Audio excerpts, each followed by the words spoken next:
Chapter 2007. It was said that Tang Taizuang, the assistant minister of the Ministry of War who had inherited Gu Lu's legacy, was about to leave the capital and lead most of the elites in the capital to set up a second line of defense behind Wu Zhongshuan's army. They were only waiting for the two groups of Liaodong cavalry to come down south. At that time, they would be able to turn defense into offense and push the rebel army back to the south bank of Guangling River. The Shu soldiers of the White Cloth War Saint Chen Jibao, the barbarian soldiers of the Yin King Zhao Sun, and the lone king of Jing'an were not worth mentioning. For Liang, the two Liaodong border armies that had taken 20 years and half the country's power to build were the world's top elites right next to the Zhao family of Liang. They were like family right under the nose of Great An City. They were the cornerstone of the country, the needle that stabilized the sea. The Su family of the northwest had their own soldiers. How could they trust them? How could the northern Liang Path, a barbaric place where there were as many schools as there were hairs on a cow and few scholars, have the right to sit at the same table as the great peace city that was the best in the world, the Guangling Path that was the richest in the Central Plains, and the Jiangnan Path that was full of literature? Outside Jexi City, it was probably the battle with the greatest disparity in military strength in history. Someone died. The deceased was the southern Tang Confucian scholar Cheng Baishuang. This old scholar who had almost reached the Confucian saint realm, and was a grandmaster of the Central Plains at the back of the battlefield with the blind female zither player Xue Songguan, should have died last. The old man died of exhaustion. Wei Miao, Chai Qing Shan Lu Huang, and Yu Groom each blocked the 5,000 Beimeng cavalry. Wu Luding of the Wu family's sword tomb, sword attendant Sui Hua, and Su Yambing with his spear behind him firmly blocked the advance of the 10,000 men army on the left flank of Beimeng. Mao Shulang of the southern plains, Ji Lu, and of the Dragon Palace, and Yu Xingrui of the Wudong Mountain were already surrounded by the 10,000 men infantry on the right flank and the two reinforcements. Among them were almost 1,000 spider web warriors and Beimeng Jianghu masters. In northern Meng's middle formation, the red-robed Su Ying and Luoyang, who had withdrawn from the center of the army, joined hands.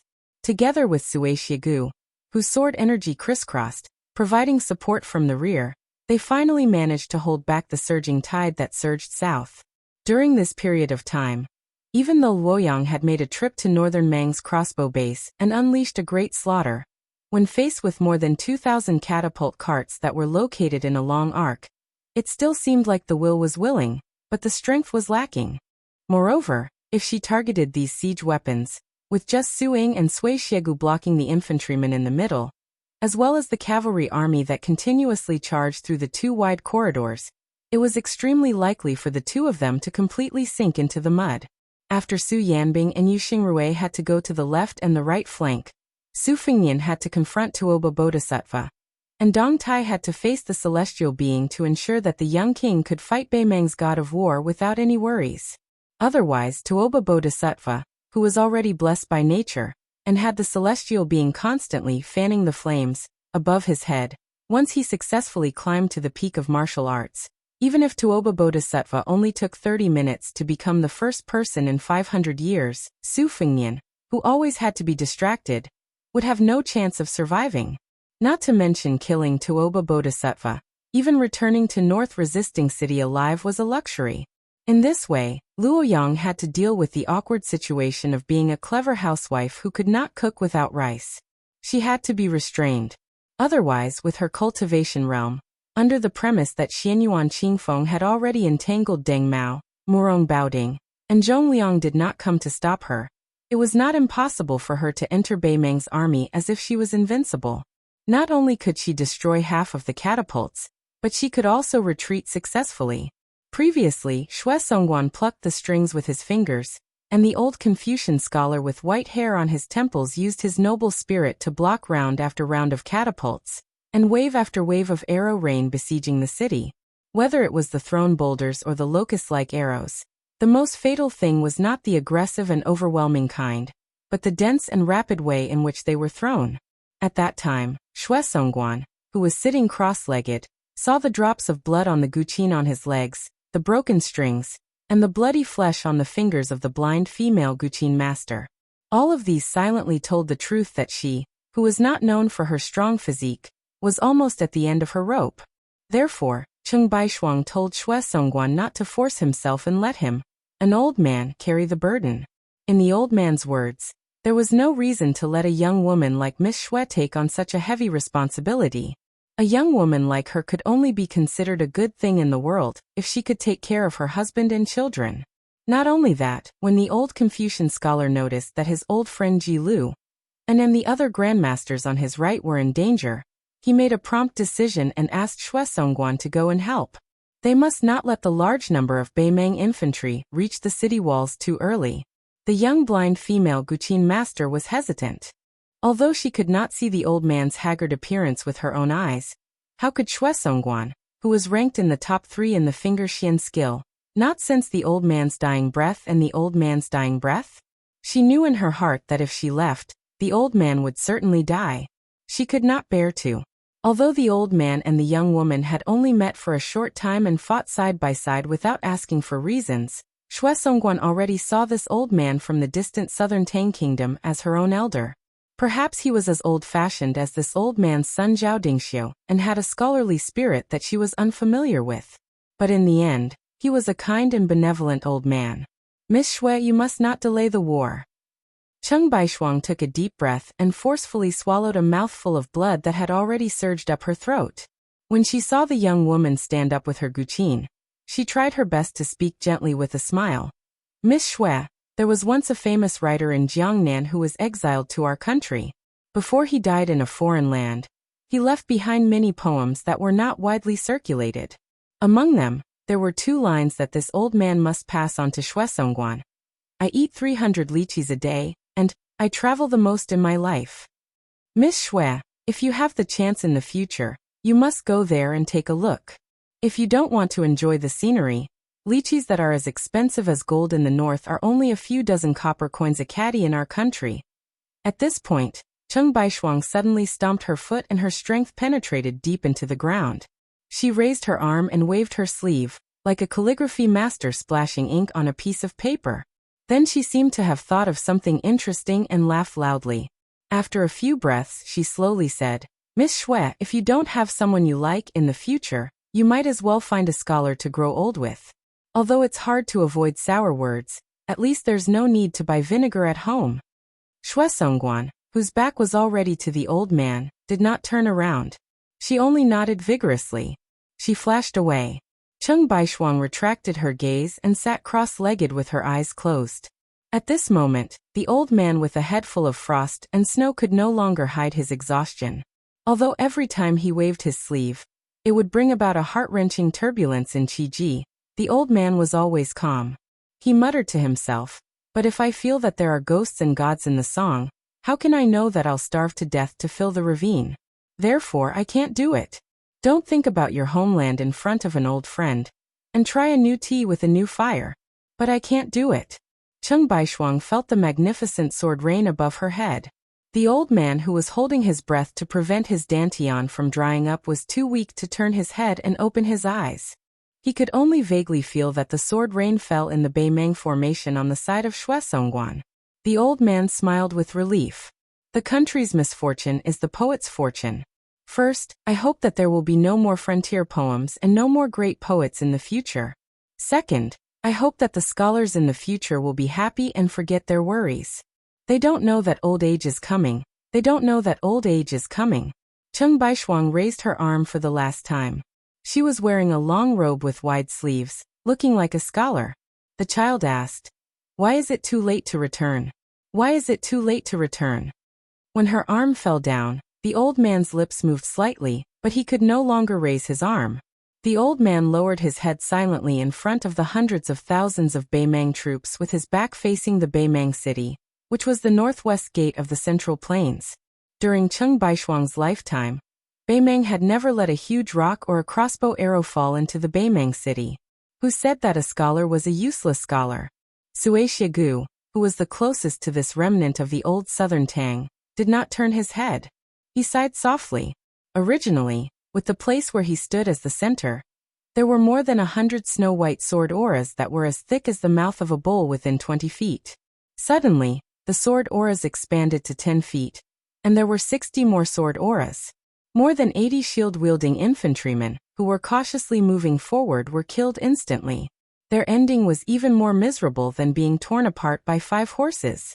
Ji Lu, the foreign minister of Dragon Palace who was fighting in the middle of Beimeng's infantrymen on the right, split a heavily armored Beimeng centurion in half with his sword. He suddenly turned his head and roared, "Old bookbag." At this moment, 7 or 8 spears stabbed toward him. The master bladesman Mao Shulang took a big step forward and blocked in front of Ji Luan. He swept his blade horizontally, and the vigorous upstanding qi swept out, cutting all the Beimeng infantrymen in half. The great immortal of Wudong, Yu Xingrui, shouted, "How dare you!" The peachwood sword in his hand flashed and pierced through the necks of 3 spider-web death soldiers beside Mao Shulang.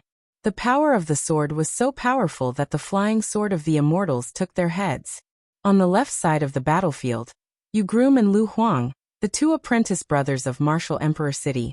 One was called Cold Blade, and the other was called Sword Shudao. Both sides advanced side by side. Since Su Yambing was at the back to help block the infantrymen, these 2 apprentices of Wang Xianji were completely at ease and advanced forward. Chapter 2008. With a half-step martial sage guarding the rear, there was no need to worry about blocking. They only needed to focus on killing. Yu Groom and Lu Huang seemed to be more powerful than Ji Lu, and the other 2. Lu Huang's sword momentum was strong, and his sword moves were simple. Like a woodcutter chopping firewood, no matter if it was a Beimeng soldier or a warhorse under one sword, there was no complete corpse. Yu Groom put away the cold blade that was about to break and put it back into the scabbard. He pulled out the ancient sword Fuji that had been vibrating in the scabbard for a long time.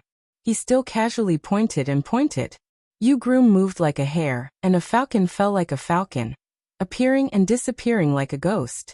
Although his killing momentum was not as terrifying as Lu Huang's, even Su Yambing was surprised when he noticed the subtle change in this person's qi.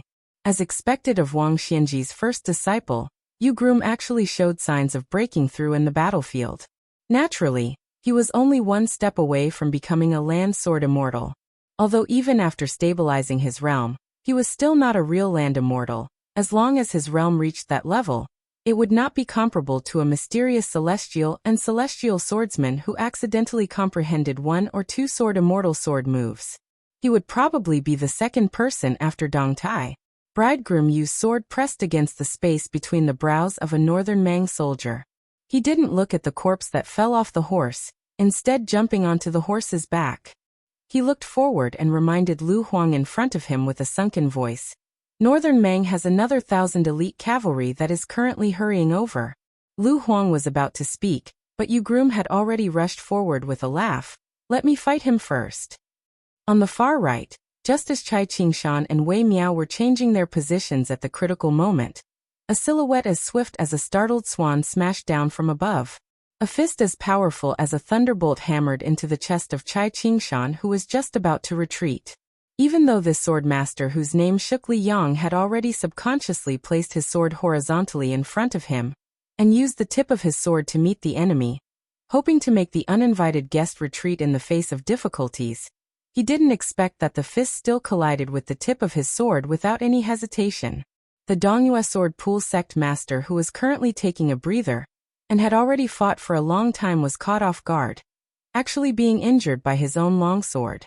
Fortunately, Wei Miao quickly rushed forward, grabbing Chai Qingshan's shoulder with one hand and pulling him back, while blocking the second fist of that northern Mang martial grandmaster with the other. Taking advantage of the momentum, Chai Qingshan flew back over 30 meters. A bloody groove was cut on his chest so deep that his bones could be seen. Blood gushed out and soaked his clothes. As Wei Miao's left hand clenched that fist, because his right hand had to help Chai Qingshan dodge the sword, his second punch was slower than the Beimeng experts by a hair's breadth. However, it was precisely this hair's breadth that allowed the shrewd and treacherous assassin to gain the upper hand. Wei Miao was punched in the forehead. Wei Miao stomped his feet and only took half a step back before stopping himself. He refused to take a single step back. From this, one could see the unyielding nature of the number 1 expert of Nanjiao. Wei Miao exchanged blows with the newcomer. Both sides took 3 steps back. Wei Miao's fist landed on that person's chest, while his own forehead suffered another punch. With his head heavily injured, Wei Miao's ears were already oozing blood. In his blurred vision, the Beimang general clad in shining silver armor laughed savagely. Wei Miao is a fist, but there's no fist in the world? The one I'm going to kill is you. While the tall general was speaking, Chai Qingshan hastily took a deep breath and was about to reverse the situation for Wei Miao. But at this moment, the old man heard the blind zither player behind him shout, "Watch out above your head!" A second Beimang assassin with a ghostly figure descended from the sky without a sound or a trace of qi. He was like a wandering ghost. The silver-armored general's opening was clearly a deliberate diversion. Perhaps this was the true killing move of the two Beimang grandmasters after they had worked together. Chai Qingshan quickly took a step back. As Xue Songguan gave the warning, his palm brushed viciously across the zither strings. But a scene that caused the blind zither player to feel grief and indignation appeared. The assassin completely ignored the heavy wound in his chest, as if he could not feel the slightest bit of pain. The extremely slender, 4-foot-long sword in his hand, without sword aura or sword light, chopped straight down between Chai Qingshan's eyebrows. Beimang's willow, Li Fengshou's haunting spirit. On the brink of life and death, Chai Qingshan still used all his strength to deliver what might be the last strike of his life. It pierced straight for that person's heart. The master of the Dongyue sword pool only hoped that this strike would be able to pierce that person's heart. I, Chai Qingshan, don't care if I die. It's good if I can kill one more person. Originally, he should have used this chance to have Li Fengshou kill Chai Qingshan, and then have the silver-armored general use his fists to kill the unstable Wei Miao. That would have been the best situation for both sides to win. But at this moment, Chai Qingshan suddenly realized that although the longsword had left a deep gash in his forehead, it only needed a little more strength to break open his head. If there was a little more strength, it would not be difficult to dismember his body. But that assassin with extremely strange swordsmanship chose to be merciful? At the same time, the silver-armored general of Beimang's Orange Province, Murong Baoding, seemed to have been immobilized by an immortal, wasting a rare opportunity to deliver a punch. Chai Qingshan's eyes widened. Even the old man, who was a seasoned sword grandmaster, felt that the scene in front of him was too absurd. The Beimang assassin in front of him was suspended in the air, his arms drooping, and the willow longsword falling to the ground. A section of Willow Li Fengshou's head was grabbed by the neck by someone behind him and lifted in the air. Murong Baoding did not dare to move. He was unbelievably obedient, even though he could clearly see that person's back. It was a purple gold robe. The king of Bailiang who broke through the sea of clouds and returned to the human world, Su Fengnian. The young king's 5 fingers were like hooks, completely destroying the qi inside the body of this section of willow. The soft and boneless Li Fengshou twitched the corner of his mouth and smiled gloomily. In an instant, Wei Miao wanted to punch, and Chai Qingshan wanted to use his sword, but they were too slow. The two top martial arts grandmasters believed that even if they were in their peak state, they would not be able to stop the surprise attack of the third assassin of Beimang. The young king's back suffered an unimaginable heavy blow. After a slight shift of his footsteps, his whole body bypassed Chai Qingshan and crashed into the towering wall of the North City. Wei Miao and Chai Qingshan retreated almost at the same time. Unexpectedly, that person did not have the intention to chase after them. He stood in the same place, looked at the base of the wall, and sneered. You really want to die? Su Fengnian did not obediently hide in the sea of clouds and rely on the protection of Dong Tai to completely stabilize his qi. Instead, he dared to come back to the battlefield to save others. Murong Baoding glanced at the man standing next to him with mixed feelings. Even if he knew that they were in the same camp and their status was not too different, Murong Baoding still could not help but feel as if he was facing a great enemy. He did not dare to take it lightly. Murong Baoding whispered, "What about that section of willow?" The burly man surrounded by 18 golden dragons did not speak. Murong Baoding's eyes were gloomy, but he did not continue to ask. Under the city walls of North Barricade, Su Fengnian, who had his back to the battlefield, was still holding Li Fengshou's neck. Li Fengshou was pressed against the wall, and his face was a bloody mess. It would not be an exaggeration to say that his body had been smashed to pieces. Su Fengnian smiled and asked, "You didn't die when I cut you in half last time, but you should be dead this time, right?" The section of willow of Beimang, whose real identity was hidden and prominent, opened his mouth slightly, as if he wanted to laugh happily, but he could not laugh. He said in a hoarse voice, "Me? I'd rather be dead. It's not a loss to have you, Su Fingnian, accompany me in death." Su Fingnian said, "Oh." Li Fengshou slowly closed his eyes, as if he had been relieved of a great burden. He said intermittently, "Don't worry. I'm really going to die this time, but I'll tell you one last secret. I don't need Tuoba Bodhisattva to avenge me. I, Li Fengshou, can do it myself. Su Fingnian, do you believe me?" Su Fingnian twisted his neck and laughed. "Yes." Su Fingnian threw away the corpse, turned around, and looked up at the sky. He knew what Tuoba Bodhisattva was waiting for. The suppression of the heavenly Tao that Bei Meng had planned had two uses.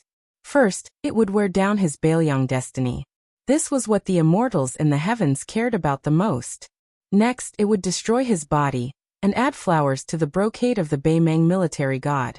Because he had not expected Zhao Chongling to lead many exiled immortals to land in Baoyang and add so much destiny to Baoyang, and then Dong Tai arrived with Tai A and slashed through the air, the pillar of light targeted at him had to be retracted early.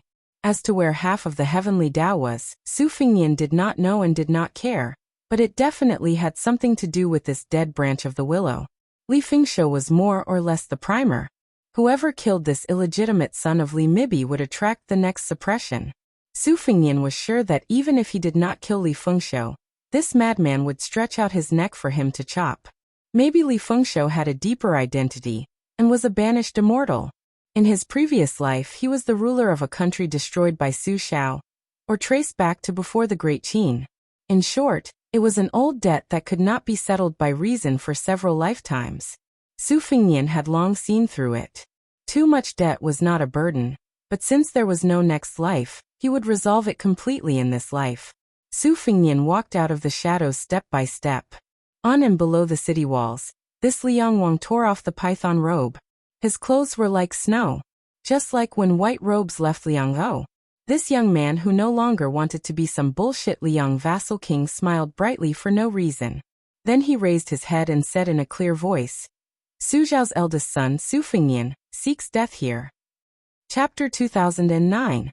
Previously, the northern Mang war god, the young vassal king, the peach blossom sword deity, and the white-clothed Luoyang had left the northern Mang army's hinterland one after another. Only Mount Huishanzi, who insisted on continuing to advance, was left to face Deng Mao and the layers upon layers of grassland cavalry alone. Deng Mao with the broken spear couldn't help but admire the courage of this Central Plains woman. She was not inferior to any man in the world.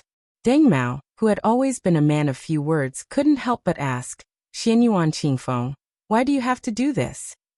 Xianyuan Qingfeng had broken through the enemy's formation so far, and her killing intent was extremely heavy. Her attacks were worthy of the saying, "Strength like a bowstring, strike like a thunderclap." Along the way, no matter whether it was the heavily armored infantry or the elite cavalry, as long as they were touched by her, they would definitely die without a complete corpse. The reason why she could be called the twin jade annulus of Liang, together with the young feudal lord, was not only because of her extremely high realm, but also because her foundation, both her body and qi, was very solid. The qi in her body was both vigorous and long. Xianyuan Qingfeng put her hands behind her back. On the battlefield, the south wind blew, and this mistress of the great snow meadow, whose back was facing Beiming City, had her hair and skirt fluttering to the north. She was as beautiful as a goddess. Deng Mao had followed Luoyang and Yelu Dongchuang to Mount Zhulu in the Central Plains years ago, and even intercepted the convoy that was escorting Gao Shulu south to Guangling Road. He had followed the two of them around Liang, so he was not unfamiliar with the Jianghu of the Central Plains. He was a nominal guest of Yelu Dongchuang's branch of the Yelu family, which was somewhat similar to Huang Fengfua of Mount Huishan and Jilu, and of Dragon Palace. His status was relatively high, but it was not as simple as a vine attached to a tree. It was said that when Deng Mao was defeated in the grassland, Yelu Hongkai, who was respectfully called Old Lord by the nobles of Norland, helped him and honored him as a distinguished guest. Deng Mao was naturally grateful. If he said that he had no friendship with Luoyang, he would be deceiving himself and others. In fact, the proud and arrogant Deng Mao respected Luoyang very much, not only because of the affection between a man and a woman, but also because of the admiration of a kindred spirit. However, Deng Mao's ambition was to reach the peak of martial arts, so his shallow feelings for the hierarch of Mount Zhulu had always been buried deep in his heart, like a jar of old wine buried underground. He did not need to take it out to drink, nor did he want to part with it. As long as he occasionally remembered it, he seemed to be able to smell the wine lingering at the tip of his nose. At this moment, the two were confronting each other. In terms of cultivation level, Deng Mao was a grandmaster of Beimang from the same era as Zhong Liang and Morong Baoding.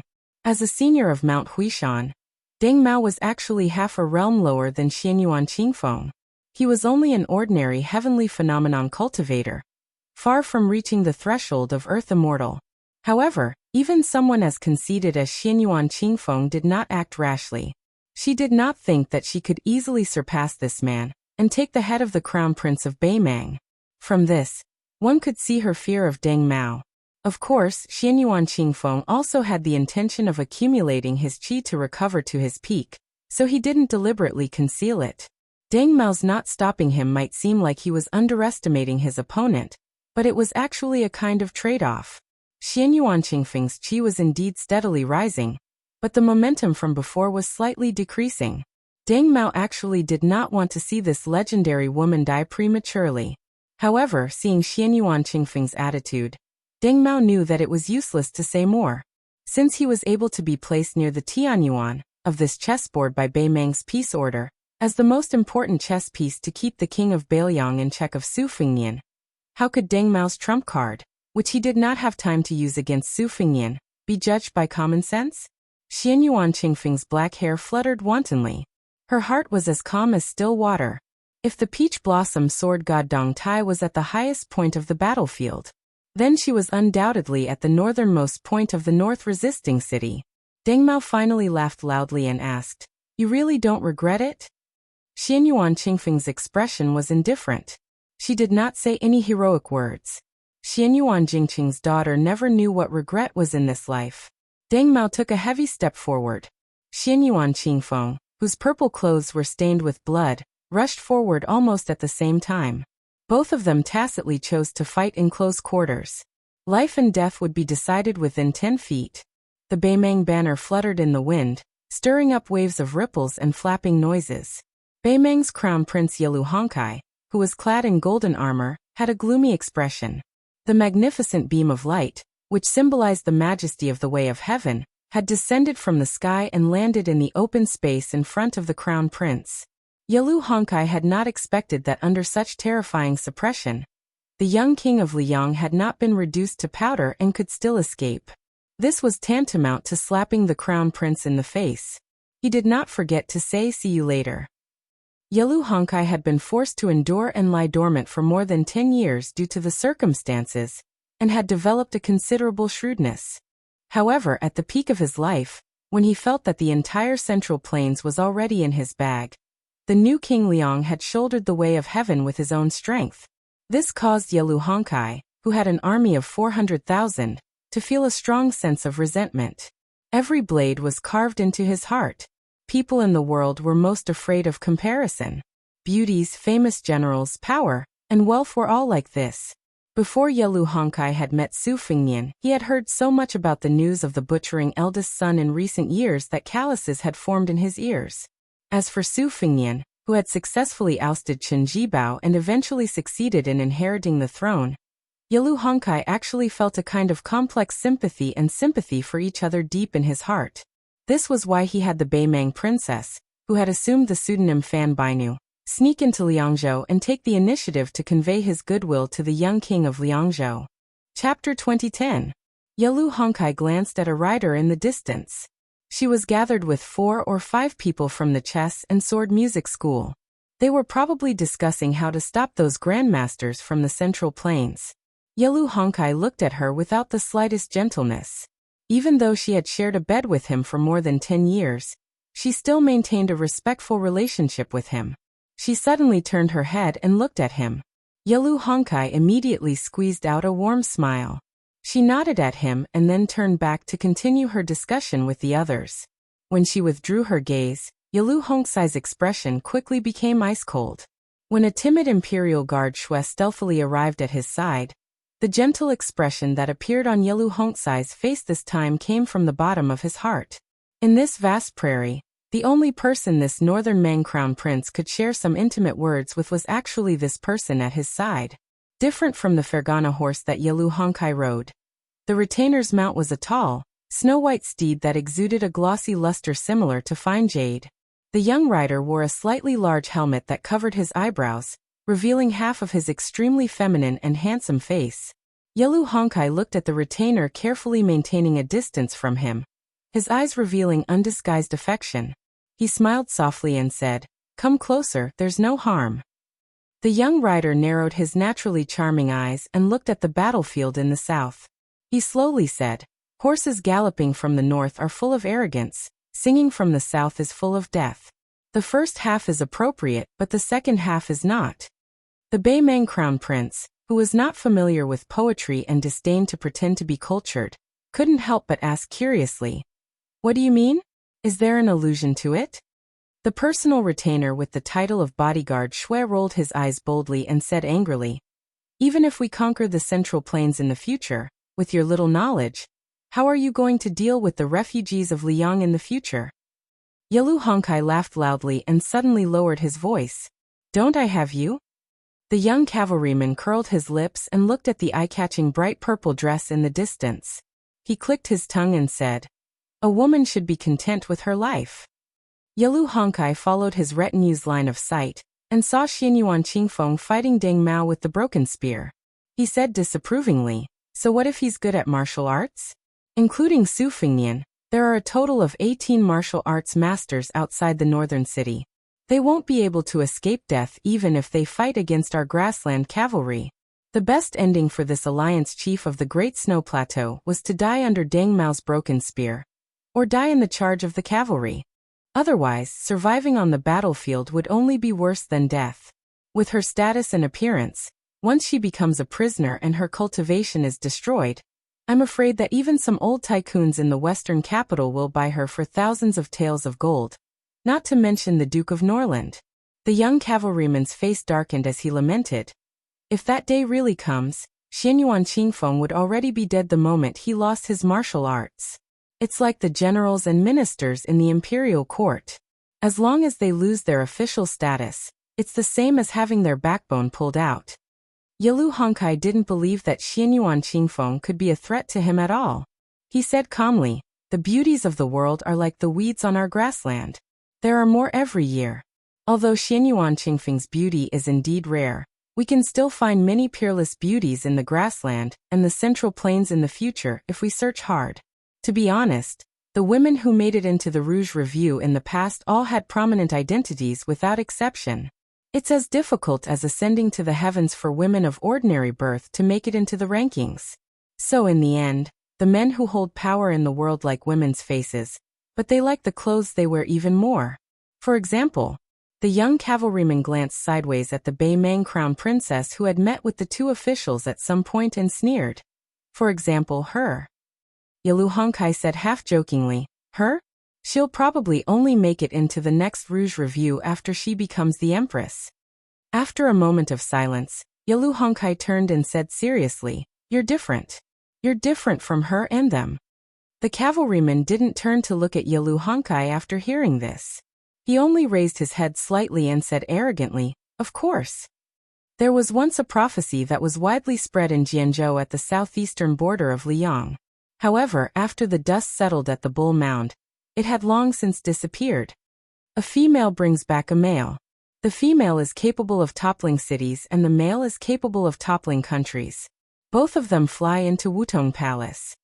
The square formation of Bei Mang's middle infantry was cut in half at the waist by two white and red robes. Luo Yang and Suing responded to each other on the left and right. The number of infantrymen that slipped behind them each time was no more than 300. The one-armed forefather eater sword stood behind the two female grandmasters. Within a radius of 200 feet, streaks of sword chi flowed like rainbows. Those who trespassed were killed on the spot, as if they were walking into a trap. Not only that, Sui Siegu's white robe fluttered and his eyebrows fluttered. He stroked his long eyebrows and muttered, "Set up the formation." Of the remaining flying swords that were left behind by the young vassal lord, more than 2,000 undamaged longswords were pulled out of the ground one by one. The longswords soared into the air and connected with each other. They landed in front of Sui Siegu and stabbed into the ground. More than 1,000 swords formed a row. There were a total of 2 rows. They lined up neatly in front of Forefather Eater Sword. The sword formation formed a step formation. Sui Siegu closed his eyes and smiled. He muttered to himself, "The cornerstone of the river rises suddenly. The rolling flood, the vast eternal spring." Sui Siegu suddenly took a deep breath. Another 2,000 broken flying swords landed behind the old man. However, these long swords didn't stab into the ground. Instead, they hovered in the air, forming a sword formation. Finally, Sui Siegu took another deep breath. Suddenly, the tall and sturdy old man's body emitted a dazzling white light.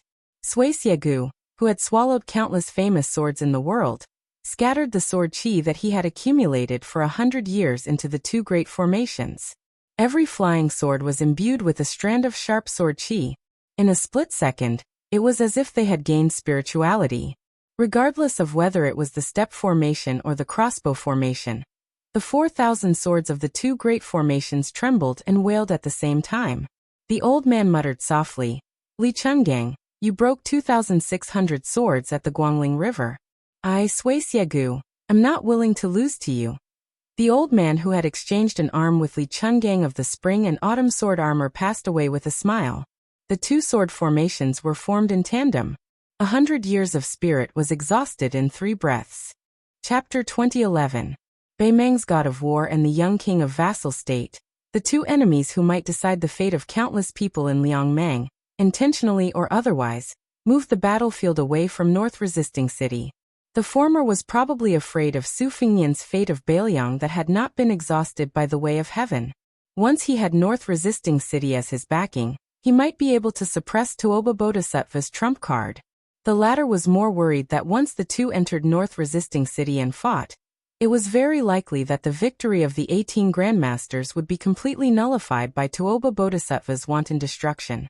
When Su Fengnian floated away, he told Wei Miao and Chai Qingshan to be careful, who still needed to confront thousands of cavalry. The current leader of Dongyue Sword Pool signaled the young king of Vassal State not to worry about the battle here. Su Fengnian clasped his fist to the 2 grandmasters of the Central Plains who had disregarded life and death as a sign of gratitude. Chai Qingshan laughed it off. His chest was filled with pride. The space between Chai Qingshan's eyebrows was split open, and his chest was cut by a Bei Meng willow. However, compared to Chai Qingshan, who looked miserable but did not suffer any injuries, Wei Miao of the Southern Zhao was the one who was seriously injured, whether in terms of physique or qi. Wei Miao was worthy of being the #1 master of Southwest Jianghu.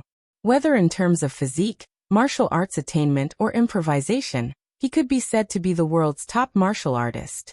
However, the sneak attack by Morong Baoding, nicknamed Half-Faced Buddha, and Li Fengshou, the spider web assassin, was too insidious and vicious. Wei Miao took 2 full punches from Morong Baoding, especially the punch on his head, which actually caused his eardrums to burst and blood clots to form in his brain. If it were not for Su Fengnian's attitude of wanting to kill Morong Baoding at the cost of losing the initiative while holding back Tuoba Bodhisattva, the restless Bei Meng did not dare to make a move. This bought Wei Miao a moment of respite, and also allowed Chai Qingshan's momentum to recover slightly. Otherwise, it would have been difficult for the 2 grandmasters to turn the situation around with the 4,000 Winter Thunder cavalry from Orange Province and Morong Baoding, who was eyeing them covetously. In fact, if Morong Baoding had the courage to gamble with his own life and decisively chose to attack Wei Miao to win the initiative for Tuoba Bodhisattva, perhaps the young king would have fallen into a difficult situation under North Resisting City. It might even have been possible to end the Second Great War of Liangmang ahead of time. However, Tuoba Bodhisattva did not bother to take the initiative to ask for help from this Great War of Liangmang.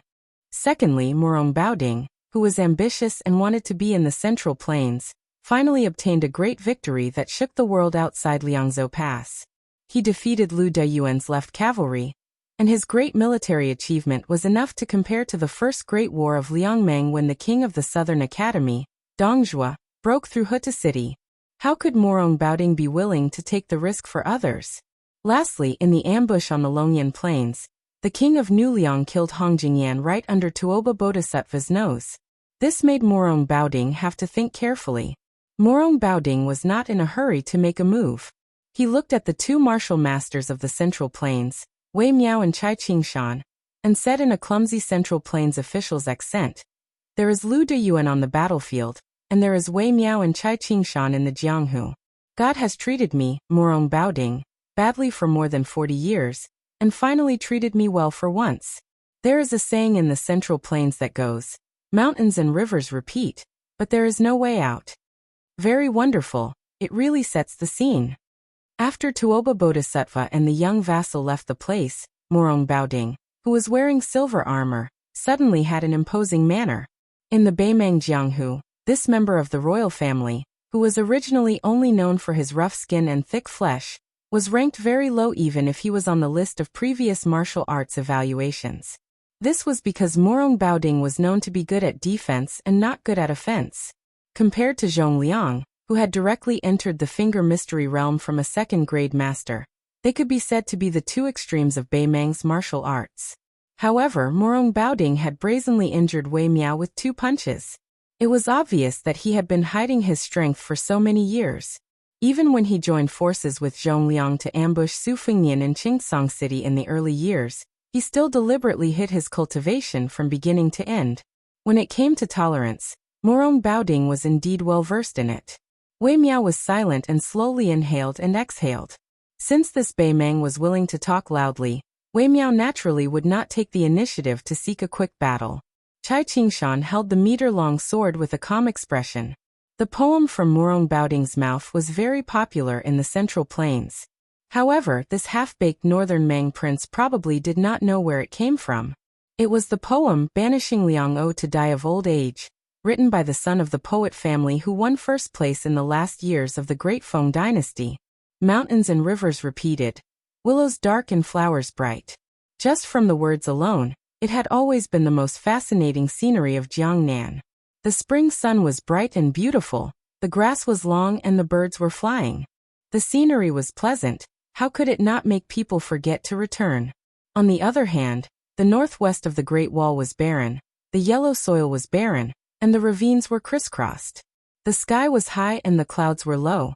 In this part of the world, the 2 dragons' strength rushed towards one's face and directly hit one's chest. The desolate and cold atmosphere seemed to make the foreigners take a few steps back before they were willing to give up. Chai Qingshan walked to Wei Miao's side and smiled. "There is Wei Miao in the fist, there is no fist in the world. You deserve it." Wei Miao grinned slightly but did not make a sound. Su Fengnian had once joked that he had seen countless experts and grandmasters in his life. Among them, the red-robed mancat Han Shengxian, the #1 swordsman in the capital, Qi Jiajie, and the purple-robed Xianyuan Qingfeng of Mount Hui were the most impressive. Li Chenggang, Jian Jiuhuang, and Wei Miao were the least like masters. Chai Qingshan continued with a smile. Since the world cannot be without Wei Miao, there are countless young talents in the sword forest of the Central Plains. If 1 or 2 old guys die, there will always be a few rising stars to replace them. Just the Dongyue sword pool alone has my 2 disciples, Shan Yi and Song Tinglu. They are destined to rise in the future. Therefore, Wei Miao, I will fight this battle first. What Chai Qingshan meant was, I will die first. Wei Miao, who urgently needed to recuperate, did not reject the kindness of this sword master. He said in a low voice, I, Wei Miao, will not boast in my life. I can only promise that I will not let Brother Chai leave alone. Chai Qingshan hesitated and sighed. Brother Wei, don't die if you can. You are different from me. There are still people waiting for you in North Rejecting City. Unexpectedly, Wei Miao, who was short and had a white cloth tied around his calves, smiled and clenched his fists. He squinted his eyes and said softly, After she married me, we traveled Jianghu for so many years. Because my appearance is too ordinary and I do not like to be in the limelight, I will not fight if I can avoid trouble. She, who has a lively personality, is so beautiful as a flower. It seems that she has never felt that she married a good family, and always laughed at the man she married for not having enough heroic spirit. Therefore, today as her man, I, Wei Miao, We'll do one thing for her. Wei Miao did not speak anymore. Morong Baoding smiled proudly. Do you two have any last words? In the future, when I, Morong Baoding, enter the Central Plains, I will reminisce about the past with the officials of the Central Plains. It will also be something to talk about. Chai Qingshan held his sword in front of him, shook his head and laughed loudly. A Beimang dog's head is not worth much. It is really an insult to my newly forged sword Greenwater. Morong Baoding's face was gloomy. He clicked his tongue and said, It is said that there are 2 sword schools in the world. Since someone has taken care of the withered sword of the Wu family's sword tomb, let me experience the new sword of the Donghua sword pool. Chai Qingshan tapped the ground with the tip of his foot, and his body swept forward. A bright green rainbow swept across Morong Baoding's chest. A deathbed struggle. You are only half as strong as you were in your heyday. So what if I let you, old dog surnamed Chai, attack me 100 times first? Morong Baoding's lips curled into a mocking smile. He did not dodge but raised his arms in front of his body. The sword edge brushed against Morong Baoding's silver armor, and cut through iron like mud. However, after breaking through the armor, it fell on the sleeve of the Orange Province's disciplinary medallion. It was like fine iron hitting each other, producing an unusual sound of metal hitting stone. Morong Baoding furrowed his brows and retreated. He had made up his mind to exhaust Chai Qingshan's chi bit by bit. His body was known as the Great Vajra Realm, which was 1 in a million among pure martial artists. It was said that his indestructible body was not inferior to that of the Dragon Tree Monk and Li Dongxin, the master and disciple of the 2 Zen temples. More importantly, the armor he wore was one of the best treasures in Beimang's treasury. It was forged in the early Sweet Dew period, and was once a secret treasure of the royal family of Dafeng. It was said that its material was similar to the red armor of one of the 4 grandmasters of the spring and autumn period. With this armor, Morong Baoding originally thought that he could withstand 2 or 3 strikes from the peach blossom sword god Dong Tai, who had the greatest killing power. However, he did not expect Chai Qingshan's sword to break through his armor. This made Morong Baoding retract his underestimation of the grandmasters of the Central Plains. In fact, Lu Fengshou, who was proficient in assassination, had made a good start but also a bad one. Li Fengshou almost killed Chai Qingshan with his willow leaf sword. It was not because Chai Qingshan was weak, but because his cooperation with Morong Baoding was flawless. Chai Qingshan's swordsmanship was especially high. It was the best in the southeast of the Central Plains. If there were grandmasters of fist techniques in the world, other than Wei Miao, only the woman from the martial emperor city, Linya, could hold her own. Then the sword forest of the Central Plains was just as Chai Qingshan had said. It was continuous and unbroken. What a magnificent sight it was. It was not that there were no swordsmen other than Dong Tai, and it was not that there were no sword moves other than Li Chuangong's 2 sleeves green snake. Since Morong Baoding was arrogant, Chai Qingshan did not spare him. He chopped down with his sword like a waterfall. The sword aura in front of Morong Baoding was overflowing like a waterfall. Chapter 2012. Morong Baoding took a deep breath. Finally, he no longer hoped to rely on his priceless armor and Vajra physique to resist. His fists were as quick as lightning. His fists landed on the waterfall formed by the abundant sword chi, causing loud bangs to ring out. His fists shattered the sword chi, creating a scene of drifting clouds and scattering snow. Chai Qingshan did not mind. He quickly stepped forward and thrust his sword forward.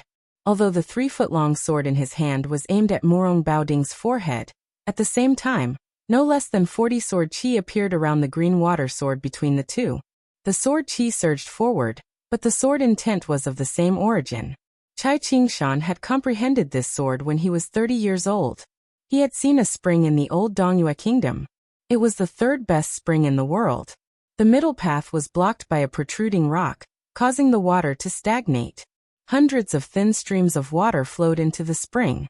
Chai Qingshan had once told 2 of his proud disciples that he could use 80 swords in one breath to turn Vajra into dust.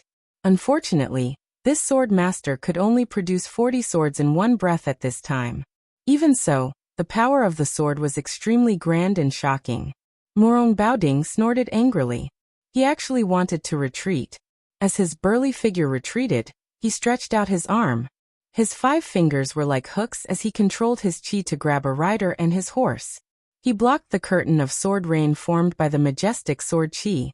Chai Qingshan's sword pierced the horse's head. With a light shake of his wrist, the pitiful horse and rider were instantly sent flying.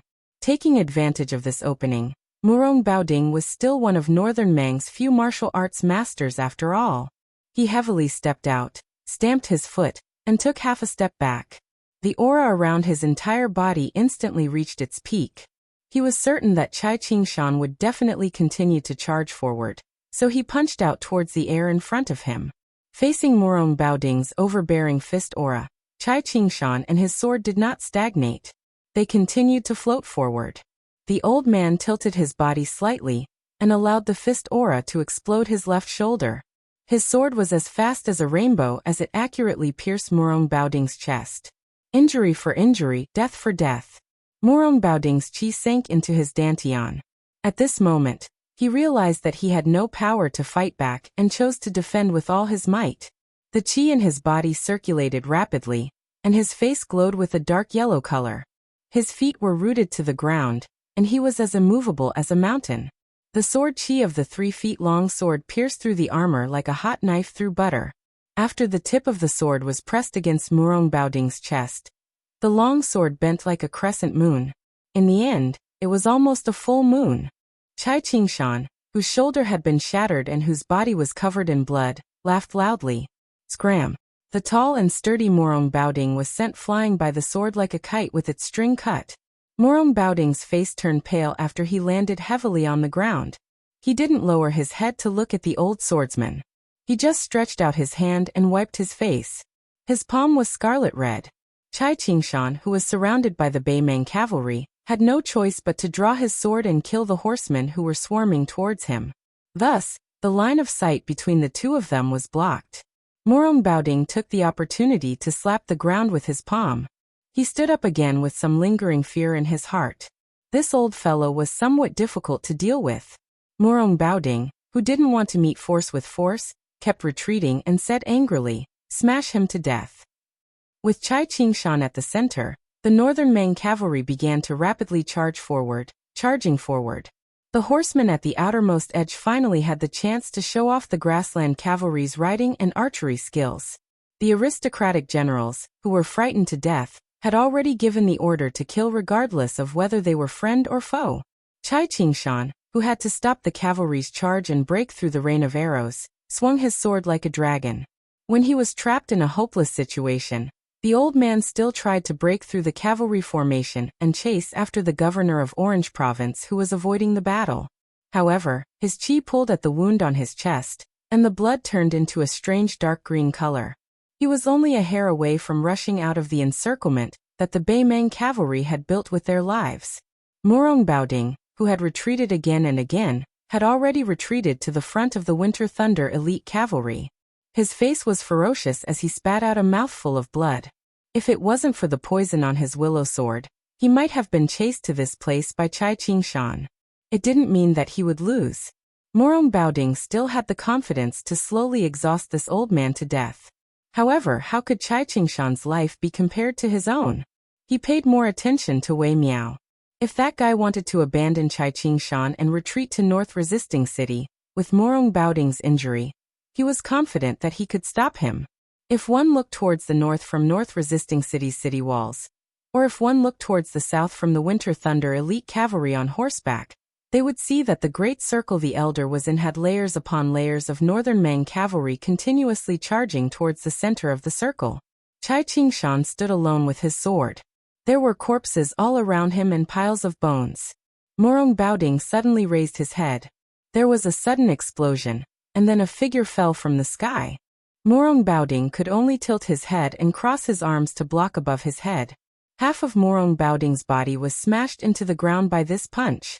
It turned out that Wei Miao had directly jumped over the heads of the Beimang cavalry and found Murong Baoding. There was no way to retreat. Murong Baoding instinctively protected his head with his arms. Sure enough, Wei Miao pressed down on his head with one hand and sent out a knee strike. Murong Baoding was knocked back and a deep ditch several zhang long was plowed out. Dust flew up. In the yellow sand, Wei Miao's punch was so fast that people could only see a blur. The silver-armored Morong Baoding retreated again and again. Wei Miao's punch rose up and landed hard. The force was like a broken bow, and it was like a thunderclap. He forcefully opened Morong Baoding's door and burst out again and again. Finally, Wei Miao's punch was like holding a baby. The name of the move did not sound fierce, but in fact, it was the fiercest. The older generation of Jianghu fist masters had already concluded that after practicing this move for tens of thousands of times, the foundation could be seen, and the strength could reach the hair. Wei Miao was obsessed with fist practice. He never slacked off because of his outstanding talent. Since he learned this move when he was young, he practiced it diligently every day. When he entered the mountains, he destroyed huge trees. When he entered the water, he hammered the rivers. Perhaps he had already punched 1,000,000 times. His punch was like smashing a big bell, causing a loud bang. After Morong Baoding was flicked out by Cai Qingshan's sword, he had the advantage of time, place and people. Once again, he was sent flying by Wei Miao's punch.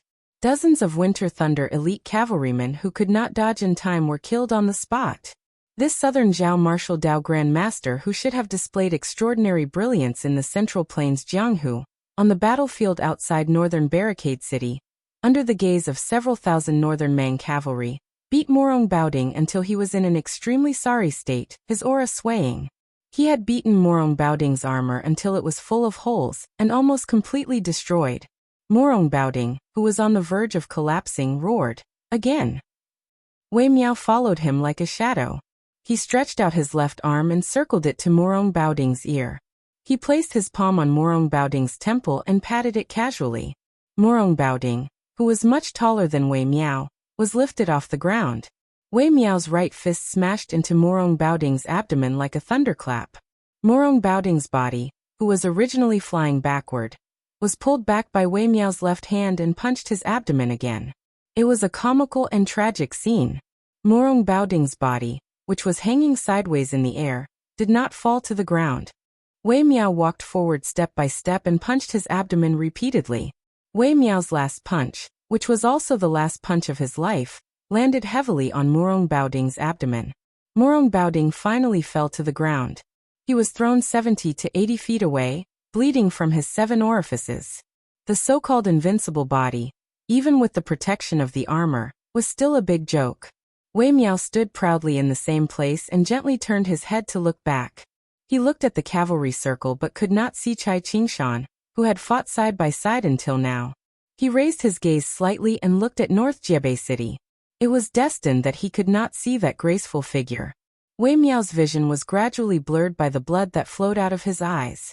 After Morong Baoding fell to the ground, he tried to get up but it was futile. He kept vomiting blood. He knew that Wei Miao was only a few punches away from taking his life. If both sides fought fair and square, Morong Baoding would not be able to contend against Wei Miao. At this moment, Morong Baoding no longer had the slightest thought about dominating the Jianghu of the Central Plains.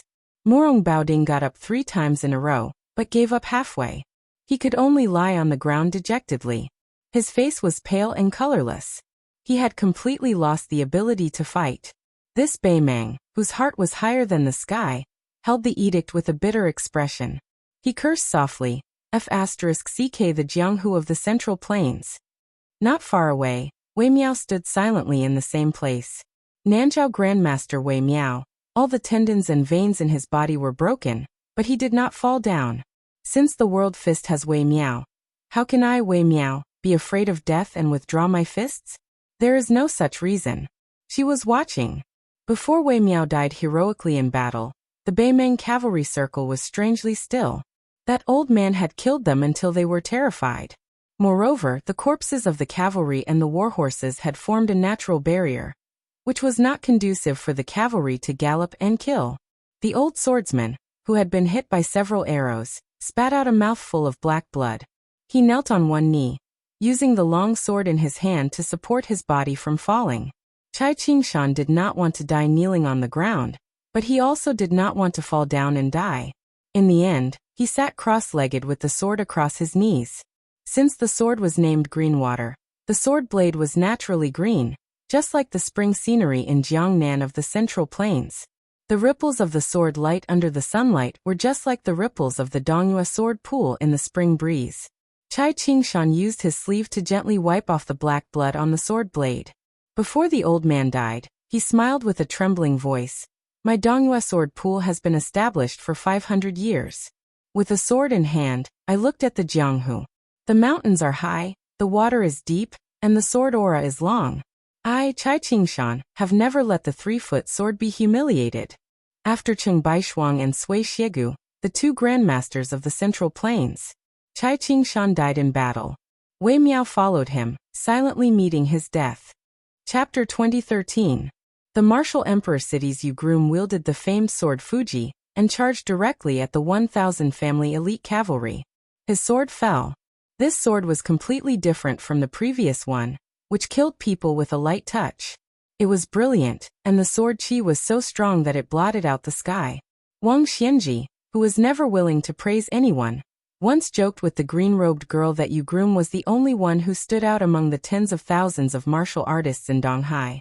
It was obvious that Wang Xianji had high expectations for Yu Groom. More than 40 family elite cavalry were directly smashed by the swift and fierce sword chi. Blood and flesh splattered everywhere, and the scene was extremely bloody.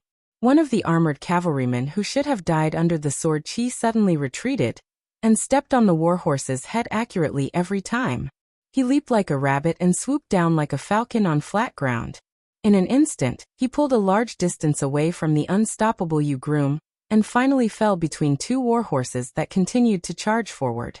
He casually raised his arm and snatched a fine iron spear from the Zhong family disciple. With a smile on his face, he looked up at the young swordsman who was rapidly approaching him. The middle-aged man in the armor of an ordinary cavalryman thrust his spear out. The spear was like a giant dragon leaping out of the water, aiming at the Central Plains swordsman's heart. Spear immortal Wang Xiao, one of the 4 grandmasters of the spring and autumn period, had left the big arm manual that had been handed down for generations. It said, when the spear pierces a line it will go straight. On the line, ghosts and gods will retreat. Every time Yu Groom stepped on the warhorse's head, he would break the warhorse's front leg, raising a cloud of dust and completely disrupting the cavalry's formation. In the face of the middle-aged cavalryman's powerful spear, he suddenly lowered his body a little. He lowered his head and bent his waist, barely dodging the incomparably sharp tip of the spear. Then he thrust out his sword, which also went straight. The cavalryman lurking among the Zhong family's private cavalry was Zhong Liang, known as the second person of the Devil Path in Beimang. In the face of Yu Groom's evasive sword, he was still calm and collected. He pulled out his spear and retreated without hesitation. Zhong Liang didn't choose to confront Wang Xianji's first disciple head-on. Instead, he adopted a defensive stance, blocking and circling. The circle was less than a chu wide, and his defense was extremely methodical. Thus, even when faced with Yu Groom's consecutive sword attacks, the sword aura alone strangled the riders charging from both sides of Zhong Liang. However, Zhong Liang still retreated calmly, showing the elegant demeanor of a great spear master. Although Yu Groom's swordsmanship was profound and vaguely had the charm of a land sword immortal, and could be said to be aggressive, once an opponent of Zhong Liang's level chose to retreat shamelessly, it would be difficult for Yu Groom to seize the opportunity and succeed. Moreover, Zhong Liang was originally recognized as a master of various schools in Beimang, and finally achieved a killing power that did not lose to the celestial state with the Finger Mystery Realm. But in the end, Zhong Liang, who did not have the Vajra physique, did not continue to blindly pursue killing power to reach the celestial state. Instead, he opened up a new path in spear arts, only taking the defensive position and not the offensive, striving to keep the enemy away from the tip of the spear. It should be known that besides being a prominent family of generals in Beimang, the Zhong family was also the only family of spear arts in the world. The Zhong family's disciples were brave and valiant. Regardless of gender or age, they were all skilled in spear arts, especially the big spear. Young children had to practice spear arts with a white wax pole in hand. After the initial success in spear arts, they had to reach the level of not letting water in.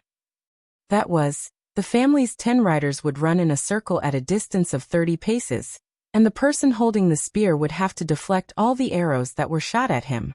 After that, in the heavy rain, brandishing the long spear so that his clothes were not wet in the slightest. Only then could he be considered to have reached the level of great success in spear arts. Therefore, the long spear iron cavalry under the command of Beimang's General Zhong Shentong, whether it was Dongzhuo's private cavalry, Murong Baoding's Winter Thunder elite cavalry, or the inferior Ruren iron cavalry, they were all inferior to the long spear iron cavalry. It was a pity that the Zhong family had only cultivated less than 2,000 iron cavalry in 20 years. Limited by their numbers, they were unable to have an absolute advantage on the battlefield. After the Beimang Empress saw the Zhong family's iron cavalry practice with her own eyes, she sighed. The Zhong family's children are really like the grassland's eagles flying across the plains with iron spears in their hands. The Zhong family's second master, Zhong Liang, who had always been famous for deviating from orthodoxy and rebelling against orthodoxy in the grassland, chose spear arts as his martial arts, returned to the roots to make up for his shortcomings in martial arts. This was unexpected, but also reasonable. Grumyu looked deeply at Zhong Liang, who was retreating again and again, and suddenly put away his Fuji. Zhong Liang then stopped and laughed. You finally remember to go back to help Lu Huang? Don't worry, first ask if the iron spear in my hand agrees or not. Zhong Liang held the spear in one hand, and his chi was firmly locked onto Grumyu. For the first time, he really had the intention to fight. Then he raised his arm and made a gesture. The two wings of the Zhong family's cavalry that were constantly rushing forward suddenly broke in half. The elite cavalry that stopped moving forward lined up behind Zhong Liang. At the same time, the Beimang cavalry that was originally at the rear turned over and fell off their horses. No less than 300 people rushed forward from the gap between the cavalry formation. There were the Spiderweb's elite men of sacrifice, Beimang's Jianghu masters, and even the Zhong family's consecrated guests who had been raised by the Zhong family for many years. Without exception, all of them, including Zhong Liang, stared at Grumyu, who was holding the long sword and Fuji. The 300 people quickly formed a huge encirclement and desperately surrounded Grumyu, who had a cold blade at his waist and a long sword in his hand. Zhong Liang held his spear and stood in the same place. He saw more than 30 people taking the lead to surround and kill the sword genius from Liang's eastern sea. He smiled confidently. Grumyu, bullying with numbers is something we have no choice but to do. Although my Zhong family's men are not afraid to fight to the death, this is only on the battlefield. After all, we are not in Jianghu. I hope you can forgive us. This battlefield was exactly the same as the one where Murong Baoding and Li Fengshuo were overseeing. How similar. Unexpectedly, Grumyu held the Fuji upside down, using only 2 fingers of his left hand as a sword. His lips moved slightly. The sword energy in Grumyu's left sleeve was abundant and overflowing. The 30 experts who were prepared to die were killed on the spot by the sword chi that rose from the ground without any warning, regardless of whether they were running wildly or leaping high into the air. Not only that, with Grumyu as the center, the sword energy suddenly rose from the ground, spectacular like a big spring gushing out. This strange phenomenon was really like thunder rising from the ground. 100 feet, 200 feet, 300 feet. All of them were vast and mighty sword energy that rose into the sky. After the 30 Beimang experts that Grumyu purposely targeted died, there were 60-odd people who couldn't dodge in time, or just happened to bump into the sword energy, dying with their eyes wide open. Apart from most of the Beimang people who were lucky enough to dodge the sword energy, in truth, the number of experts who could take the sword energy head-on could be counted on 2 hands. Zhong Liang was naturally the most relaxed. He just raised his spear and landed heavily, smashing the sword energy that rose from the ground beside him. Zhong Liang wasn't in a rush at all. The one who should be anxious was Grumyu. Lu Huang, who was at the end of his rope, faced the continuous charge of 3,000 cavalry. Apart from death, what else could he do? When the cavalry of the Zhong family entered the battlefield, Lu Huang would probably go and meet his master who made Jianghu bow to him for 60 years. Zhong Liang only needed to delay Grumyu at the crucial moment. If he could capture Grumyu alive, that would be the best. He didn't believe that his nephew, Zhong Tan, who was responsible for the prosperity of the family, had died at Miyun Mountain Pass. He was most likely imprisoned by Bailiang, most likely in Beiju City. Not only did Zhong Liang have high hopes for Zhong Tan, who had a similar temperament, but the entire Zhong family needed Zhong Tan alive. Otherwise, the Zhong family's 20 years of hard work and planning would all be for naught. Even if he and his brother Zhong Shentong achieved great military exploits in the future, without an heir, what benefit would it bring? Zhong Liang hoped that it would be used by Grumyu or someone else in exchange for Zhong Tan's chance to return to the family. Zhong Liang, who was in a complicated mood, suddenly looked around for no reason, as if he was looking for something. He was very curious. As a top guru with outstanding attainments in Xian Finger, he could feel a huge and suffocating invisible momentum, but he couldn't catch any clues. He only knew that Tuoba Bodhisattva had dragged the young king into a real dangerous battlefield. Ordinary people couldn't touch it at all, and even Zhong Liang couldn't see it. After this battle, the casualties of Bailiang's siege infantry would be beyond imagination, and it might even affect the future southern expedition to the Central Plains. Because of those 18 people, the Southern Dynasty's infantry that had been accumulated for 20 years would be long gone before they could break through Beiju City. At that time, the grassland cavalry would have to dismount and fight, and the casualties would only increase. Liang Mang and Bailiang knew that whether Beiju City could be defended or not depended on the number of the Southern Dynasty's infantry. This was also the reason why the 18 people didn't retreat. It was also the reason why Bailiang quickly sent out so many elite cavalry, and the Cobweb Men of Sacrifice and Jianghu Masters didn't hesitate to go all out. Killing one more Southern Dynasty infantry that was familiar with siege warfare would increase the chances of Bailiang's Beiju City. Zhong Liang, who was tenacious and indomitable, was at a loss for the first time. Why did this battle have to be so bleak? Shouldn't the millions of grassland cavalry have targeted Bailiang from the beginning? In the hinterland of Beimang, the broken spear in Deng Mao's hand was less than 2 feet long. At this time, it became more and more like a broken spear, with only a foot-long spearhead left. However, one of Xianyuan Qingfeng's sleeves was also shredded, and a ghastly wound appeared on her fair, jade-like arm. Blood flowed out incessantly. Deng Mao didn't let the purple-clothed man get within 50 steps of the Crown Prince of Beimang, but his palm was bloody and couldn't be said to have the upper hand. Chapter 2014. However, Beimang Shiha Province's preceptor Helian Wuwei, Aquarius Province's preceptor Wang Yong, and the Crown Princess had all come to Yalu Hongsai's side as if they were facing a great enemy. They wanted to make sure that the Crown Prince wouldn't be killed by that crazy woman in broad daylight. Regardless of what attitude the Emperor held toward the life and death of his son, if the Commander-in-Chief died under the protection of the army, in the end, it was an unprecedented and shocking comical matter. 2 armies facing off against each other, and having the head of a general taken away by the enemy of 10,000 men was a ridiculous ending that would only appear in the streets and alleys of romance novels. Although Helian Wuwei wasn't famous in the grasslands as a martial arts grandmaster, and was only known for his strict management of the army, and Wang Yong had never killed an enemy in Jianghu or on the battlefield. However, judging from the fact that these 2 riders were flanking the Crown Prince of Beimang, their strength must be extraordinary. After all, the Crown Princess of the Chess and Sword Music School was rumored to be second only to Hong Jingyan, Huang Baozhuang, the Copperman Grandmaster, and several masters whose sword chi was close to Huang Qing. At this moment, she was still standing on the right side of Wang Yong. Even in the face of such a lineup, Xianyuan Qingfeng still had no intention of retreating. Unreasonable. Wang Yong, the preceptor of Aquarius Province, shook his head lightly. This woman didn't know how to judge the situation. Not only did he steal the limelight for the young king, but he didn't expect this woman to really think he was a pushover. Yalu Hongkai made up his mind to use her to rope in a group of grassland bigwigs with unique hobbies. He smiled sinisterly and said, "Deng Mao, remember to keep her alive." Xianyuan Qingfeng coldly glanced at the Crown Prince of Beimang, who was sure to win, a mocking smile on his lips. Logically speaking, the Crown Prince was more precious than His Royal Highness. However, no matter if it was Liang or Beimang, they were all trash. Deng Mao said in a low voice, "Xianyuan Qingfeng, I'll give you a chance to kill yourself."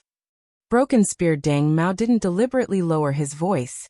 Yalu Hongkai was immediately enraged after hearing this, but due to his forbearing and gloomy nature, he didn't say anything. However, in this Crown Prince's heart, Deng Mao and his benefactor, Yalu Dongchuang, must die. Xianyuan Qingfeng laughed loudly as if he had heard the funniest joke in the world. After he stopped laughing, he asked, Xianyuan Qingfeng, do I need others' pity? At this moment, although Xianyuan Qingfeng's expression appeared to be calm, the splendor that blossomed from her beautiful eyes left a deep impression on others. Bigotry, madness, and ruthlessness. No matter when or time and place, these grandmasters of martial arts evaluation masters, or even Wang Ansli Chungang and Wang Xianji would never have such an extreme demeanor and SSS, or Li Suang and Wang Xianji, Wang and Wang, who had these in no matter where and that no. To them. This is Yang's lady was female woman was. White dress Luo Yang, martial emperor cities Linya, and Wu family sword tombs jade flower would never be so cold and extreme. Xianyuan Qingfeng slowly raised her injured arm, allowing the blood to drip from between her fingers onto the yellow sand. Her eyes turned red. Deng Mao, do you really think you're that bastard with the surname Su? Strands of scarlet aura that reeked of blood appeared on her arm. It was so thick that it was almost tangible, and it formed a sharp contrast with her smooth and translucent snow-white arm. The aura that flowed out lingered around her arm like numerous small scarlet snakes that were sticking out their tips. If one were to talk about the most unreasonable heavenly phenomenon in the world, it would be Catman Han Shengxian. At this moment, the strange phenomenon of Xianyuan Qingfeng's arm coiling around the red snake was exactly the same as the famous technique of the Liang chief eunuch in the past. Not only that, compared to Han Shengxian, Xianyuan Qingfeng was even more ruthless. She went one step further, and didn't hesitate to use her blood to nourish this thing. This kind of crazy behavior that no one had ever done before was no different from raising a flood dragon in one's body, using the acupoints in one's body as a cage, first turning the snake into a flood dragon, and then using the meridians as the river water. She achieved the ultimate goal of a great flood dragon transforming into a dragon. Compared to the other Beimang people who didn't know the inside story and didn't know the severity of the situation, Deng Mao, who had experienced the Jianghu of the Central Plains, could clearly see the inside story. He couldn't help but sigh. What a lunatic. Deng Mao lowered his head and looked at the broken spear in his hand. He sighed with a strange expression, a little regretful and a little helpless. When he raised his head again, his eyes were resolute as he said in a deep voice, "You didn't have enough momentum to kill all the way here. You still dare to stubbornly persist in going all out and seek death. Then don't blame me for not caring that you'll become the plaything of the grassland nobles in the future." Xianyuan Qingfeng closed his eyes, his aura unusually restrained to the extreme. It was like a snowball that was constantly being clenched and compacted during a snowstorm. Deng Mao also returned to his original state, his vigorous aura disappearing without a trace.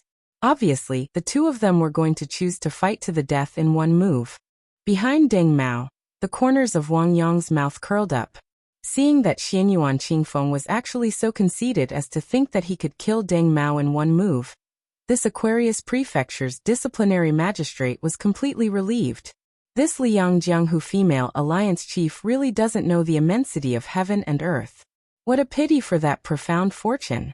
Could it be that she forgot what Luo Yang reminded the king of Bailiang? Wang Yong and Deng Mao couldn't be considered close friends, but they had once exchanged pointers. Of course, Wang Yong was definitely not Deng Mao's opponent. However, Wang Yong had always been secretly communicating with that branch of the Yelu clan, so he understood Deng Mao very well.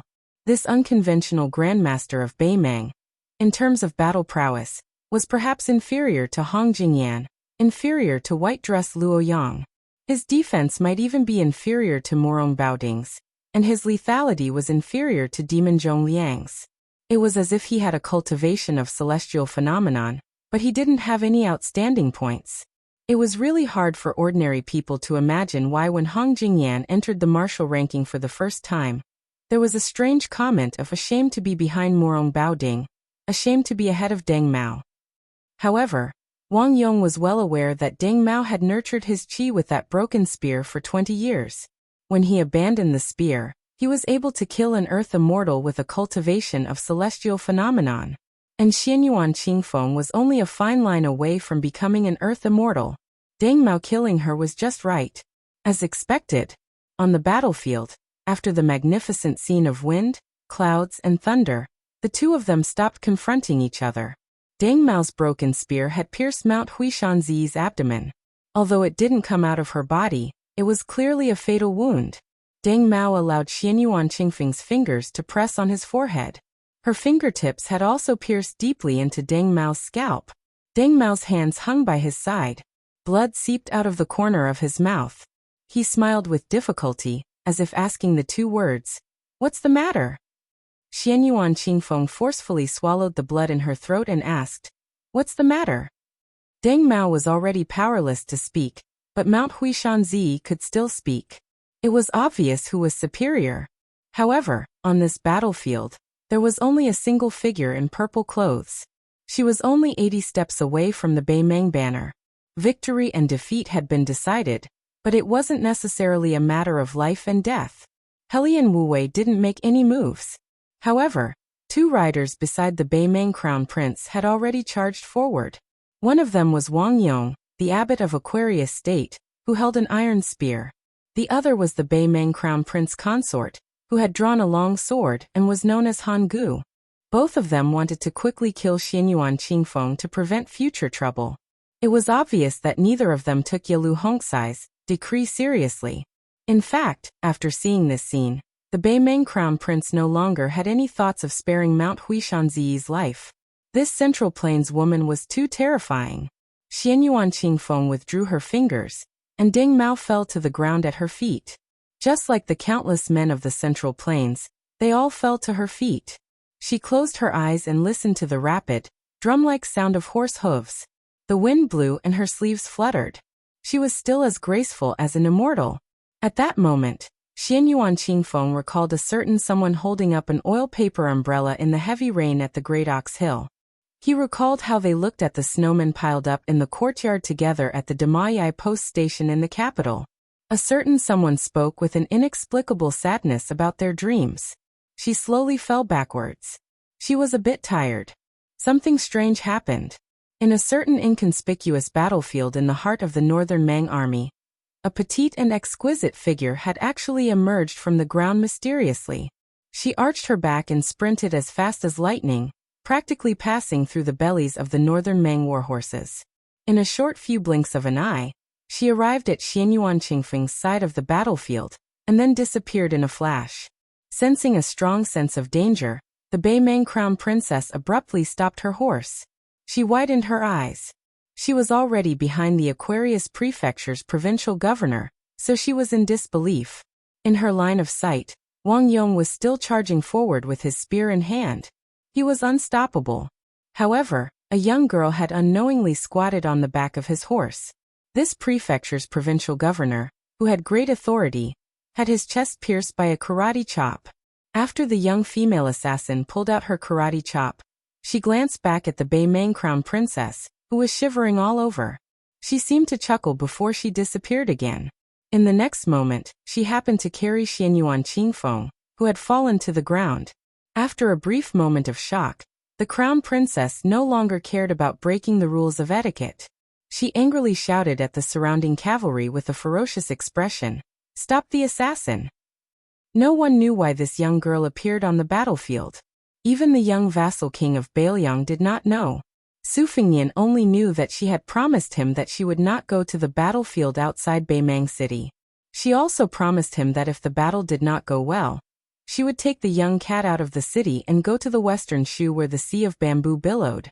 No one knew how she was able to hide underground for so long, and how she was able to hide not far away from the Beimeng army without making any mistakes.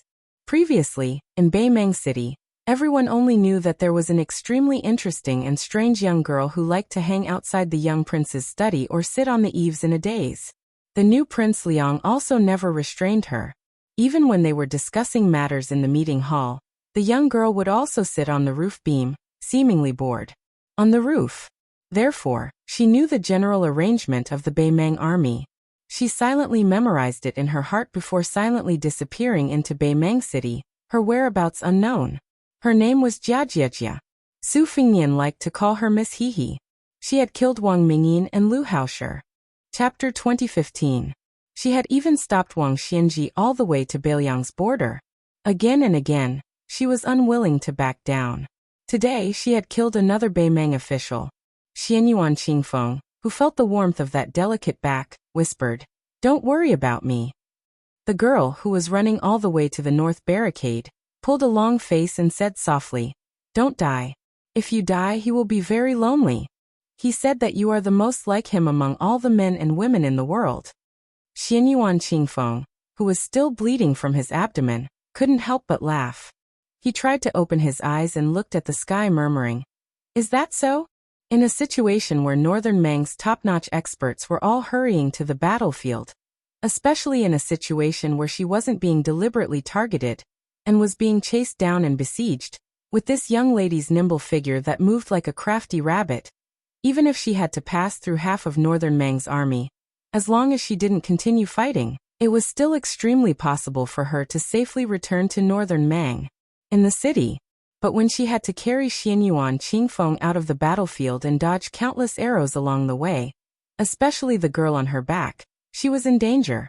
Therefore, even if Luo Yang and Suing were in the middle of the army to support them, the girl still staggered and almost fell. Then she continued running. It turned out that an arrow had directly pierced her calf. Blood soaked it. The girl didn't feel it at all. In the end, she carefully placed Xianyuan Qingfeng at the foot of the north barricade wall. Then she returned to the Beimeng army and carried Suaxia Valley and Cheng Baishuang back. Under the escort of the blind female zither player Shuesongguan, she carried back Wei Miao and Chai Qingshan. She carried back 4 corpses. In the chaos, she carried back the 2 corpses that Mao Shulang had risked his life to protect. Ji Lu, an of Nanjiang, and Yu Xingrue of Wudong Mountain. These 2 grandmasters died back to back. When the girl left, Mao Shulang, who was covered in blood and had lost an arm, laughed and said, "Little girl, you don't have to care about this old man's corpse anymore." The last corpse was the swordsman of Martial Emperor City, Lu Huang. Not a single person was left alive within 100 feet of the bridegroom. The first disciple of the Martial Emperor City sat cross-legged on the tragic battlefield and helped his junior brother, who was lying in a pool of blood, retrieve the famous sword, Shu Dao.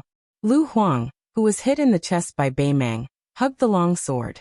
Before he died, he laughed and said, "I don't kill as many people as you do.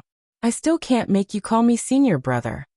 Yu Groom, who had been shot by Zhong Liang and his arm had been slashed several times by Beimeng's men of sacrifice, forced a smile, lowered his head and shouted, "Senior brother." When Lu Huang died, he seemed to have heard the title and nodded gently. When the limping young girl came to his side, Groom Yu raised his head with tears in his eyes and said softly, "Sorry to trouble you." The girl shook her head. After the groom left the ancient sword of Shu Dao hanging on his waist, she carried the corpse back to the North Jebei city.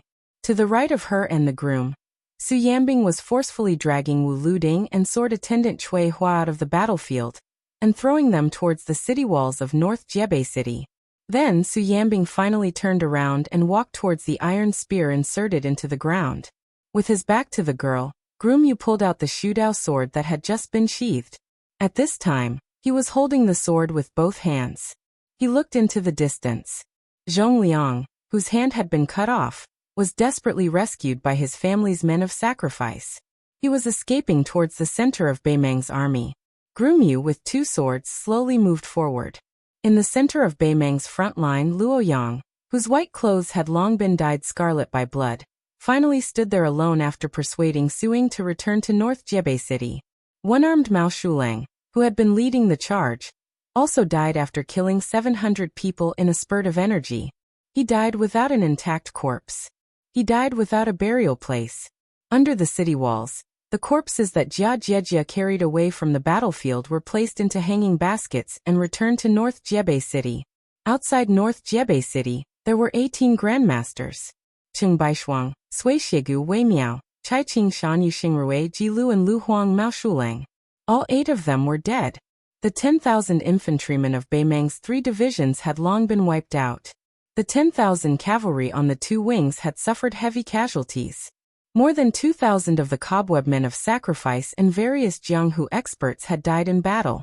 The 1,000-man elite cavalry that had intercepted and killed the grandmasters of the Central Plains added up together with the elite infantrymen of the grassland The total number of casualties had reached 10,000. More than 2,000 catapults and the large crossbow formation had become mere decorations. Xianyuan Qingfeng sat on the ground with her back against the city wall. She had already pulled out the broken spearhead and pressed her hand against the wound with a cold expression. Wu Luding, whose internal organs had been injured, covered his mouth with all his might. Blood seeped through the gaps between his fingers. He couldn't help but cry. In order to save him, swordswoman Sui Hua had been slashed in the face by a saber. However, when she looked at him now, her expression was still as gentle as ever. Xue Songguan, whose face was as pale as snow, hugged his guqin. His fingers were a mess of flesh and blood, and the strings of his guqin were all broken. There was no trace of qi left in his body. Suing, who was wearing a red robe, had a deep cut on his back. He crouched down and gently helped Hihi bandage her wound. The stubborn girl raised her arm, bit her lip, and wiped her tears with all her might. She couldn't see him, because she knew that the battle between the two that no one could see was an even more tragic one. Outside North Jebei City, Groom Yu continued forward. Su Yanbing and Luoyang continued to block the advance of the two large infantry formations of Beimang. In an instant, the clouds in the sky above North Jebei City, or more accurately, the entire northwestern border disappeared at the same time. Chapter 2016. As long as everyone raised their heads, they could see a vast and boundless ripple above their heads, surging and spreading in all directions. The Northern Liang Border Army inside North Barricade City, and the Northern Mang Great Army outside North Barricade City were like fish swimming at the bottom of a lake, all of them raising their heads to look at the layer of ripples on the mirror-like surface of the lake. There were no clouds for thousands of miles. Then it was as if two huge rocks had smashed into the surface of the lake, breaking through the surface and falling straight to the bottom of the lake. Two figures landed on the ground at the same time. The earth shook. That brilliant golden color landed in the Beimang army. The white figure landed in front of the city gate of Bailiang City. The two figures that had just descended from the sky collided almost at the same time. One person went from north to south. One person went from south to north. The illusory battle of providence was in the Fangzong world in the sky. The Beimang army god had the upper hand. The young king's providence had been cut off by the remaining heavenly Tao contained in Li Fengshou. But in the end, Su Fengnian still brazenly broke through that world and returned to the human world. Then the next battle would be an unrestrained battle in the human world. When the two streaks of light collided in the middle of the Northern Mang army's abdomen, the momentum was so great that several hundred cavalry in the vicinity were instantly sent flying. Before the men and horses even landed on the ground, they had already died. The burly golden figure slid back a few thousand feet. The white rainbow crashed into the city wall of Bailiang City. His elbows were pressed against the wall, and he did not allow his back to hit the city wall. Both sides did not take a breath. Instead, they collided violently in the previous straight line at a speed faster than when they retreated. The location of the collision this time was a bit closer to the south, which was why there were several hundred Northern Mang cavalry soldiers who were caught in the crossfire, their men and horses sent flying. The Beimang army completely stopped advancing south. They did not dare to. Even though close to half of the 18 grandmasters outside Northern Mang City had died, and the remaining half had completely lost the ability to fight, when the Northern Mang barbarians personally witnessed this horrifying scene that shook their hearts, all of them were stunned. The two rainbows collided again and again at a speed faster than before. By the time the Beimang army that was unfortunately in that straight line, which penetrated through the north resisting city to the rear of the 400,000-strong army, had finally had time to frantically flee to both sides, more than 20 collisions had already occurred. On this straight line, even if you were a celestial phenomenon expert, as long as you blocked the path of both sides, you would die instantly. It was unknown just how many Northern Mang infantry and cavalry, how many centurions and kiliarchs, how many southern court generals and influential figures died mysteriously just like that. Later on, there was a martial arts grandmaster who sighed from the bottom of his heart. The battle outside Jbiqing is probably only comparable to the battle between Lu Zhu and Lu Zhu. Since there was only one ancestor Lu in this world, a battle between the two of them had not happened in 1,000 years. The next collision was even more shocking. Even the ordinary soldiers could see the chi ripples that surged out with their naked eyes. This time, the golden figure almost directly withdrew from the battlefield.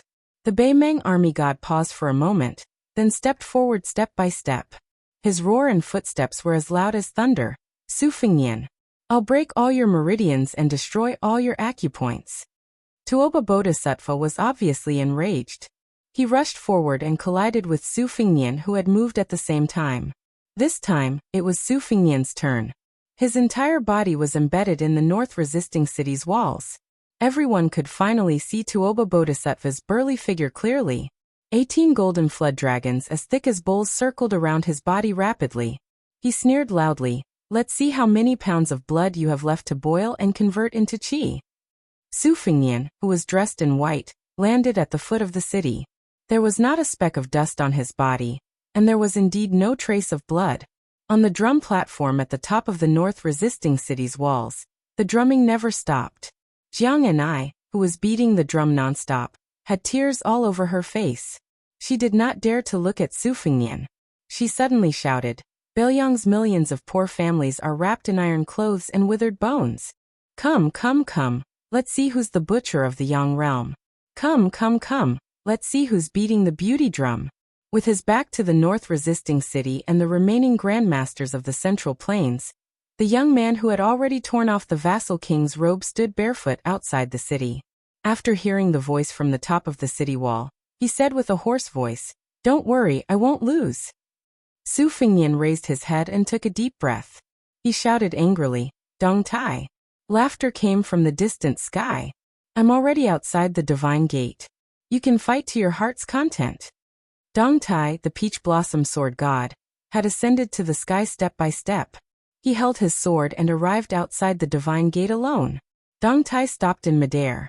He held his sword horizontally and asked with a smile, "Let me ask the immortals in the heavens, who dares to come to this mortal world?" After hearing this, Su Fengnian exhaled softly. It was as if he wanted to release all the pent-up anger of the 300,000 Beiliang cavalrymen and 20 years. He smiled and said to himself, "Then I'm really going to be invincible in the mortal world for once." He was dressed in white and had an extremely happy expression on his face. It was as if a heavy burden had been lifted off his shoulders.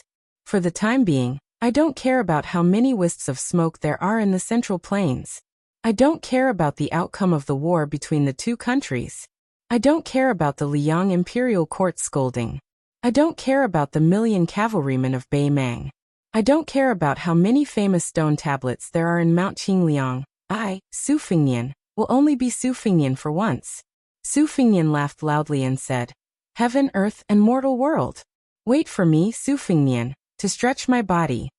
Sure enough, the young man did a big stretch. A snow-white giant python that seemed both tangible and intangible suddenly appeared behind the young man. It was as huge as a mountain range, occupying the North Jebei city. Its python head poked out of the towering North Jebei city and let out an earth-shattering roar toward the grassland in the north.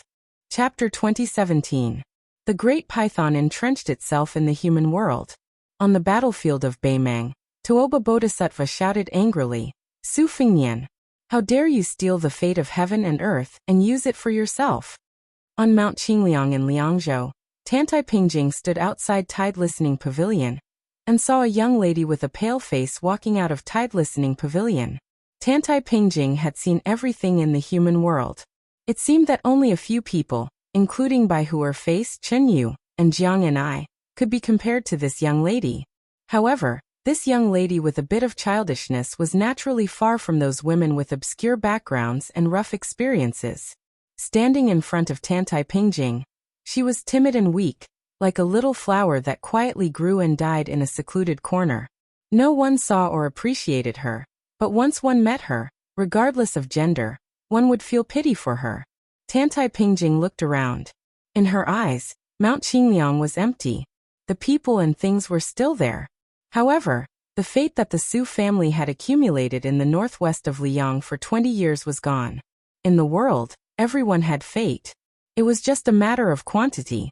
Only the person with the most fate could gather into fate. The current emperor of Liang, Zhao Zhuan, was naturally one of the outstanding figures. The old Grand Secretary, Zhang Julu, also had fate. Now Chen Wang also had it. The great pillar state, Gu Jiantang, had always had it. Back then, the illegitimate son of the late emperor, Zhao Kai, also had it. Among the women in the world, the Empress of Dechu, Jiang and who was beating the drums on the city wall of Beimang City, also had it. Xianyuan Qingfeng of Liang River Lake had it. Bodhisattva of Mount Lantua had it. The young lady in front of Tantai Pingjing had no fate at all. This was definitely a huge anomaly in the eyes of qi cultivators. Or it could be said that this woman once possessed a great amount of luck. Perhaps she should have been the Empress of Beimang, or even the next Empress of the Grassland. But for some reason, her luck was integrated into the luck of the Su family in the end, and then it was taken away by someone in Beijing City. The Qi refinement grandmaster who was originally rushing south to the South Sea sect was just passing by Liangzhou City. After seeing the strange phenomenon here, he could not help but rush over. Staring at the little girl who was full of confusion, Tantai Pingjing thought for a while and understood. She asked softly, "Are you called Huyan Guanyin?" The young girl nodded. "Big sister, who are you?" Tantai Pingjing smiled and then asked with a frown, "Did Su Fingyan beg you to do this?" She hurriedly shook her head and said, "Young master only knows that I've returned to the Grassland tribe. He doesn't know that I've been staying in Tide Listening Pavilion all this time. It was Grandpa Su who secretly told me those things before he passed away. I'm willing to do anything for you." Tantai Pingjing looked at the determined expression on that beautiful face and sighed secretly. She raised her head and said softly, "Are you willing to do this?" Beiyang's North Rejecting City, West Chu's Divine Phoenix City, Liang's Imperial Astronomer, Western Region's Mount Lantua, and a portion of the Northern Grasslands Providence contained in this silly girl. Eternal Emblem, Auspicious Talisman. He had been in the pugilistic world 3 times, the Central Plains twice, and Beimang once. He had been to the Imperial Court 3 times, Great Peace City twice, and Guangling Path once. Everywhere he had been, he had gained something. The providence he had obtained in the end was more than enough to be the emperor of the Central Plains, let alone the king of a territory. Why are you still unwilling to judge the situation, take a step back, and wait for an opportunity to take action? Tantai Pingjing stretched out her hand and rubbed the little girl's head. "You're as silly as I am. But compared to me back then, you're more courageous." "Very good. The stupidest thing a girl can do is to be angry with the person she loves. Huyan Guanyin, live well in the future. You'll definitely be happy." Huyan Guanyin smiled in a daze and nodded. "Thank you, big sister." Tantai Pingjing smiled knowingly. "Big sister? Me? I'm an old granny." The girl was at a loss. The tall female qi cultivator had disappeared. Huyan Guanyin, who had finally seen the light of day, from Tide Listening Pavilion, sat down on the edge of Tide Listening Pavilion's platform. She raised her small fist and waved it as if she was encouraging someone. "Young master, you must win this fight. The grass grows next year, and the geese go and come back." Su Fingyan took a small step, just an inch or so. Such a small step was simply negligible. But at this moment, the Beimang military god who had clashed with the young king dozens of times actually began to move more than 10 steps in an instant. There was actually an unstoppable edge in the world. On the battlefield, there was probably only the great snow dragon cavalry. On the court, there was only Liang Zhangjilu. Now, it was this young man who had abandoned all burdens. Even if he was facing more than 300,000 Beimang soldiers, and an immortal Beimang military god who was already a celestial being. Dressed in white, his sleeves swayed in the wind as he swept forward. The snow-white python followed Su Fingyan's white clothes and rushed out of North Jebei City. Tuoba Bodhisattva began to retreat. At the same time, he constantly flashed and disappeared in various places on the battlefield. Although the huge white python rolled on the battlefield, it did not cause any impact to the Beimang army. It leaped high like a white rainbow. The next moment, its huge head, which was as big as a building, suddenly smashed down fiercely. Tuoba Bodhisattva, whose body had stagnated for some reason, fell to the ground. Dust flew everywhere. Su Fingyan stepped on the forehead of the man who had fallen to the ground. He leaned forward and looked down at the stabilizing force of Beimang's military and politics. He laughed and said, Tuoba Bodhisattva, since you want to control both the martial world and the court, I'll let you have it. In the end, I can't ask for it. The 18 golden flood dragons entwined around Tuoba Bodhisattva's burly body crazily crashed into the high and mighty white python. Every time the python lowered its head to bite, it could crush or chew a golden flood dragon that was as thick as the mouth of a bowl. The dazzling golden lights collapsed extremely quickly. Most of them dissipated between heaven and earth as if they were ownerless objects. Only a few dozen spots of light that ordinary people could not detect merged into the space between the eyebrows of some people on the battlefield outside the city. And in North Jiebei City, the light flickered unsteadily.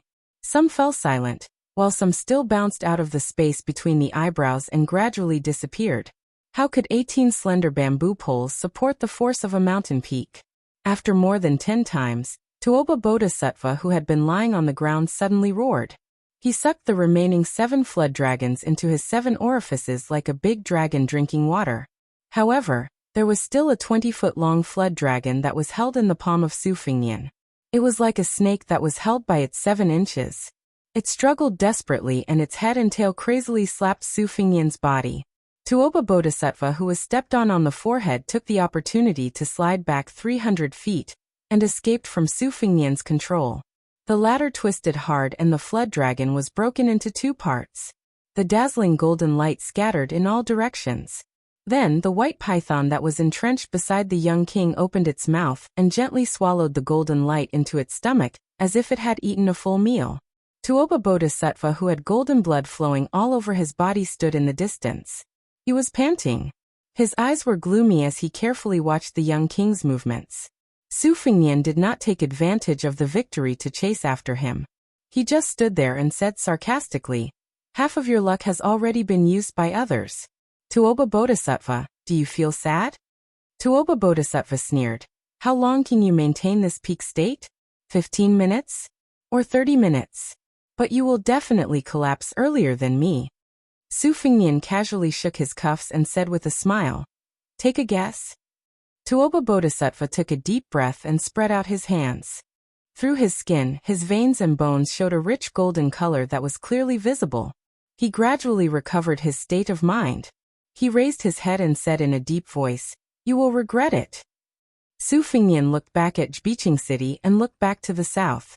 Those martial arts masters who died in the battle outside Jbiching City, and those generals who died in the battle outside Bailiang Pass are respectable. But those ordinary soldiers who bravely stepped forward in every battle outside Bailiang Pass are the real backbone of Bailiang. In the forest of steels on the back mountain of Mount Qingliang, I'm not trying to win the hearts of the people for the Su clan. I just hope that the common people of northern Liang who can't hear the drums or see the smoke signals will know just who died for them on the battlefield outside the pass. In my life, I have a clear conscience. Why would I regret it? Back then at Mount Wudong, he stood side by side with the first-generation sage Zhang of the Confucian school. The old man sighed. "I once led my students and disciples to travel all over the country. I lived in Shangyin Academy until now.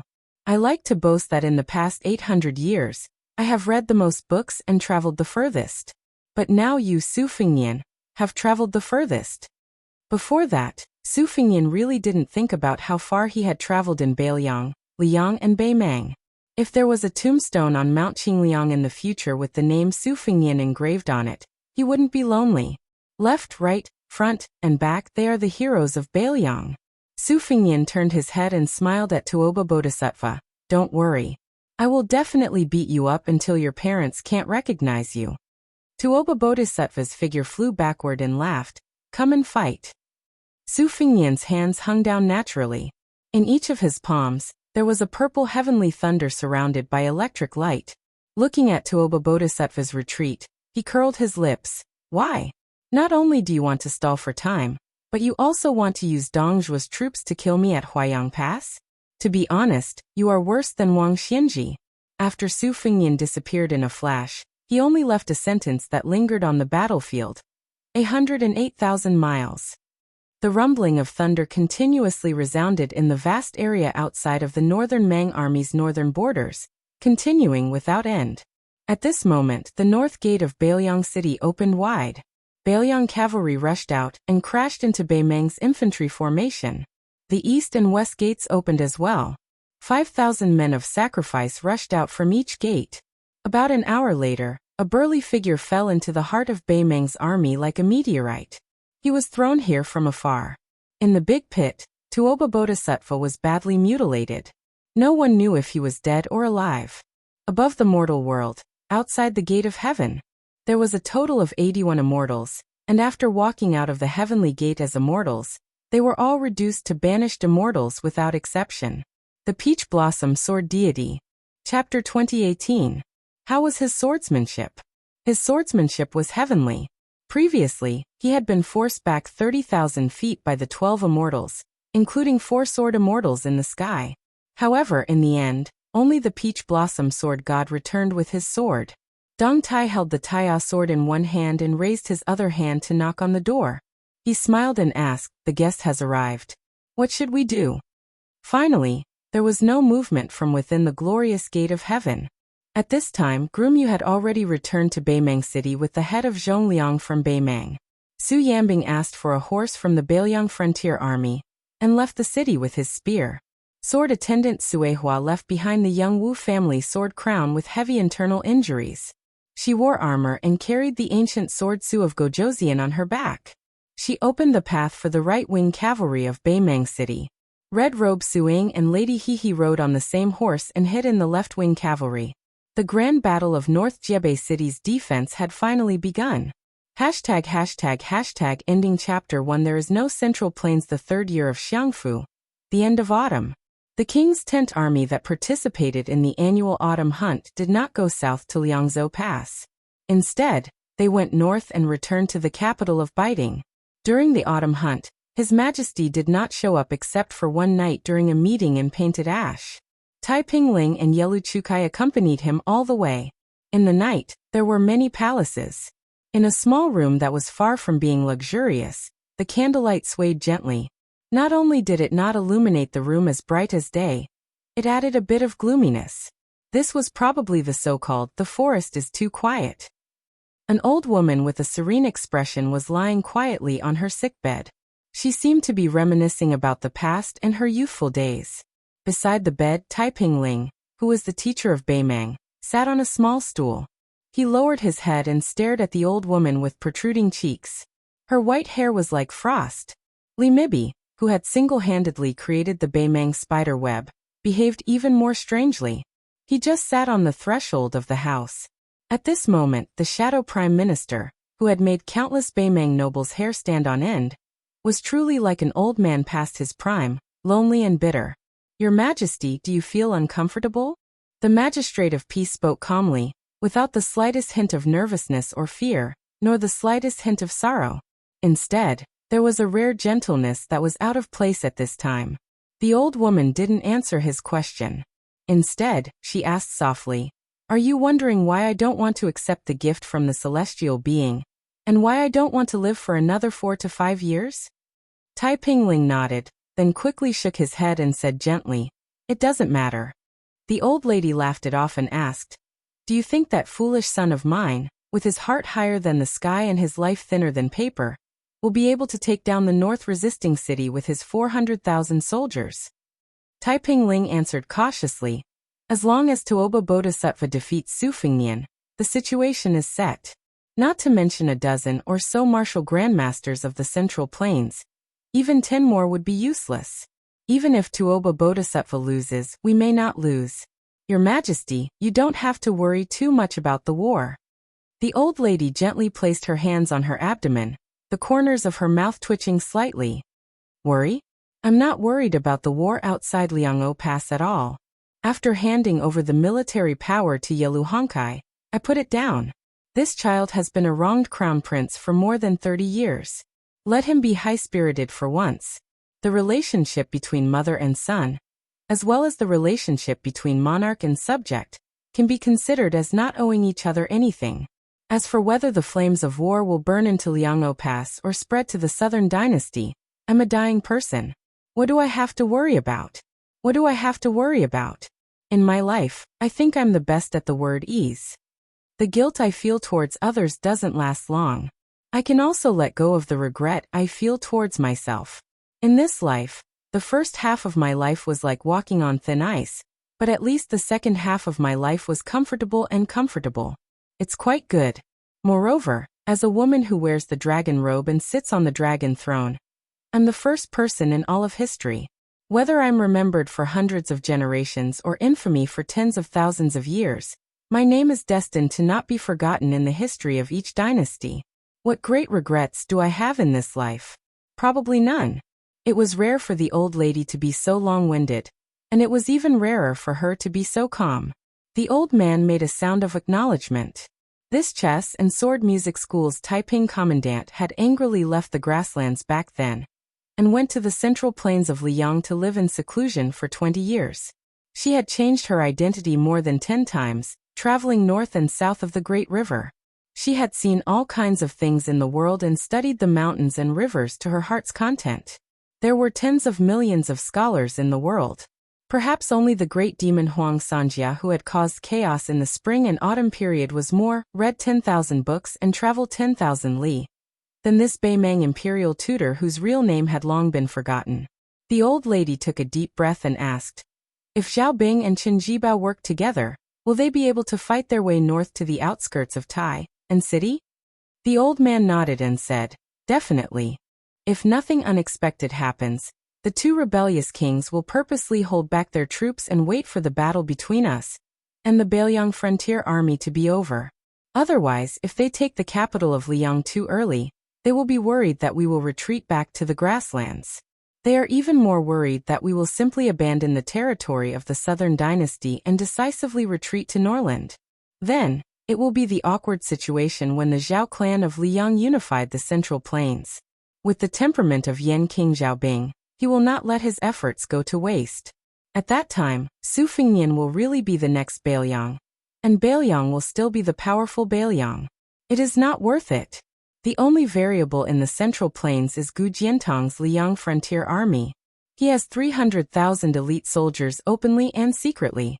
If he grasps the right opportunity, he may become the Su Shao after the Battle of the Western Wall.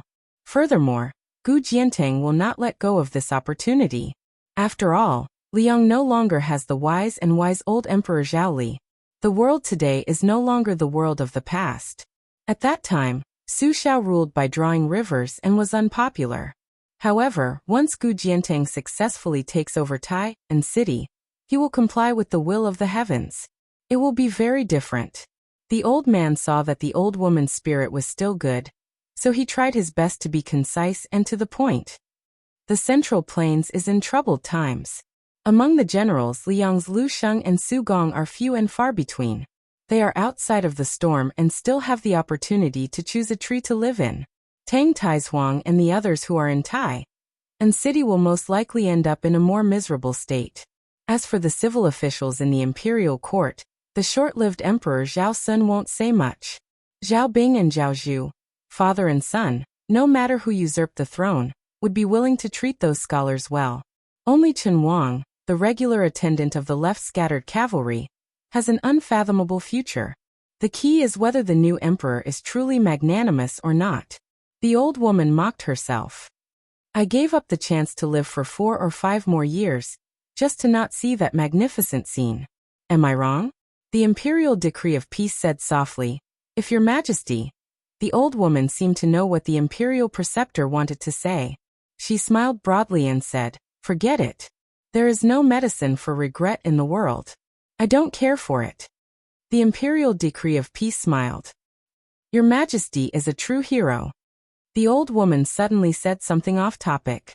Li Mibi, that woman can live, but she must not see the light of day again. Li Mibi, who was sitting on the threshold, was startled. He then said in a voice just loud enough for the emperor to hear, "I understand." The old woman seemed to have remembered something. That Wang Du of the southern court who likes to plant plum blossoms, is he really a chess piece? Li Mibi raised his voice slightly. Although there is no conclusive evidence, I can still conclude that Wang Du is a hidden chess piece of Beiliang. The old woman sighed. Tide Listening Pavilion's Li Yishan is truly formidable. The imperial decree of peace revealed an expression of heartfelt admiration. He nodded. Indeed. Li Mibi asked. How should we deal with that Dongjubo King Jingchong? The imperial decree of peace replied. His 10,000 private cavalry must have already joined up with the Yuzhou light cavalry of Yuluan's saber division. Presently, the southern court's military strength is weak. It's like a house with holes on all sides. Unless we send assassins in secret, we can't do anything to him. But this time, we'll borrow a knife to kill someone. With this Dongjubo, it'll only make the knife a bit faster. It's not a big deal. Li Mibi said indifferently. If your majesty really wants him dead, I can personally take action. The old woman smiled. Forget it. The southern court is such a big place. Even if I offer it up with both hands, Baoyang's small cavalry would have to be able to swallow it up. Just let them make trouble. The old woman was clearly somewhat tired when it came to such a major military matter that involved the direction of Liang Mang's war. She also had some unconcealable vexation. She slowly closed her eyes. It was as if she wanted to live a life where the eye doesn't see, the heart doesn't grieve over. She didn't want to be unable to break away from those schemes when she reached the end of the path in the world of the living. The old woman forced herself to take a breath. Her tone suddenly became firm. Her wizened face no longer had the casual expression from before. I only have 3 things to tell you. Dongzhuo must take Huaiyang Pass. Yalu Hongkai must die before me. The Morong clan must leave behind their bloodline, regardless of gender. When she said the last sentence, the old woman laughed out loud for no reason. She was extremely happy. Superfluous. Then there are only 2 things left. The old woman turned her head for the first time tonight. She looked at the imperial decree of peace, who worked diligently and wholeheartedly for the country's court. She smiled and asked, You can be considered a scholar. Then tell me, is it that man proposes but God disposes, or God disposes but man disposes? The imperial decree of peace said calmly. It varies from time to time, from place to place, and from person to person. Man proposes but God disposes. In the end, there's no fixed number. The old woman withdrew her gaze. She didn't comment. She muttered to herself, a muddled account. There was a long silence. The candlelight in the room was still dim. The old woman murmured in a small voice, It's getting cold, you should all leave. I want to have a good rest. The autumn air was refreshing. If he didn't die now, when would he? The imperial decree of peace stood up gently and then bowed. The old man refused to straighten his back for a long time. He turned and walked out of the room. Li Mibi stood on the steps of the small courtyard as if he was waiting for the imperial decree of peace. After the imperial decree of peace closed the door, the 2 old men stood side by side. Li Mibi sighed softly. There are still too many things that haven't been explained clearly. The imperial decree of peace didn't comment. Li Mibi suddenly sneered. If you leave too much blank, your authority as the imperial preceptor will grow. In the end, His Majesty didn't even leave a name list for the imperial preceptor. This is indeed what you want. Chapter 2019. As for the Beimang Empress's funeral, it was destined to be kept a secret. When the old woman refused to add oil to the celestial, she knew that she did not have much time left. Thus, she had informed the Taiping magistrate and Li Mibi that if she could not survive the Battle of North Jiebei, she would use the excuse of being exposed to the autumn cold to let the Taiping magistrate handle all government affairs. She had already changed the people in charge of the big and small seals to the Taiping magistrate's trusted aides. When the Taiping magistrate said that she was a true hero, he was speaking from the bottom of his heart. Yalu Hongkai, an old official who had followed the orders of 3 dynasties, was bound to die. If it were not for Li Mibi, who could barely hold back the first master of the chess and sword music school, no one in the grassland could challenge her. It was very likely that the next ruler of the grassland would be in her hands. After all, the empress did not mention who she wanted to inherit the throne. In her last words, she was still very cold to her son, Yalu Hongkai. My descendants are not like me. This sentence had been widely spread in the grassland. Fortunately, the word Shao was not replaced with filial piety. Otherwise, Yalu Hongkai would not be able to eat or sleep. After all, the mediocre descendants were not like the heroic ancestors. Each generation was worse than the last. This could be explained by the will of the heavens. To a certain extent, The reason why Yelu Honkai could live until today and even control 400,000 soldiers was because of the weak crown prince is not like the iron-blooded empress. Otherwise, how could the cub survive when the two tigers fought? Li Mibi's words did not cause the Taiping magistrate's face to change at all. This old man who had once said that he would use black and white to buy peace was now thinking about the weight of some chess pieces. Crown Prince Yelu Honkai was naturally not as mediocre and useless as people thought. However, the private meeting with Wang Du had caused the crown prince to completely lose the empress's favor. The empress had always thought highly of the youngest general in the grassland, Dong Zhuo. However, he was ambitious and difficult to control. Even the best person in the world could do the worst thing in the world if he became the empress. The common people in the world could be divided into two types of people, the empress and everyone else. Would Yelu Dongkai be unable to recover after losing the protection of his grandfather, Yelu Honkai? Could the Morong family's treasured cauldron become the life-saving talisman for the entire Morong family? Could Tuoba Bodhisattva, the loyal guardian of the grassland, have also thought of wearing the yellow robe?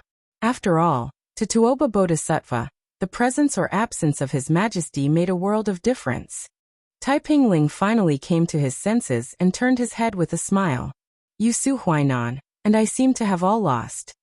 Li Mibi, who had never expected the Taiping order to say this, stared blankly for a moment. Then he put his hands behind his back and sneered. Everyone has their own way of living. Su Huainan's thoughts are the deepest, so his life is the most tiring. You're not any better. People who know how to play chess tend to have a strong desire for victory. I'm the only one who thinks the least and has the easiest life. Taiping Ling chuckled softly. You didn't think the least but admitted defeat the earliest. The expressionless spy neither admitted nor denied it. The peace order sighed. I'll have to trouble you from now on. Li Mibi said unhappily, It's my duty. What trouble? Taiping Ling patted Li Mibi's shoulder and joked, That's right. You're the kind of person who likes to hide and scheme against others. You should be enjoying it. Beimeng's shadow prime minister, who was used to being alone, was obviously not used to the other person's actions. He frowned, but some of the depression in his heart dissipated. The night was dark. Outside the house, the two elders with the greatest authority in the grassland walked down the steps one after another and parted ways at the door of the small courtyard. After Taiping Ling had walked far away, he suddenly turned his head back. Tears streamed down his face as he muttered, Miss Morong, Miss Morong. On the sickbed in the house, the old woman gently grabbed an old mink coat on the side and covered herself with it. She slowly fell asleep. Her withered fingers gently brushed the mink coat. Just like that little girl whose face and peach blossom blushed, she was in a foreign country. The first time she saw that young man from Liaodong, she felt as if she was bathed in a spring breeze. The third year of Xiangfu winter. The central plains were not stable. The situation in Guangling, Jiangnan, and north instantly took a turn for the worse. This was because the king of Shu, Chen Jibao, and the crown prince of Yanqi, Zhao Zhu, went to the tent of Wu Zhongshuan's army without any retinue. They persuaded the south-conquering general, who held the title of Minister of War, to change sides again. The rebel army went up north. Lu Xingxiang, whose army was stationed in the south of the capital, fell into a perilous situation in the blink of an eye. When the Huangzi officials of the Great Peace Palace heard this shocking news, everyone panicked like ants in a hot pot. Tantanon, who had already resigned due to illness, had no choice but to participate in the court meetings again. Only then did the people calm down. In the middle of winter, the weather was cold and people's hearts were cold. A carriage slowly drove out of the Huan Manor and came to a dilapidated manor just a street away. The signboard had been taken down long ago, and it was an ownerless place. The old man carried 2 jugs of wine and walked down the carriage. He walked up the steps and reached out to tear off the seal on the door. There were a few Zhaogo spies hiding in the shadows. Although they were of high rank, they tactfully ignored him. The old man hugged the 2 jugs of wine to his chest and pushed open the door with great difficulty with one hand. The old man familiarly walked around the corridors and came directly to the study. Some books had already been moved away, some were still left. The ones that were moved away were just collecting dust. It was just a change of location. There was still only one chair in the study. Thinking back to the past in the court, Other than Zhao Li and Zhao Dun, the two kings of Liang, probably only he, Huanwen, could casually sit here and take over the place with a clear conscience. Huanwen walked around the empty study table and placed the 2 jugs of wine on the table. He used his sleeve to wipe away the thick dust before slowly sitting down. If it was in the past, that purple-bearded and blue-eyed man would be standing by the window. Tantanon looked at the window and said softly, "Blue-eyed man, look. You threw away your responsibilities and left.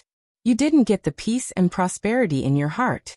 You only got this messy situation. Don't you feel guilty? It's lucky you died early. Otherwise, you would regret it to death." The old man snorted coldly. "It's lucky you weren't here. Otherwise, I really wanted to slap you on the head. I really wanted to slap you, not to scare you." The old man sank into silence. It was unknown whether Guangling Jidushi Lu Baijie was dead or alive. Administrator Wang Xiongui had been exiled for some reason. Whether it was his life or his reputation, he had escaped. In the end, he was about to return to the capital under the escort of Lu Xingxiang. In the matter of welcoming Wang Xiongui back to the capital, the Grand Peace City Court still had the leisure to argue. Originally, Wang Xiongui was the successor of Zhang Lu, the former Minister of Revenue, and the current administrator of the First Wei. It was natural that Sima Puhua, the Minister of Rights, would come out of the city to welcome him. However, the fall of Guangling Dao had caused half of the country to be ruined. Wang Xiongui was in dire straits. Even if he returned to Grand Peace City alive, his future days would be bleak. It was easy to imagine. The position of the Ministry of Rights Yamen in the Liang Imperial Court grew higher and higher. Right now, it was only second to the Ministry of Appointments, which was second only to the heavenly official Yin Maochun. Sima Puhua was worried that his reputation in the capital would be damaged. He was even more afraid that Wang Xiongui would implicate him and vent his anger on the young emperor. Naturally, he was not willing to personally take over the hot potato that was Wang Xiongui. The second in command of the Ministry of Rights, Jean Lanting, had publicly scolded Wang Xiongui many times at scholarly poetry gatherings. He would not come out of the city to welcome him. Thus, it was the pitiful Right Assistant Minister Jiang Yongla's turn. In reality, the Liaodong scholar group that had recently risen in the court was determined to beat the administrator, who had always been close to the Jiangnan scholars. They wantonly proclaimed in Grand Peace City that Wang Xiongui could not bear the heavy responsibility. If Qi Yanglong hadn't made the final decision and stopped the increasingly fierce crusade, Wang Xiongui probably wouldn't have been greeted by the Right Assistant Minister of the Ministry of Rights, but by the officials of the Ministry of Justice with shackles. Huanwen was used to the ebb and flow of the officialdom, so he didn't feel much about it. He just felt a little discouraged. In times of peace and prosperity, the civil officials' words were too extreme, just like the comments they made about the butcher Su Xiao during Yonghui's reign. It was harmless, and lame Su, who was far away in the northwest, didn't bother to make a fuss about it. But now was not the same as back then. They couldn't be mentioned in the same breath. Huanwen couldn't help but think of that young man, the youngest son of the blue-eyed man, Zhang Bianguan. He was said to be the son of the most distinguished official in the capital, but had no rank. He was said to be a good-for-nothing who didn't even dare to bully men and seize women. He was neither high nor low. The young man didn't rely on either side, so he didn't like to talk to anyone. Of the children of the blue-eyed man, only Zhang Bianguan was the one he liked the most. He wasn't afraid to see him and dared to make any jokes. Huanwen heard that after Zhang Bianguan left the Zhangfu, he married a woman from a small family. He lived an ordinary life in the streets. What he liked to do the most was to wander around and watch those pigeons fly in the sky of Great Peace City, day after day, year after year. Unfortunately, in the end, this young man who stood aloof from worldly affairs had died. The old man opened a jug of wine, raised his head and drank. He suddenly felt slightly sorrowful. The old man held the jug of wine and walked to the window. He pushed open the window and looked at the gray sky. "It's late and it's snowing. Can I drink a cup? How could one cup be enough?" A jug was just enough. The old man drank a mouthful of wine, wiped the corner of his mouth, and said with a smile, "Ha, you can't drink this kind of fine wine. You'll be starved to death." This Tantanon, who had been in a high position for 3 dynasties, sighed and said in a small voice, I almost forgot, you are someone who doesn't like to drink. The old man said angrily like a child. There is someone in the world who doesn't like to drink. Preposterous. Tantanon leaned against the window and looked at the desk. He took small sips of wine and quickly drank more than half of it. His eyes were slightly hazy. A little tipsy but not completely drunk. This was the end of life. The old man seemed to see a scholar with a purple beard and blue eyes sitting upright behind the desk, looking at him with a smile. Chapter 2020. Tantanon remembered the time when he and that guy were young, studying the books of the sages together. He slowly raised the wine pot and laughed softly. Don't think of the errors of Confucianism. Reading does not disappoint. That person seemed to reply. In the morning I am a farmer, in the evening I ascend to the hall of emperor. Tantanon then continued to recite. The court is full of Zhuzigue, all scholars. In the end, the two recited together. The emperor values heroes. Tantanon laughed loudly, not daring to look in that direction, afraid that he would not see that figure again in the next moment. The old man drank the last mouthful of strong wine in the pot, placed the pot on the windowsill, and staggered out of the study. Only my generation betrays the books of the sages. Since ancient times, the books of the sages have not betrayed me. On the desk, there was a pot of wine that no one drank. Since ancient times, the sages have been lonely. Only the drinker leaves his name. Unexpectedly, after Wang Xiongui returned to the capital, the emperor was not angry. Instead, he comforted this Guangling Confucian at the court meeting. However, after learning that the fate of Tongxi sword Saint Lu Baijie was unknown, and that he did not join the rebel vassal King Zhaobing, the young emperor seemed to be moved. After hearing this news, not only did the emperor, Zhao Zhuan, let out a sigh of relief. In reality, all of the court officials from the Jiangnan circuit felt as if a heavy burden had been lifted from their shoulders. Of the four great clans of Jiangnan, after Lu Daolin and Lu Baijie had successively become ministers of Liang, the Lu family could be said to have surpassed them and become the leader of the Jiangnan officials. Once Lu Baijie, as the leader of the southern party on the surface, betrayed the Zhao family of Liang, it was certain to be a disaster in the officialdom of Liang. Perhaps the three great clans of Jiangnan, who were of the same breadth and branch as the Lu family, more or less hoped that Lu Baijie would rather commit suicide than live an ignoble life of riches and honor. Taking a step back, as long as there was no news of Lu Baijie, it was definitely a blessing in disguise.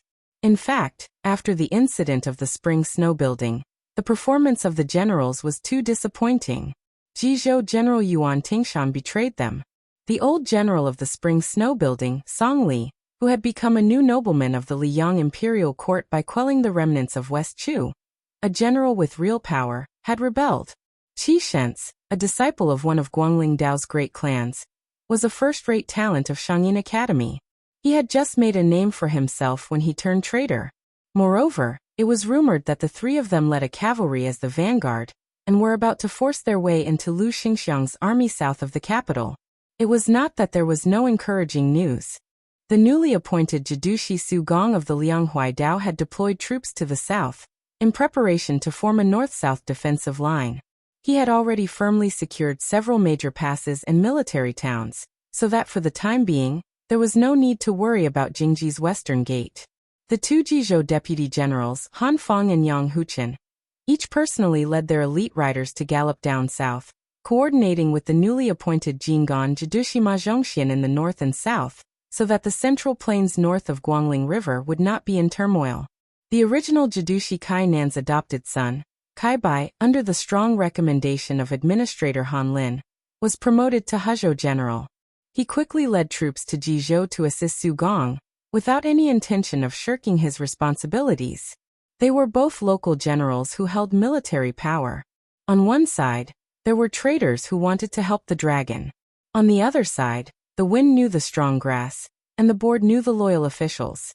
After Wang Xiongui, who was temporarily still the Guangling Jidushi administrator, safely returned to his mansion, he did not accept his wife's suggestion to immediately wash away his bad luck.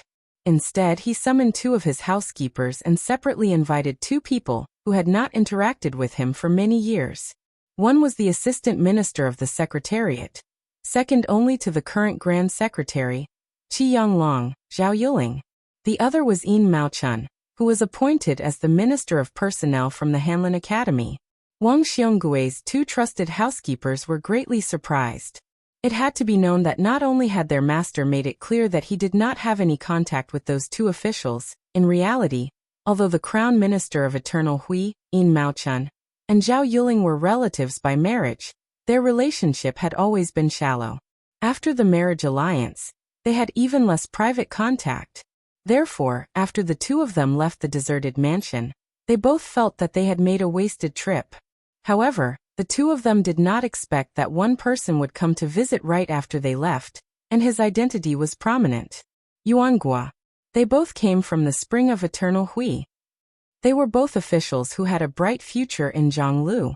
Furthermore, Yuangua's talent in his early years was even greater than the top 3 in the imperial examinations, Zhao Yuling and Yin Maochun. He had always been the junior that Tantanon favored the most. However, because Yuangua's personality was too lax, his knowledge too high, and his talent too great, he was quickly surpassed by Zhao Yuling and Yin Maochun in the officialdom. In the end, even Wang Xionggue and Han Lin left him far behind. He finally made a comeback after the Eternal Hui auspicious talisman, and became the minister of 2 ministries. Immediately after, because he did not agree with the emperor, he quickly left Graydon City, and was demoted to the Tuliao Roads to be the deputy provincial governor. He did not accomplish much. Regardless of whether it was Gu Jiantang or the prince of Jiaodong, Zhao Sui, neither of them paid much attention to Yuanghua. Even the 2 Liao scholars did not like this Mr. Nice Guy, who became less and less opinionated as he got older. Thus, Yuangua's arrival in the capital did not cause any waves. However, the juniors who had been tricked into drinking by Yuanghua, this unscrupulous elder, since they were young, had a good gathering in Yuangua's manor. Wang Xionggui's youngest son, Wang Yuanran, the most famous young master in the capital, had been abducted by Yuanghua when he first drank with prostitutes. For such trivial matters, the former assistant minister of the Ministry of Justice, Han Lin, who had always been gentle, courteous and thrifty, had completely broken off relations with Yuanghua, this old and disrespectful fellow. However, after so many years, whether it was Wang Yuanran, this group of idle hedonistic sons, or Yin Maochun's eldest legitimate son, Yin Chongqing, these ambitious young people, they all got along well with Yuanghua, who did not have the airs of an elder. When Zhao Yuling and Yin Maochun, these 2 important figures of the central government, came to Wang Xionggui's study one after the other, the 5 most outstanding young people of Zhonglu, other than Han Lin, who was far away in the northwest, were all gathered. After the 4 of them sat down, they were all speechless for a moment.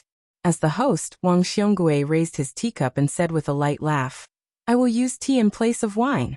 In the future, I will have to trouble you to take care of ZC." ZC was Wang Yuanran's courtesy name, a gift from Tantanon's Huanwen.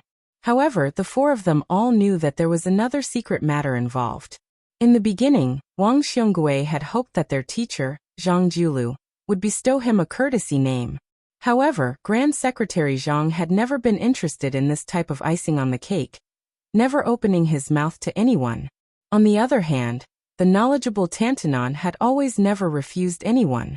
Regardless of whether it was his colleagues in the officialdom or his scholarly friends, he would always accede to their requests. The reason why Tantanon's officialdom didn't collapse was probably because of this kind of bit-by-bit accumulation. In reality, back then, Wang Xionggue had only casually mentioned it. How could he have the extravagant hope that the Grand Secretary would make an exception for him? After all, back then, the young Wang Yuanran's reputation among the children of aristocratic families was something he, as his father, was well aware of. Perhaps not even the Grand Secretary would be willing to treat Wang Yuanran properly. Every year, during the first month of the new year, when Wang Yuanran and his older brothers followed Wang Xionggue to visit the Grand Secretary's residence, each time, they would be like mice entering a cat's nest, definitely not daring to say a single extra word. No wonder Wang Yuanran's courage was so small. Just think about it, when the Grand Secretary's son saw Zhang Jilu, it was as if they were facing a great enemy, not even daring to breathe loudly. How could Wang Yuanran dare act rashly? Only, for some reason, Wang Yuanran's courtesy name ZC really did come from Zhang Jilu's writing. It was just that he found an opportunity to pass it on to Huan, not willing to make it public. Wang Xiongui was overjoyed at this turn of events. It really wasn't an exaggeration to say that he cried tears of joy. However, the Minister of Revenue, who was well versed in the rules of officialdom, didn't dare make it public at all. Even when it came to his wife and son, he still didn't reveal the truth. Yuan Guo was the first to speak. What problem is there? Zizi has turned over a new leaf, and is no longer muddle-headed like before. This is a good thing. As an elder, of course, I have no reason to refuse. Then Yuan Guo turned his head with a smile toward Zhao Yuling and purposely asked, Sir Zhao, is that right? Zhao Yuling glared at this fellow, but when faced with Wang Xionggui's almost pitiful gaze, he nodded and smiled. No problem. Only Yin Maochun didn't speak. During the spring of eternal Hui, Yin Maochun was extremely outstanding.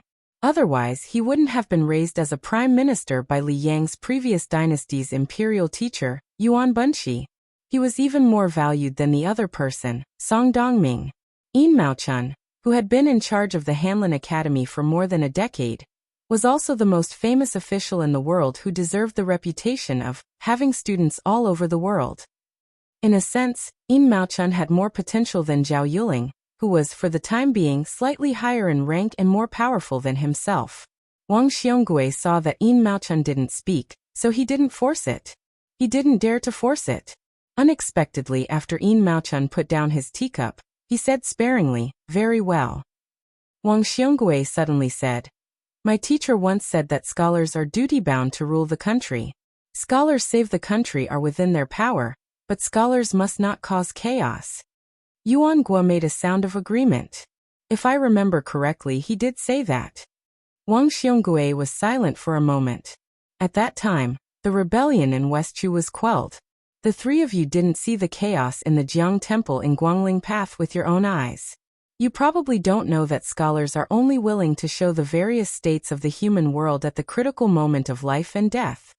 Wang Xiongui laughed self-deprecatingly. After my dynasty quelled the spring and autumn period and unified the Central Plains, I revised the history books of the previous dynasty and always saw some jokes. Some said that the water was too cold and the well was too small. Some said that my house had 4 walls, no beams, no white silk. I didn't want to believe it before, but this time, I had to believe it after seeing it with my own eyes and hearing it with my own ears. Wang Xiongui stood up and went to the window seat where the heavy snow was swirling. During the celebration banquet of the spring snow building, Qin Jibao, Zhao Bing, and Nalin Yusi came together aggressively. There were thousands of rebel soldiers downstairs. Only Mr. Tang she stood up and questioned Zhao Bing on the spot. And I, Wang Xiongui, am a second-rank official like Liu Baijia. Although I was angry, I didn't dare to say anything. Wang Xiongui turned his head and asked with a smile. I've been thinking, if my teacher was present at that time, what would he say and do? Yin Maochun was lost in thought. Zhao Yuling smiled but didn't say anything. Chapter 2021. Yuan Guo stroked his beard and said, I think that Mr., who has never fought anyone in his life, will give Zhao Bing a good beating. Yin Maochun laughed for the first time without any fear. Zhao Yuling, who was also a grandmaster in the officialdom, also laughed. Wang Xiongui straightened his robes, turned to look out the window and bowed solemnly. Yuan Guo sighed and slowly stood up. He also straightened his robes and bowed. Zhao Yuling and Yin Maochun looked at each other and smiled. They stood up at the same time and bowed as well. This was the matter of scholars. No matter what other scholars in the world think or do, I, Scholar Zhang Lu, cultivate my body. The Qi family. Rule the country. Pacify the world. At the border of the imperial city of Great Peace City, the door to a small courtyard was half closed. A blind young man and a maid who depended on each other were cooking wine in the snowy night. The maid called Xinghua said worriedly, Young master, it seems that the outside world is becoming more and more chaotic. When I went to buy food, I heard that the 3 rebel kings fought their way here and almost ran into Assistant Minister Lu's army. The price of rice in the capital has risen a lot. If we don't stock up, it will be troublesome. The young man, who was dressed in white and smiled proudly at the nobles, said gently, Don't worry, we won't starve. However, as long as one has food at home, one's heart won't panic. She wanted to speak but stopped. In the end, she couldn't help but ask in a small voice, "Young master, can we defend? If the 2 border armies of Gudajo come down south to help, will we be able to quell the rebellion? But even I know that the king of Shu, Chen Jibao, is very good at using troops. He is helping the king of Yan and the others. What should we do?" Lu Su, who was in charge of Liang, said softly, "The white-robed war saint chose to take in Wu Zhongshuan's army not just because he wants to end the battle quickly. It also means that the scenery in the distance is not in Great Peace City, but Gu Jiantong's border towns." Xinghua was confused. "Ah, what is he thinking?" Lu Suan joked, "Only God knows." She carefully handed a cup of hot wine to Lu Su. Over the past few years, the two of them had a tacit understanding. Although she was blind, she naturally took the cup. When Lu Su lowered his head to drink, she sighed, "Sigh, it's only been 20 years of peace and there's going to be turmoil and chaos again." The corners of Lu Su's mouth curled up. "The two of us can be considered lucky to have just lived for 20 years. In the early years of Yonghui and this year's 3rd year of Xiangfu, the people of the Central Plains, the old people from the past, and the children now will all have to live in fear." She smiled. "You're right, young master." Lu Su turned his head and looked at the half-open door. He pursed his lips and looked calm. She looked at the side of young master's face, her eyes dazed. She didn't have any extravagant hopes. She only hoped that she could stay by his side until she saw her young master's hair slowly turn white, and her young master would never see her unbearably old appearance with white hair. Lu Su slowly turned his head and broke the silence. "I've already dismissed Spy Zhao today. You can say anything." Xinghua hesitated. "Young master, do you occasionally feel lonely?" The blind young man smiled and shook his head. "I'm a virgin, happy and content." Xinghua stuck out her tongue. "Young master, you're so calm and indifferent. You're really amazing." He mocked himself. The frog in the well talks about the sea. The worm in the summer talks about the ice. That's amazing. She didn't really understand, so she didn't say anything. Lu Su suddenly said, "I remember that there's spring water in my hometown. It's known as the 9th best spring in the world by the Dafeng dynasty's tea sage. If you pour the spring water into a cup, the water will not overflow. It can even float copper coins." Xinghua widened her limpid eyes. "Is it really that magical?" Lu Su laughed. "Floating copper coins are definitely fake, but it's true that it's like drinking wine in a cup. If there's a chance, we can use the spring water there to boil wine." Xinghua nodded her head vigorously. Lu Su raised his head slightly and whispered, "This spring is the most pleasant. The 18 spring seasons." She asked curiously, "Young master, who wrote this poem?" "It's quite good." Lu Su stretched out his finger and pointed at himself with a gentle smile. Xinghua immediately said in a serious tone, "It's really a good poem." Lu Su pointed at her. "You're not very good at flattery." Xinghua blushed. Lu Su gently opened his palm to the woman beside him. She felt as if she was struck by lightning. She was timid and gentle. Finally, she gathered her courage and stretched out her cold and slender hand and placed it in his palm. Lu Su held her hand tightly and said, "Xinghua, I'm blind. In the future, help me look at those great rivers and mountains. If you see them, I will see them too." She choked and said, "Young master, don't despise me for being stupid." Lu Su shook his head and said softly, "I don't dare." Outside the house, the heavy snow fell on the world. Inside the house, the people were as warm as spring. The 4th year of Xiangfu, early spring. The last heavy snow at the end of last year had yet to melt. Jiaodong King Zhao Sui led his elite troops to the south. At the same time, Hezhou General Kai Bai's elite cavalry and Yang Huchen's and Han Feng's cavalry successfully merged. Jinggan Jidushima Zhongxian announced that he had gathered 100,000 elite troops and was about to head east.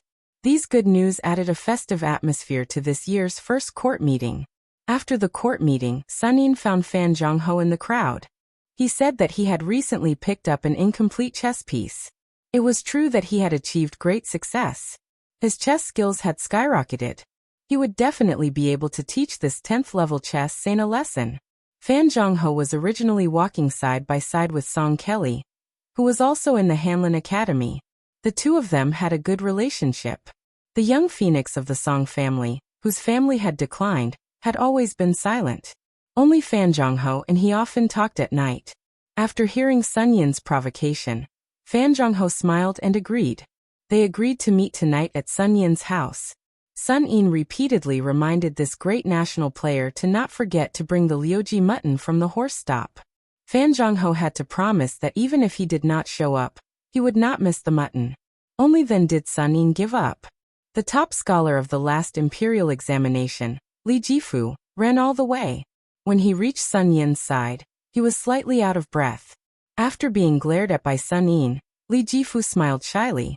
Li Jifu's appearance was average and his temperament was dull. He had always been ridiculed as one of the bottom 3 candidates in the Liyang imperial examinations.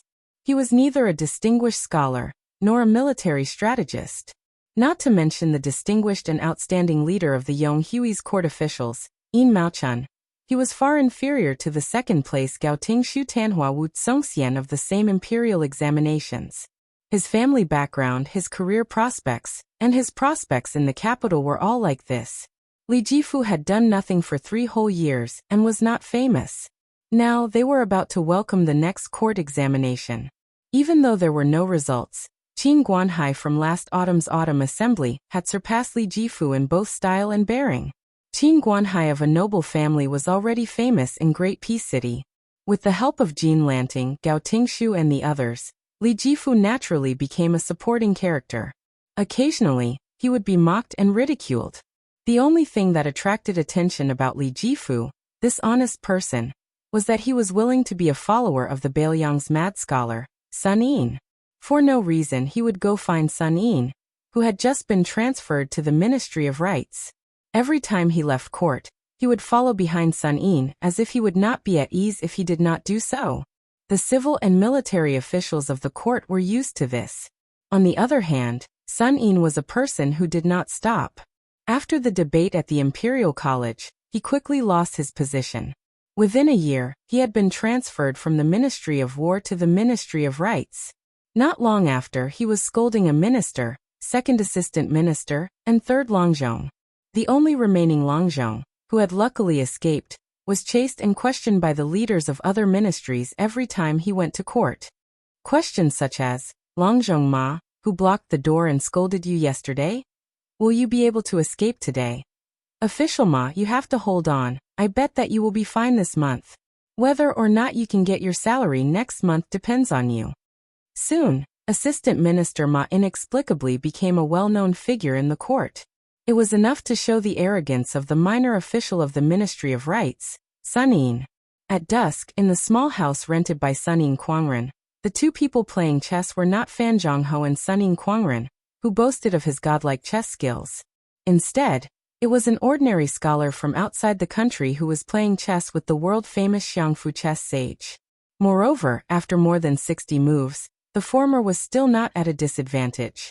Those who knew about Fan Zhongho's powerful chess skills knew that this was not an easy feat in the contemporary Go world.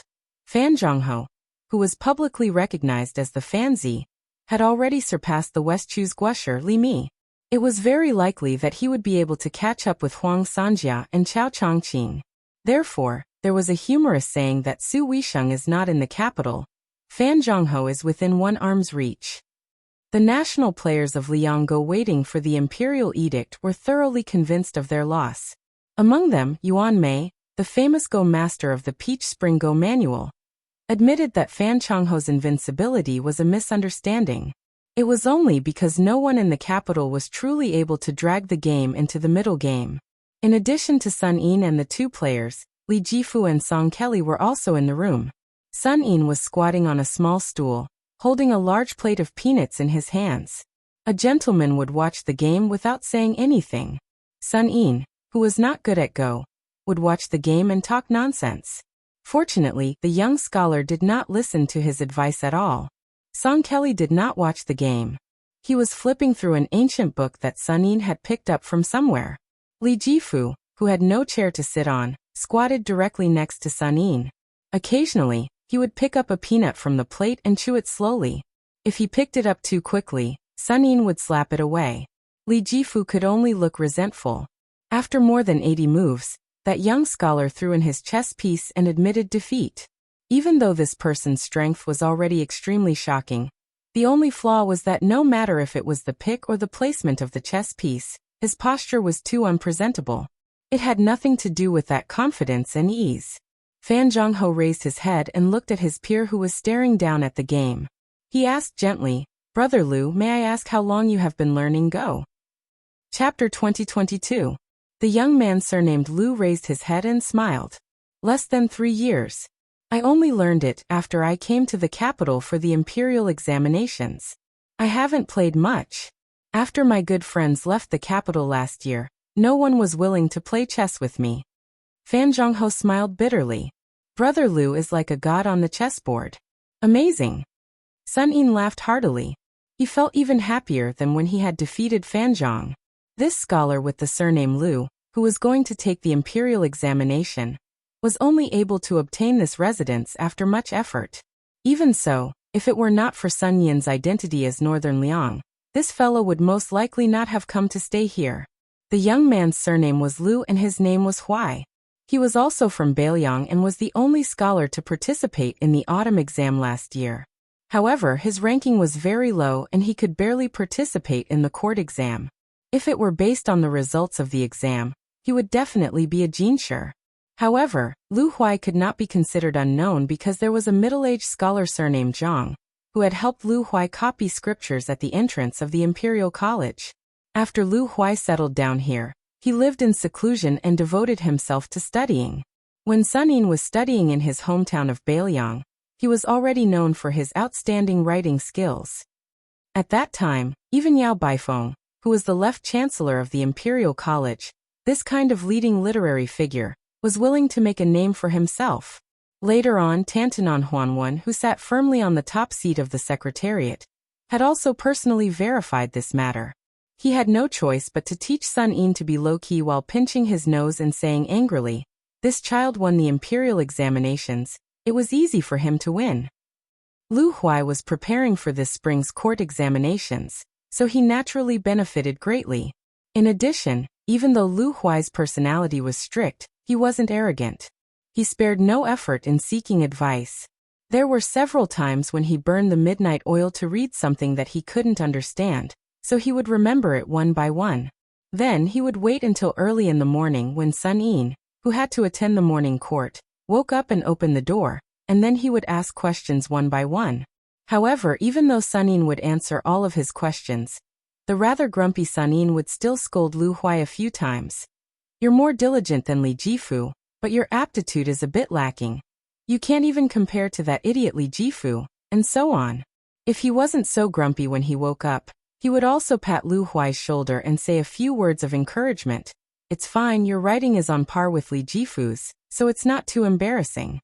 After all, you guys aren't me Sun Yin.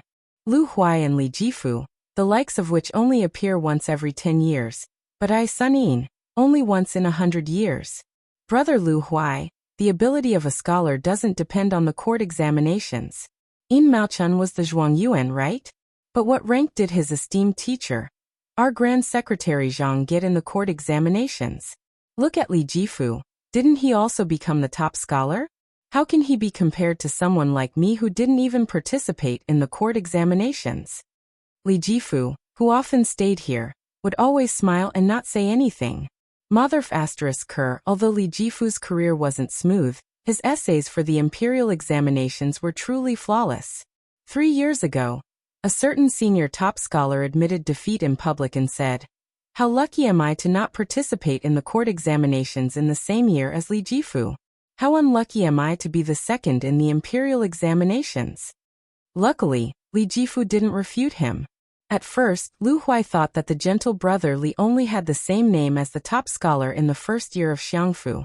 When he found out the truth, he had no choice but to persuade Sun Yin not to laugh at brother Li in front of him.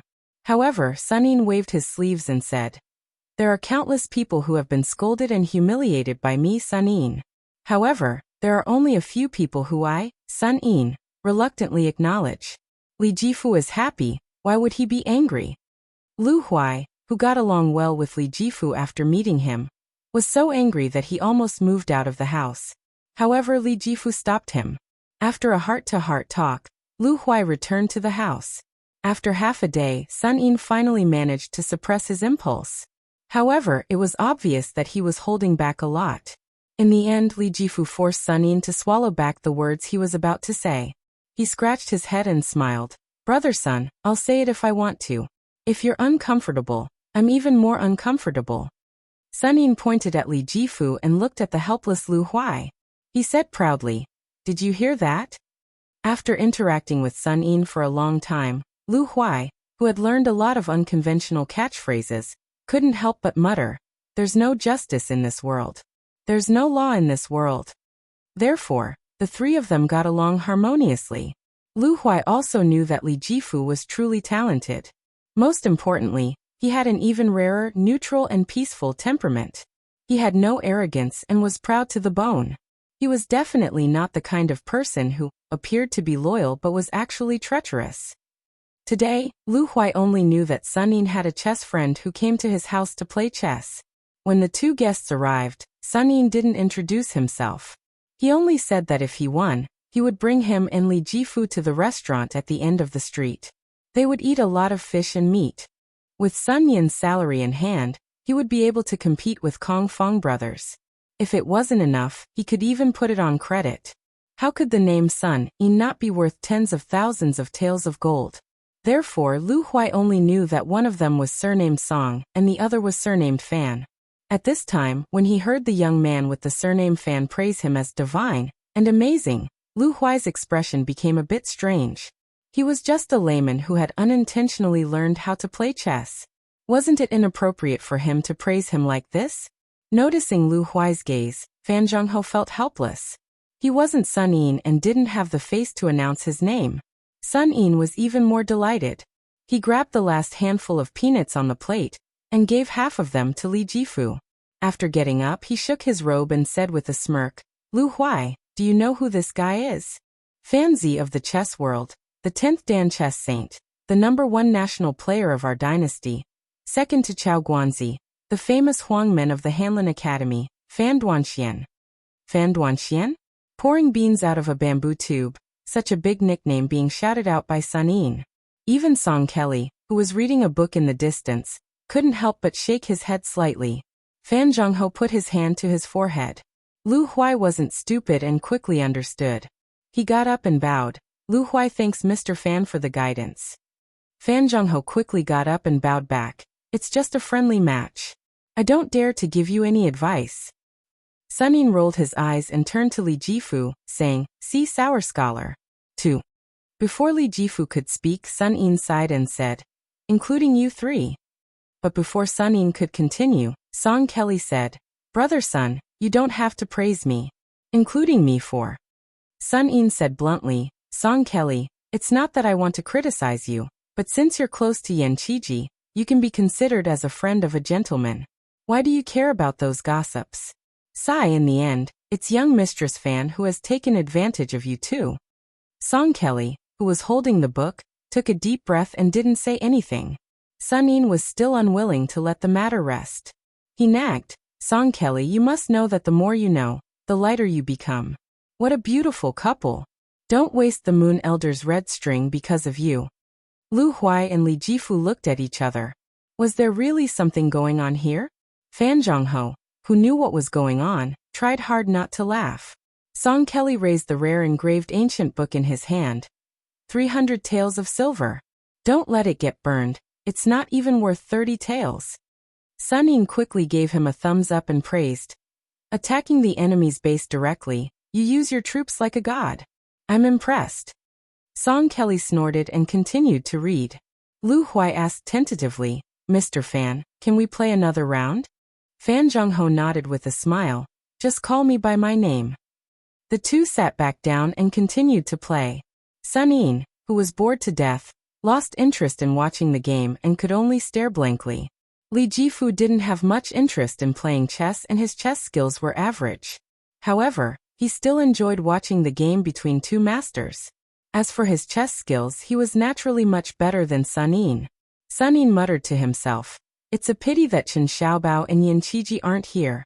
Otherwise, All the guys I like would be in the same nest. Lu Huai was very focused on playing chess. In fact, Lu Huai was always so focused whether he was reading or doing things. Fan Zhongho, who had played chess countless times, was also the same. It could be said that when he placed a piece, even thunder wouldn't move it. Song Kelly thought for a while. Only Li Jifu smiled. He was very happy. It was very strange. Although he had known Sun Yin for a long time, there had never been any heartfelt words between the two of them. Sun Yin always liked to be lost in thought, and his mind would often wander. Li Jifu also rarely took the initiative to talk when he was beside Sun Yin. He usually just quietly read and thought about the big and small things in the officialdom, and the high and low people in the yamen. Sun Yin said to himself, "Actually, Fan Zhongho is very competitive, and can let go of things easily. He's really suitable to be an official. He's not suitable to play chess. First, he should wander around places like the Imperial Academy and Imperial College. He's not afraid of being slow, but he's afraid of being fast. Young Chicken Song, oh, that's not right, Young Chicken Song. What about Young Chicken Song? She is courageous and diligent. She will be an assistant minister for 3 years, a minister for 5 years, and a grand secretary for 10 years. Oh, that's not right. Sun Yin will be the grand secretary for 10 years. Song Kelly, you should just be a minister obediently. As for Lu Huai, don't be stuck in a pile of books. Being a teacher won't be a big deal. At most, you'll be given an average posthumous title. What Wenjia Winnie Wenda? How is that a posthumous title?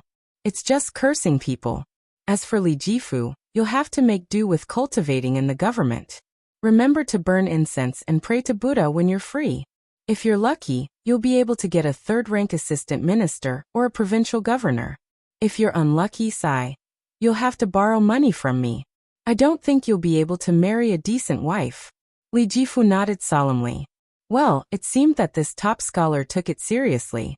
Song Kelly shook his head again. Before the night ban in the capital, Fan Zhongho said goodbye to Song Kelly. Lu Huai got up and walked him out. Li Jifu left the house later. Lu Huai helped him carry the lantern to the corner of the alley before handing it to him. Chapter 2023. Lu Huai clearly saw this scholar holding a lantern in one hand and blocking his view with the other as his shoulders trembled slightly. Before leaving, Sun Yin picked up the book that Song Kelly had placed on the table and threw it to Li Jifu, who was about to leave. He said angrily, "I'll lend you the book. Friendship is friendship, but you have to return it. The shortest is 3 years, the latest is 5 years. I'll count the days with my fingers. If you don't return it, I'll carry a bucket of dung to your door and pour it. It's up to you to believe it or not. Don't be so wishy-washy. Get out of here." In the night, Li Jifu walked further and further away. Then he walked faster and faster as he strode forward. In reality, for some reason, this scholar had been borrowing money from his colleagues recently. However, he gritted his teeth and did not ask for Sun Yin's help.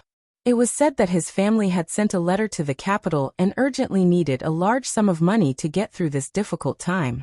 However, most of Li Jifu's family naively thought that Li Jifu, who had brought honor to his ancestors, was fated to have a meteoric rise in Jing. They did not know that it was not easy to climb up the ranks of Great Peace City's officialdom. If Li Jifu had not been the number 1 in the first rank, and had only been a slightly higher-ranking Jinsher, perhaps his days would be much better than now. At the very least, he would have more money and more friends. Taking a step back, even if it was a second-class Grand Scholar who was sent out to other places, or a fellow Grand Scholar who was lucky enough to fill the vacancy immediately, the good ones would be the officials who ruled over a region. As for the bad ones, it would be difficult for them to remain uncorrupted. However, Li Jifu was the top scholar and had no family background. Moreover, there were no seniors in the bureaucracy to help him. How could Li Jifu become a dragon in a storm? He should have been suppressed by the seniors in the capital. Therefore, Sun Yin's unintentional words of suffering hit the nail on the head. However, no matter how difficult it was, Li Jifu was still the top scholar. As long as there were not too many twists and turns in his future career, it would be smoother and smoother. Not to mention an extremely high official, with the generosity of the previous emperors of the Liang dynasty. There had never been a top scholar who died halfway. At the very least, he had managed to become a fourth-rank official. In that case, after 3 to 5 years, Li Jifu would definitely be able to fork out the money for a printed book. If Li Jifu secretly sold the book, even if he sold it cheaply, he would still be able to get 200 taels of silver. For Li Jifu's family, this was a huge hurdle. As long as they had this amount of silver, they would definitely be able to cross it. Mad scholar Sun Yin. Since he was able to become the best scholar in Liang, how could he be someone who only knew how to read? Was he really ignorant of the ways of the world? It was impossible. Lu Huai returned to the house with mixed feelings. Looking at Sun Yin, who was flipping through a book with one leg crossed over the other, Lu Huai said softly, "Even though I know it's unnecessary, I still want to thank you on behalf of Brother Li." Sun Yin didn't even turn his head as he said indifferently, "You're thanking me on his behalf? Heh, be careful that the blockhead surnamed Li doesn't care about your feelings in the future." Lu Huai said calmly, "Brother Li and I are friends of gentlemen. Although the taste is not as good as wine, wine can quench one's cravings and water can quench one's thirst. I don't wish to have any dealings with Brother Li." Since that's the case, Sun Yin interrupted Lu Huai's words, "Wrong, very wrong. Do you know why in history? It seems that in the fierce political struggles of the past dynasties, the true gentlemen always lose miserably, while the hypocrites can win again and again." Lu Huai was about to speak when he was interrupted by Sun Yin again. This mad scholar stared at the oil lamp and said tirelessly, "You don't know. Even if you think you know now, it's still wrong. Gentlemen like to call themselves friends and not party. The true gentlemen foolishly take it as a standard and really do so. You have to know that on the way to the top, the biggest taboo is to appear to be full of friends, but in reality, be alone and without help. When in trouble, especially when the emperor is annoyed, the assistance of the gentleman beside you will often backfire. Why? Because they don't know who the biggest donkey in the world is. It's actually the hypocrites who are willing to throw away their face and the true villains who have the guts to bet all their belongings on the gambling table to win big with a small amount that can help turn danger into safety. Speaking of which, don't think that the hypocrites and the true villains are empty scholars. Let me tell you, whether a scholar's moral conduct is noble and unsullied or not, it has a certain relationship with how many books they have read and how much fame they have obtained, but it definitely has nothing to do with it. Let me ask you, Song Kelly's father and grandfather, the two masters of the Song family, who enjoyed fame overseas during Yonghui's reign, this old man Song, how is his handwriting? He's a first-class master. Who knows, maybe several hundred years later, there will still be countless scholars painstakingly copying and practicing. Is little Master Song's writing good? Of course it can't be better. There's nothing he can't master in poetry, song and prose alone. I'm guessing that 1,000 years later, when there's a ranking of the top 10 masters of prose, Song Kelly's father will still have a place. But if this father and son pair can't maintain their integrity in their later years and ultimately lose their reputation, it's only because the old Grand Secretary Zhang Julu is dissatisfied with their position as the overlord of the literary world. If you want to condemn someone, you can always find a pretext. Do you Lu Huai really believe it? I, Sun Yin, don't believe it, or to be more accurate, I only believe half of it. This matter needs to be discussed in depth, broken down into pieces. You'll have to listen to me until daybreak, because it involves too many secrets of the imperial court. The trend of the imperial examination in Liang, the rise and fall of the literary vein in the world, the direction of public opinion in Jiangnan, the serious problems of the two departments of civil service and etiquette, and so on and so forth. I reckon you'll have a headache just listening to it. Lu Huai stood in place dumbstruck. Sun Yin was still crossing his legs, swaying back and forth. He chuckled and said, "As long as you enter the imperial court, there won't be many people who truly share the same ideals, right? But you have to remember one thing. Whether you're an official in the capital or a local government, the number of chairs in the officialdom is fixed. Once you sit down, there will definitely be a few people missing. The feud in the officialdom is far greater than in the Jianghu." This famous saying was said by a certain great writer. Yes, it was me, Sun Yin. When your position is high enough, there will be fewer and fewer chairs. It's even more so. Scholars with great ambitions, if they don't lose their original aspirations in the ups and downs of the officialdom, will only become more and more painful. This is because if you want to let go of your hands and feet to fulfill your ambitions, you need to have a large group of colleagues and subordinates to work with you. You have to take care of all aspects of interests. To give a simple example, if an opponent in the officialdom splashes dirty water on you, even if the emperor doesn't care, what if half of the capital follows suit and speaks ill of you? Or perhaps half of the scholarly circles blindly follow suit. What's even more frightening is that when the time comes, even the common people will follow suit and scold you. What will you do? Scold back? You're a gentleman who's well-read and virtuous books, and you're already an official of the imperial court. If you scold someone in front of them, you'll lose all decorum. Furthermore, you'll also ruin the emperor's impression of you. What do you need to do? Do you want to form a clique or not? Do you want to build a zhang hut? Do you want to be the leader of the Green Party? Lu Huai, ask yourself honestly. I can't give you an answer. I just want to tell you that if you want the state affairs to be smooth and the politics to be clear, you will inevitably encounter all kinds of drawbacks that will eventually block the path of the court. And the drawbacks come from the corrupt government. It may also be that the good government is corrupted by the evil, or it may even be that the officials who don't do anything are indifferent. People who talk empty talk are the most carefree. People who do things are the most scolded. The world is bustling with activity, nothing more than profit and gain. Finally, I'll tell you a sad truth. The reason why Zhang Jiulu sought his own death was because he saw that the sons of the aristocratic families who control the imperial court are used to wealth. No matter how much they value money, if they have the same temperament and character, the former will definitely not be as good as the son of the aristocratic family who rose to the top. I'm not saying that everyone is like this, but it's definitely not a small number. Let's ask the latter, after suddenly becoming rich, even if he can keep his hands clean, will there be people in his family who will ask for too much? Will they use their power to bully others in the local area? Will they become a tyrant who runs amok in the local area? Of all virtues, filial piety is the most important. After becoming an official, how many people dare not recognize their unbenevolent and righteous parents? Brothers are friendly and respectful. The elder brother has helped you all the way to become a talent. If he says he wants to marry a wife and take in a concubine, and wants thousands of acres of fertile land, will you agree? If the husband and wife treat each other with respect, if the wife's family member commits crimes and is exposed, do you dare to let his head roll on the ground? Are you willing to see the wife who shares the same bed as you wash her face with tears every day? You've been studying with the same hometown for many years. If you're rich and he's not famous, he's begging for a small official position. If he's really talented, but his fate is not good, how will you deal with it?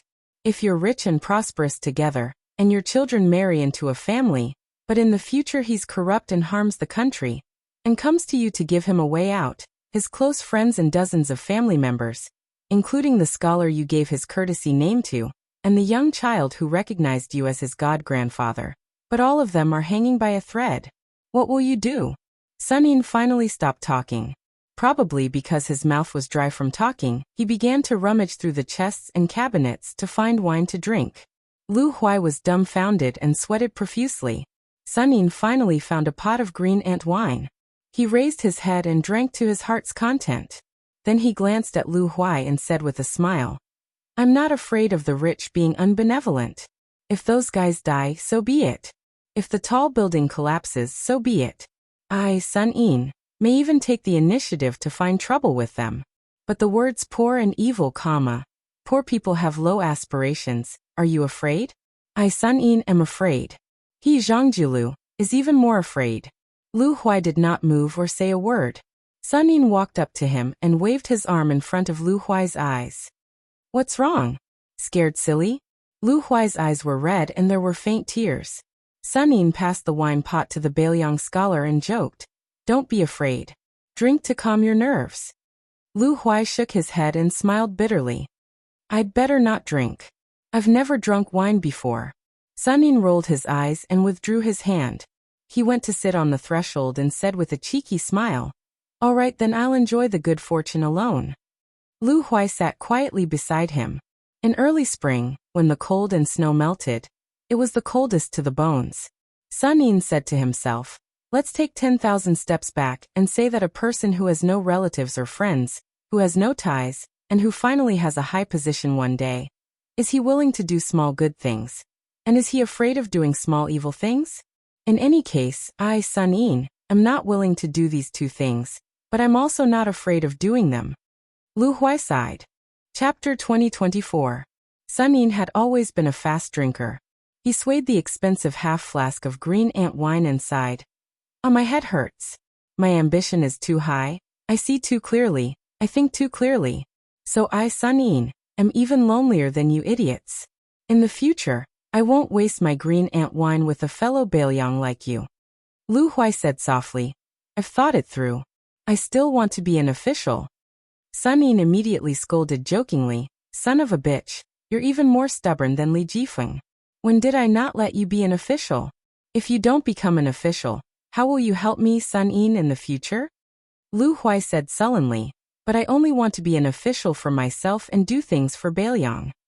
This time, it was Sun Yin's turn to be stunned.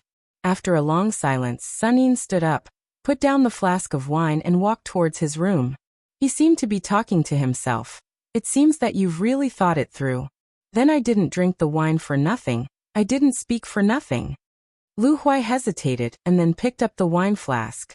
He sniffed and turned his head to ask, I drank it. With his back to Lu Huai, Sun Yin reached out a hand and bent his little finger. There are about 3 mouthfuls of wine left. Just treat it as you owe me 3 taels of silver. Seeing that we're fellow Bailiang, I'll only take 6 taels of silver from you. Lu Huai asked, how did you calculate this? Sun Yin walked into the room and suddenly closed the door.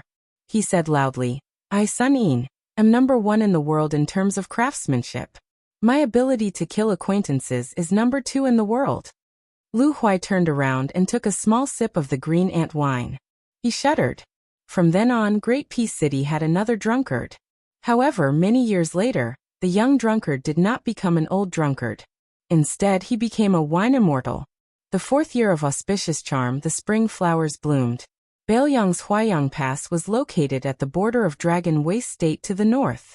A little girl with a sable forehead and a Xianbei jade buckle on her waist was leading a crimson colt that looked like a ball of flame, slowly walking on the vast grassland.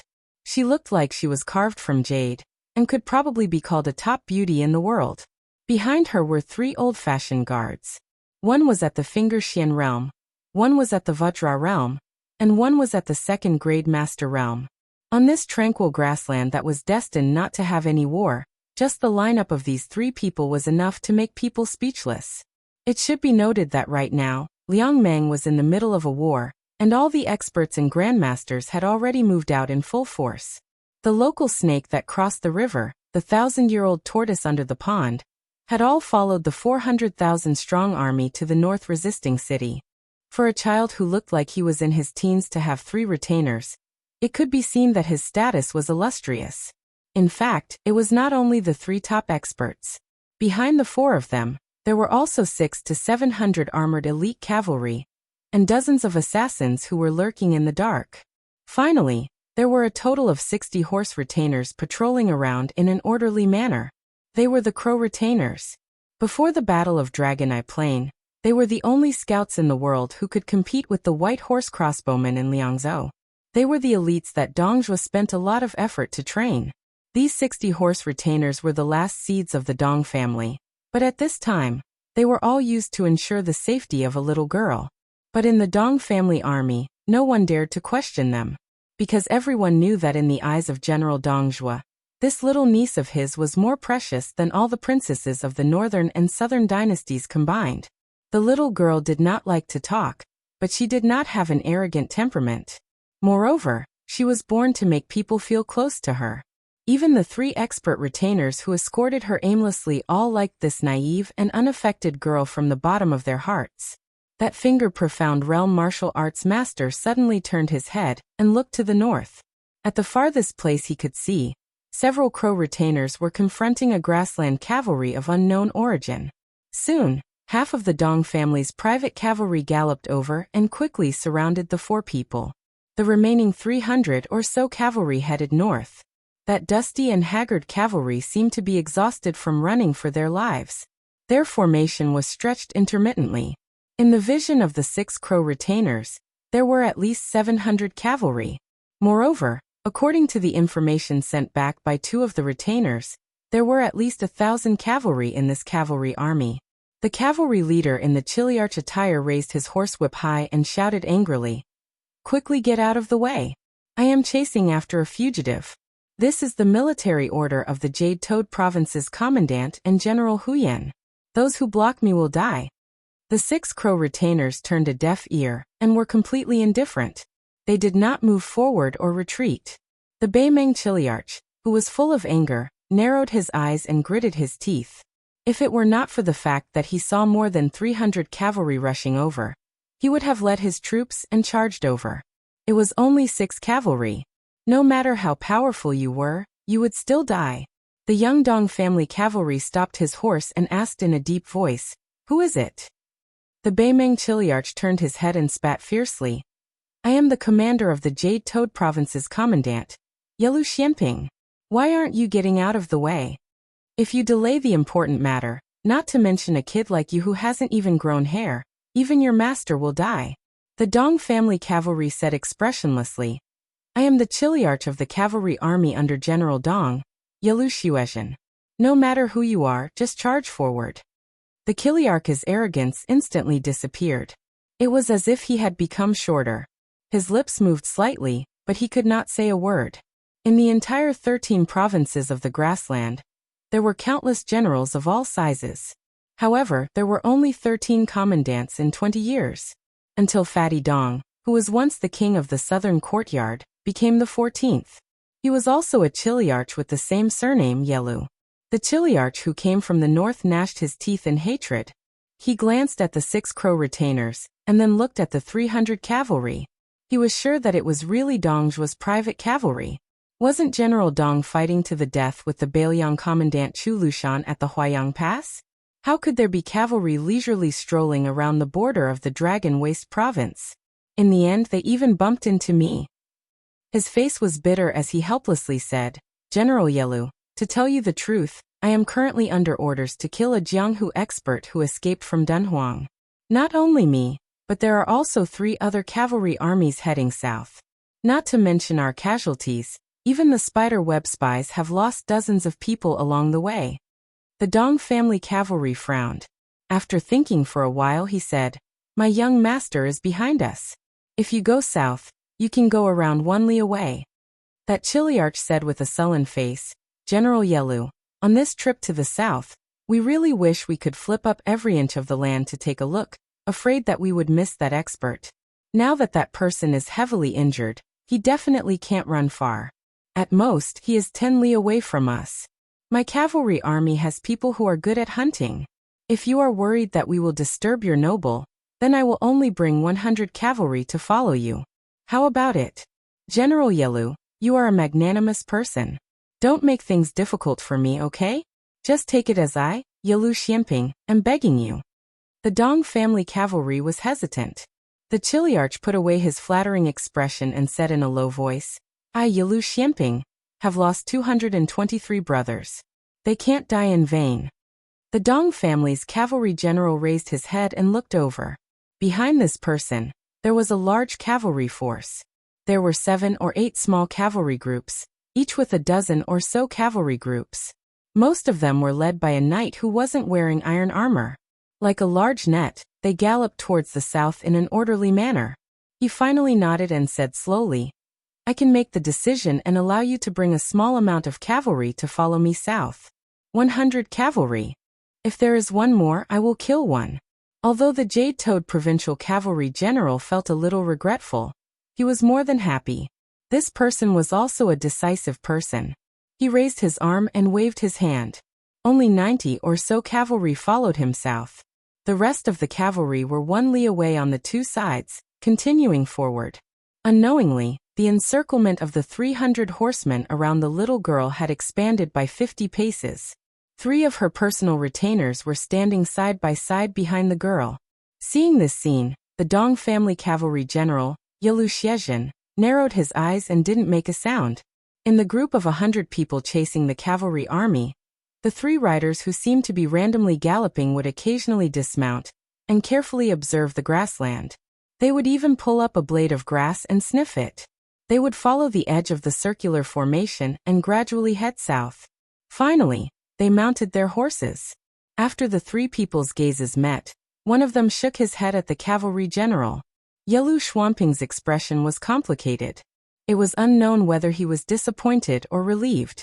After carefully sizing up the little girl several times from the corner of his eyes, he cupped his fists and said gratefully to the Dong family cavalry general not far away, "No matter what, this general thanks General Yelu." The 2 cavalry generals had the same surname and the same official position. However, the one who called himself this general knew that he couldn't do anything with the other party. Yelu Xiezhen said calmly, "You have worked hard." The cavalry army that was like an autumn hunt on the grassland continued south to pursue prey.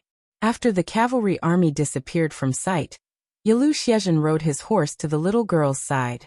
He had long since reached out and pressed down on the hilt of his blade, staring at the grassland not far to the south. At the same time, the 3 martial masters all turned around. The finger-profound realm retainer completely blocked the little girl's figure. The other 2 were separated by a dozen or so steps. It was Tao Manwu. The little girl poked her head out and softly shouted, "You can come out." There was no movement at all. She raised her voice and kindly reminded, "It's useless even if you continue to hide." Finally, the grassland loosened slightly and then exploded with a bang. An abnormally tall and sturdy figure quickly and violently charged towards Tao Manwu. 2 thick chains pulled out a rainbow light, respectively stabbing towards the chests of the 2 retainers on the left and right of the little girl. The little girl hurriedly shouted, "Don't kill." If it had been a moment later, that assassin's neck would have been broken by the finger-profound realm retainer. This retainer had already arrived in front of the assassin. The 5 fingers of his left hand grasped the man's neck. His right hand clenched into a fist, only an inch away from the assassin's heart. Chapter 2025. The 2 retainers to Tao Manwu's left and right each gripped a chain that came out of the assassin's shoulders. At the end of this chain were 2 enormous short knives. The little girl wanted to go forward, but for the first time, Yelu Xiezhen showed an anxious expression. He jumped off his horse and crouched in front of her. His eyes were firm, but his voice was gentle. "Little princess, don't come near." Tao Manwu grunted, then shouted to the old man, "White-haired grandpa, my name is Tao Manwu. I won't hurt you, and you're about to die." The white-haired old man's eyes shone. "Little girl, what did you say you were called?" "Say it again." Tao Manwu shouted loudly, "My name is Tao Manwu." Then she said something that no one, including Yelu Xiezhen, could understand. "I know that person." The old man laughed hoarsely, without the slightest bit of sorrow of someone about to die, only an indescribable pleasure. "Good, good, good. What a good heaven never bars one's way." "Heavens, just take it that I surnamed Chu, you once." Tao Manwu tugged at Yelu Xiezhen's sleeve and said seriously, "Big brother Xiezhen, can I say a few words to white-haired grandpa?" "Don't worry, I know he won't hurt me. I won't lie to you." Yelu Xiezhen was the only one who knew about the little girl's talent. He intimately rubbed her little head. "But me and the 3 elders will all stay by your side, okay?" The innocent little girl nodded her head vigorously like a chick pecking at rice. It was very lovable. She quickly walked forward. Yelu Xiezhen and the 2 retainers followed closely behind. When Tao Manwu was 5 or 6 steps away from the tall and sturdy old man and the finger-profound realm retainer, she suddenly sat down cross-legged on the ground. Then she raised her head and said, "What's the matter, old grandpa? If I can help, I'll definitely help you." Yelu Xiezhen didn't know whether to laugh or cry. He used his eyes to signal the grandmaster to loosen his fingers. The latter wanted to say something but hesitated. In the end, he still loosened his grip and pulled back his fist. He moved 3 steps to give the little master enough vision. Even though he knew that this assassin was like a lamp that had run out of oil and dried up energy, the finger-profound realm expert still didn't dare to lower his guard. The old man with disheveled hair also followed the little girl and sat cross-legged. He glanced at the finger-profound realm expert with slanted eyes, and said with a cold snort, "If it were any other time, I'd kill you with one hand." In fact, The old man had already given up on the idea of escaping.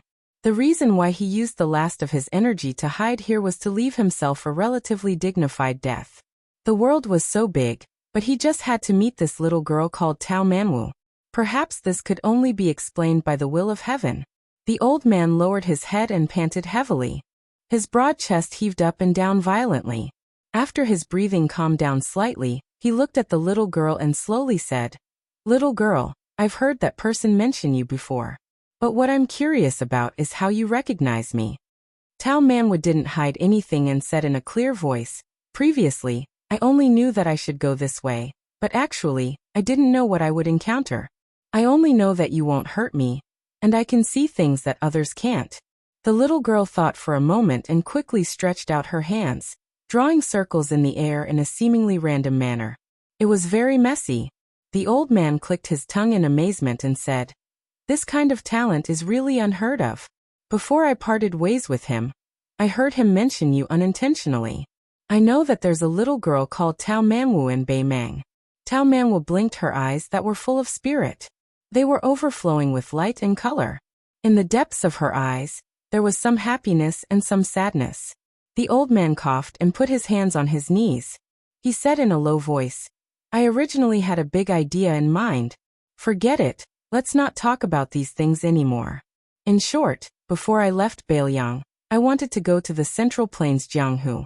But I received a secret letter from another old man, saying that there's a mystery in Dunhuang City. He hoped that I could do one last thing, but unfortunately, I only did half of it. Tao Manwu, remember, let that person know as soon as possible, the sooner the better. Let him know that he doesn't only have a woman in the north, but more importantly, that woman gave birth to a child for him." Tao Manwu opened her mouth slightly. She was clearly at a loss. The old man smiled bitterly and said, "I don't care whether you'll help or not. To be honest, it's reasonable if you don't help. Anyway, I can die with peace of mind." After saying this, the old man put his hand into his sleeve with difficulty. This action scared Yalu Xiezhen and the three retainers as if they were facing a great enemy. However, the old man only took out a thin yellowed book and gently threw it to the little girl. He said self-deprecatingly, "He gave me a knife manual." Later, he added some moves himself. "I can roughly understand it, but unfortunately, I can't learn it. Little girl, I'll give it to you." Tao Manwu took the knife manual with both hands and held it in her arms. Her eyes were moist. She knew that the old man was really going to leave. The old man pointed his thumb at himself and said with a smile, "Little girl, remember, I'm a white-haired old man called Chu Kuangnu. I'm the first peerless master that person has seen in his life." The old man pulled the corners of his mouth and closed his eyes. He said to himself, "That chicken leg soaked in lake water, damn it, it's actually delicious." Tao Manwu wiped his tears and promised loudly to the dead old man, "I promise you, I'll definitely tell him." After Tantanon, Huan and the Confucian scholar Yao Baifeng, Lu Hui served as the Imperial College's left chancellor at the age of 40. For the next 30 years, an entire 30 years, he didn't transfer to another office. In the end, he died as the Imperial College's left chancellor. During this time, the youngest left chancellor in the history of Liang refused the invitations of the new emperor of Liang time and time again. He didn't want to be the Minister of Rights or the Chancellor of the Hanlin Academy. The last time the old man taught at the Imperial College, he unreasonably gave a lecture to a hall full of Beiliang scholars. The old man held a jug of green ant wine in his hand. Before he started the lecture for the scholars in formal attire, who were sitting upright and still, he raised his arm and gently shook the jug. He said with a smile, "Do you know how much this jug of wine sold for in the 4th year of Xiangfu? You definitely won't be able to guess. Today, even if this jug of wine is the best green ant wine, it's only 60 copper coins. I remember on the first spring night of the 4th year of Auspicious Charm, the first time I drank wine. It was our Northern Liang Path's green ant wine. It was so expensive Someone only left me with a small pot of wine for 3 mouthfuls, yet he charged me a total of 6 silver taels. At that time, I really didn't think it tasted good. I only felt that my throat was burning. If it wasn't for the fact that I was penniless at the time, and that I drank the wine on credit, I would have spat out that mouthful of green ant wine." And this person even shamelessly boasted that he sold a jug of 3 taels of silver to me for 6 taels of silver on account of us being from Baelyang. Don't you think this guy is black-hearted? The young scholars who were studying at the Imperial College immediately roared with laughter. The old man smiled and said, "He's indeed black-hearted, isn't he? You're actually not unfamiliar with this guy. He was once the Right Chancellor of our Imperial College for a short period of time. Fortunately, he quickly packed up his things and left. His surname is Sun and his name is Een. You guessed right, he is that old 5th son of our great peace city, Lord Sun Een, who has been the Minister of War in the 6 departments of the Minister Province." The scholars of Baelyang first subconsciously kept quiet out of fear. However, they quickly roared with laughter.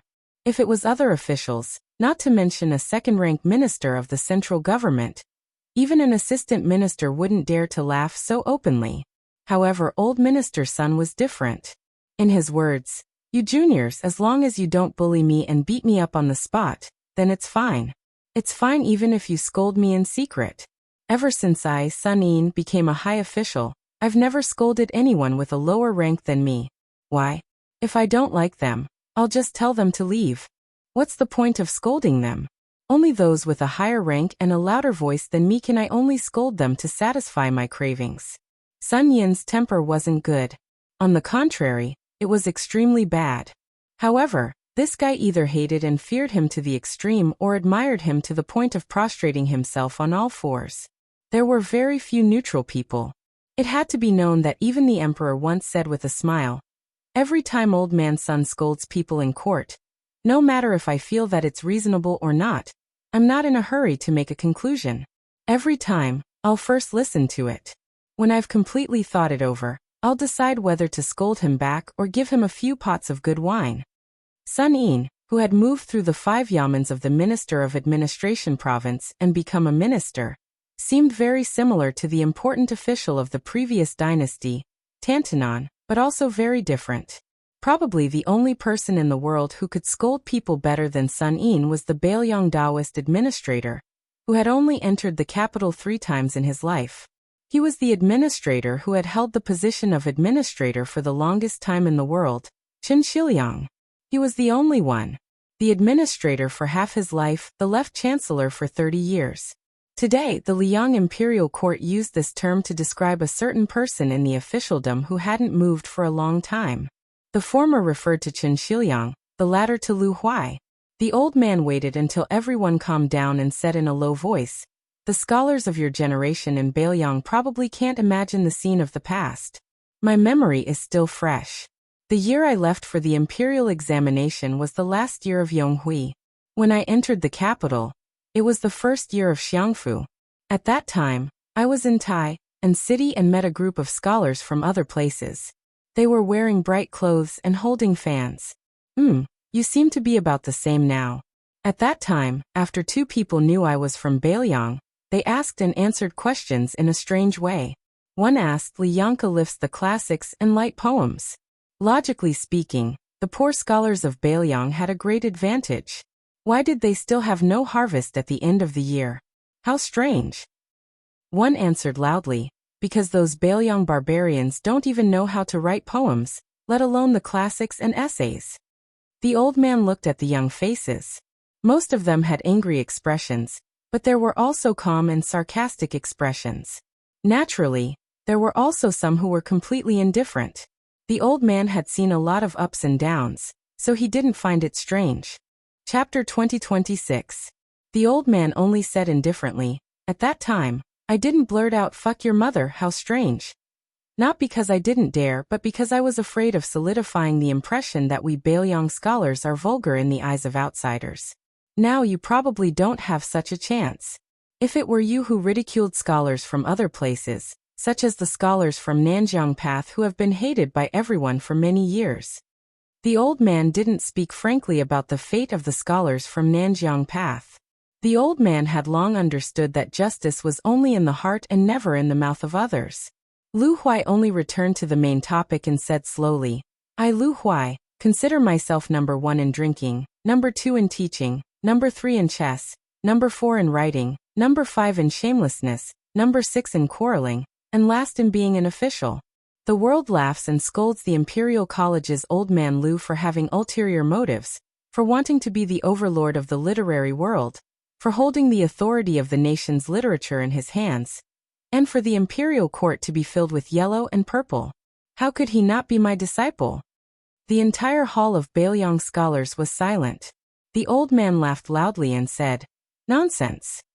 The old man's expression suddenly became resolute and extremely dignified. He didn't lose to those higher-ranked and more authoritative big shots from the central government. He spoke in a deep voice. These were all words that the old man had accumulated for most of his life. "When I entered the capital at the age of 20, I had a wish. That is, if I can enter the imperial court one day, I will definitely not let my Lu Huai's predicament of studying in the capital repeat the same mistakes of the northern Liang scholars. Lu Huai would not let the Bailiang scholars spend more money when they buy books and brushes. Lu Huai would not let the Bailiang scholars be looked down upon by others because of their local accent when they speak with others. Lu Huai would not let the Bailiang scholars in the imperial court speak up for the nation and plead for the people. The imperial college's left chancellor's face turned red. He paused for a long time and laughed coldly. Today, the world fears the Cold Party and scolds the Cold Party for being domineering. They especially hate the Cold Party for having the hardest bones. In the Liang imperial court, the saying of the Cool Party could only be understood and not spoken of. No one dared to directly bring it up. No one would have thought that Lu Huai, who was regarded as one of the core leaders of the Cool Party, would personally bring it up today. In my heart, I, Lu Huai, have a Cold Party. Among the older generation, those who are about the same age as me have already passed away, while others are still alive. For example, the old Grand Secretary Chen Wang, the old Minister Sun Yin, and the old Hanlin Yan Qiji are all of them.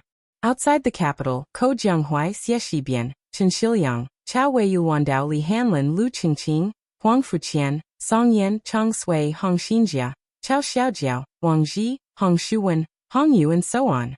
The old man laughed heartily and answered his own question. So many great figures who will be recorded in history in the future are all members of our Cold Party. Are you afraid? Even I'm scared of it. The old man raised his eyebrows and said with disdain, "What? Are you saying that I seem to have forgotten about that person? That old assistant minister and old scholar who hid in Gangnam-do a long time ago? Because he's not a good person at all. Of course, I've been scolding him for many years. However, there's one thing that you might not know. In his later years, this old thing also tried to consider himself as a Bailiang citizen. Unfortunately, Jean Lanting only wanted to acknowledge his ancestors, but we, the old ancestors, were not willing to acknowledge this grandson at all." The old chancellor claimed to be the sixth in quarreling before he became an official. He had only heard these curses without using any obscenities. This so-called sixth was full of weight. The old man suddenly raised his voice and said, "Liang Ministry of War, 3 times minister and 7 assistant minister, Ko Jianghuai, Chao Wei, Yu Wandao." The other 7 third-rank assistant ministers were all from the Bailiang Frontier Army back then. 40 years, beautiful generals, half of them from Bailiang. How magnificent! Bailiang. How magnificent! Don't forget, the clothes you wear today, the jade and jewels on your waists, and the eloquence you have today, were exchanged for 4 years in the beginning of Xiangfu. The Bailiang cavalry sacrificed 320,000 men in battle. It was the former Bailiang Palace, which is now the administrator's mansion, that used the 320,000 stone tablets with names from Mount Qingliang in exchange for today's status. Don't worry about what scholars think, I don't care and I don't care. However, you scholars who were born in Bailiang, as long as I, Lu Huai, am alive, I hope that you will remember this day. Finally, I'll say one last thing. Remember that person. His surname is Su. The old man, who was extremely outspoken, didn't drink a mouthful of green ant wine until the end of the day. He also didn't say the last sentence. This sentence was too taboo and too heavy. There would be no other central plains. The end of spring in the 4th year of Xiangfu. The rain was as smooth as butter. In the Grand Secretary's mansion, there was a small pavilion by the lake. Exquisite items hung from the eaves. 2 people of the same age stood side by side. One was the young uncle of the emperor, Yin Qiji, and the other was Kong Jinrong, who worked in the Ministry of War. They were friends in the past, and today they were still best friends.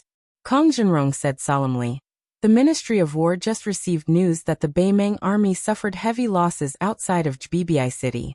However, the grain and troops reinforcements from Longyao State have not stopped. Jbibi City is in a bad state, and Huaiyang Pass is even worse. Liangmeng's battle will drag on for at least 2 to 3 months." Yan Qiji leaned on the window and smiled. "We can't even take care of ourselves. You're probably the only one who cares about this news." Kong Jinrong crossed his arms over his chest, grinning as he said, "This Li Hanlin fellow is truly extraordinary. The more he fights, the more valiant he becomes.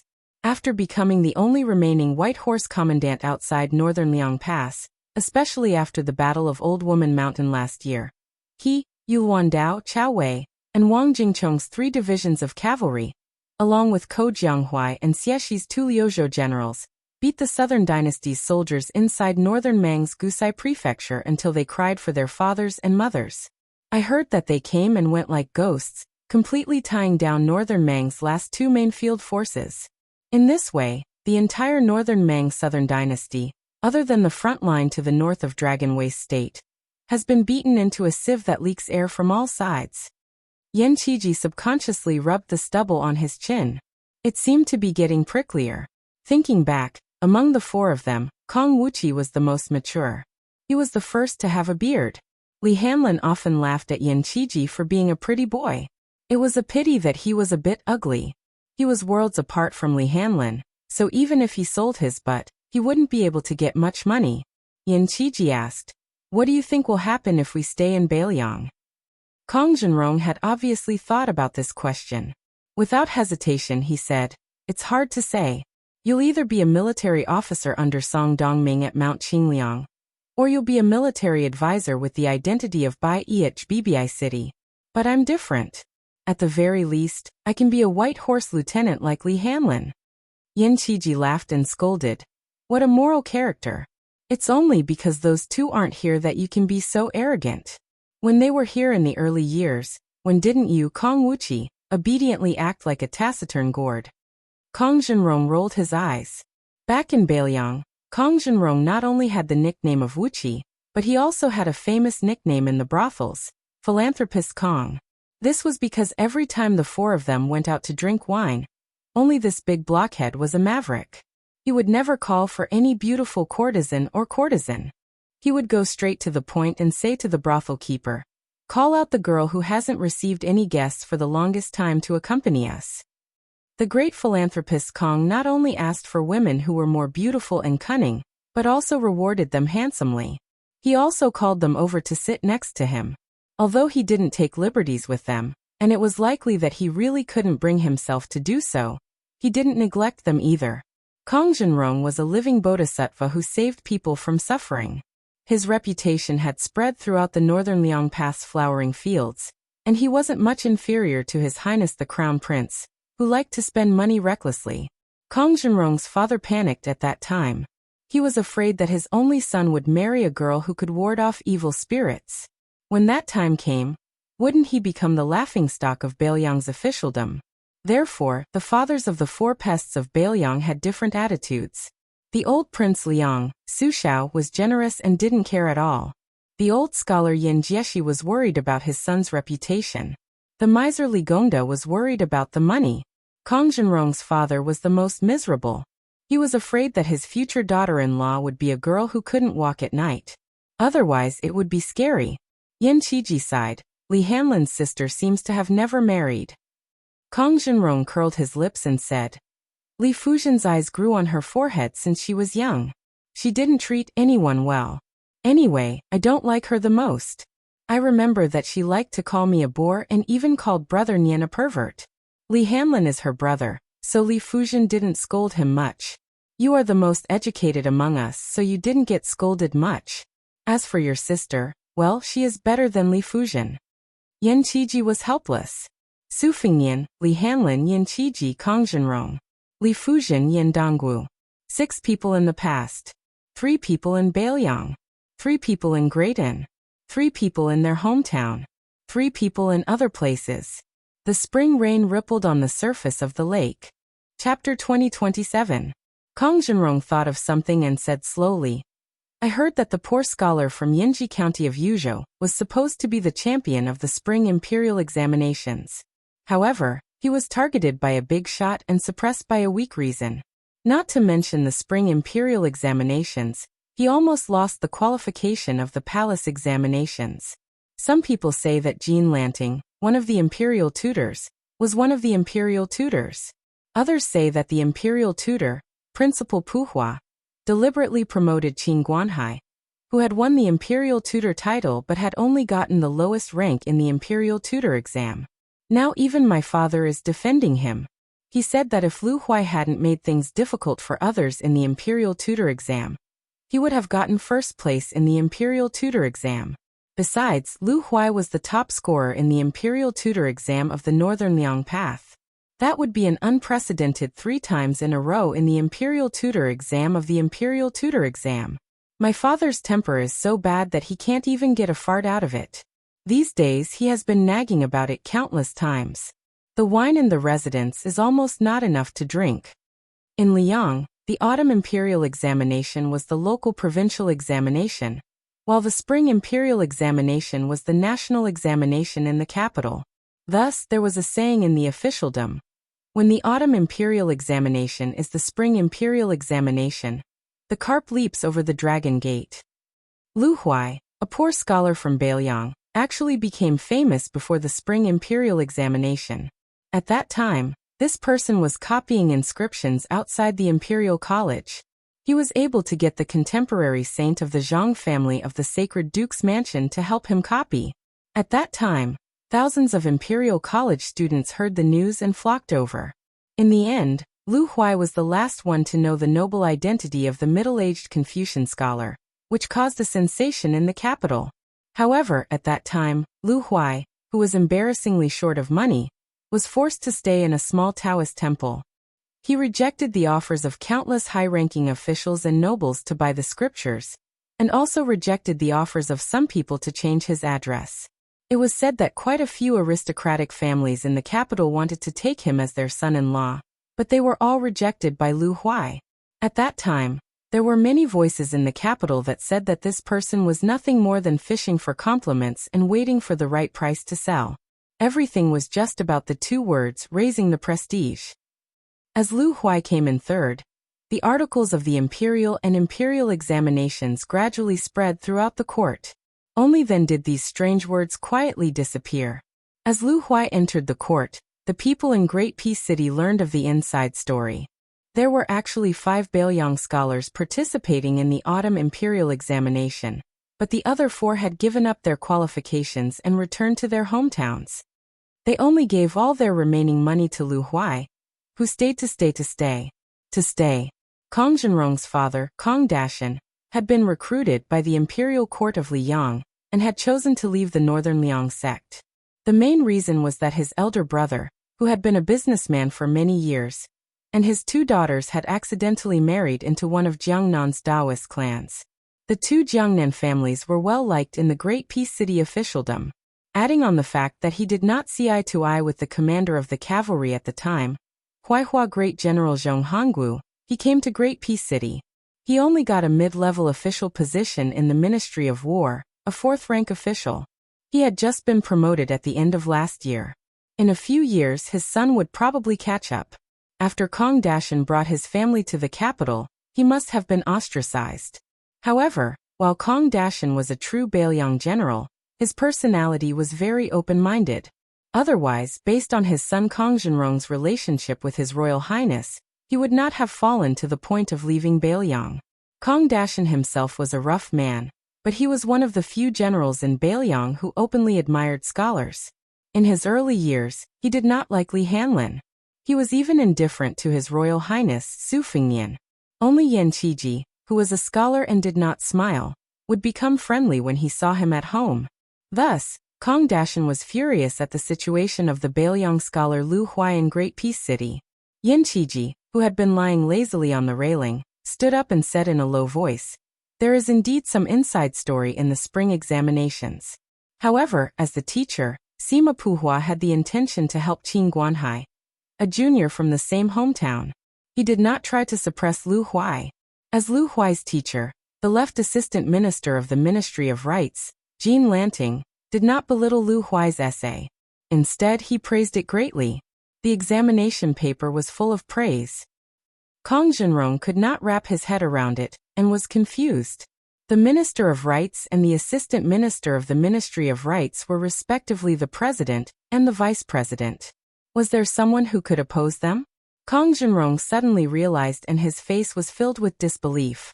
Yan Qiji nodded. It was Chen Xiaobao who had refused the position of teacher. He shook his head at Lu Huai's essay and said a few words of praise but more criticism. Kong Zhenrong shook his head and said, I don't believe it. I have never truly interacted with Chen Xiaobao's personality, but I definitely trust him. Chen Xiaobao is not this kind of person, and would not do such a thing. There is no need. Just from Kong Zhenrong's words, it was clear that Chen Xiaobao's reputation in the court was at the top of Jing. Yan Qiji grimaced and said, At the start, I did not believe it either. However, this was what His Majesty the Emperor said, and Chen Xiaobao was present at the time. Kong Zhenrong was dumbfounded and slapped his forehead. No wonder Bro Nian said that scholars can't understand. Yan Qiji's gaze was deep as he continued. In short, His Majesty personally appointed Lu Huai as the Tanhua scholar, and did not give him the Zhuangyuan scholar. Isn't this the best of both worlds? Kong Zhenrong sighed. Don't think too much about things that you can't figure out. Bro Nian taught me this, and I feel that it's reasonable. Bro Nian also said that if we meet a grandfather that we can't defeat, we should be the grandson first. There will be a day when the grandfather teaches the grandson a lesson. Yan Qiji smiled. Kong Zhenrong grinned from ear to ear for a long time. Yan Qiji remained silent for a long time. When Kong Zhenrong finally stopped laughing, he leaned on the railing again and said, You and Li Hanlin both think that I'm the most educated, and that Bro Nian is more reasonable than me because he's smart. Actually, that's not right. I only understood later that Bro Nian knew about our family leaving Bailiang secretly. That's why he said those drunk words to me when we met for the last time. He said that the book said that all good things must come to an end. Don't be afraid. The book also said that it's a small world. There will always be a chance to set up another banquet. Kong Zhenrong was speechless. He wanted to say something, but he couldn't. He wanted to drink, but there was no wine to drink. Yan Qiji turned his head and looked at Kong Wuqi, his face full of tears. I know that the four of us, plus my sister and Li Fuzhen, the six of us, will never have the chance to be together again. Kong Zhenrong nodded. Yan Qiji sobbed like a child who made a mistake. Bro Nian lied to me. Kong Zhenrong still didn't say anything. He just raised his arm slowly and rubbed the young man's head gently. It was just like how Su Fengnian treated Yan Qiji. Many years later, not only did the auspicious era name become a thing of the past, but even the New Year name was changed twice.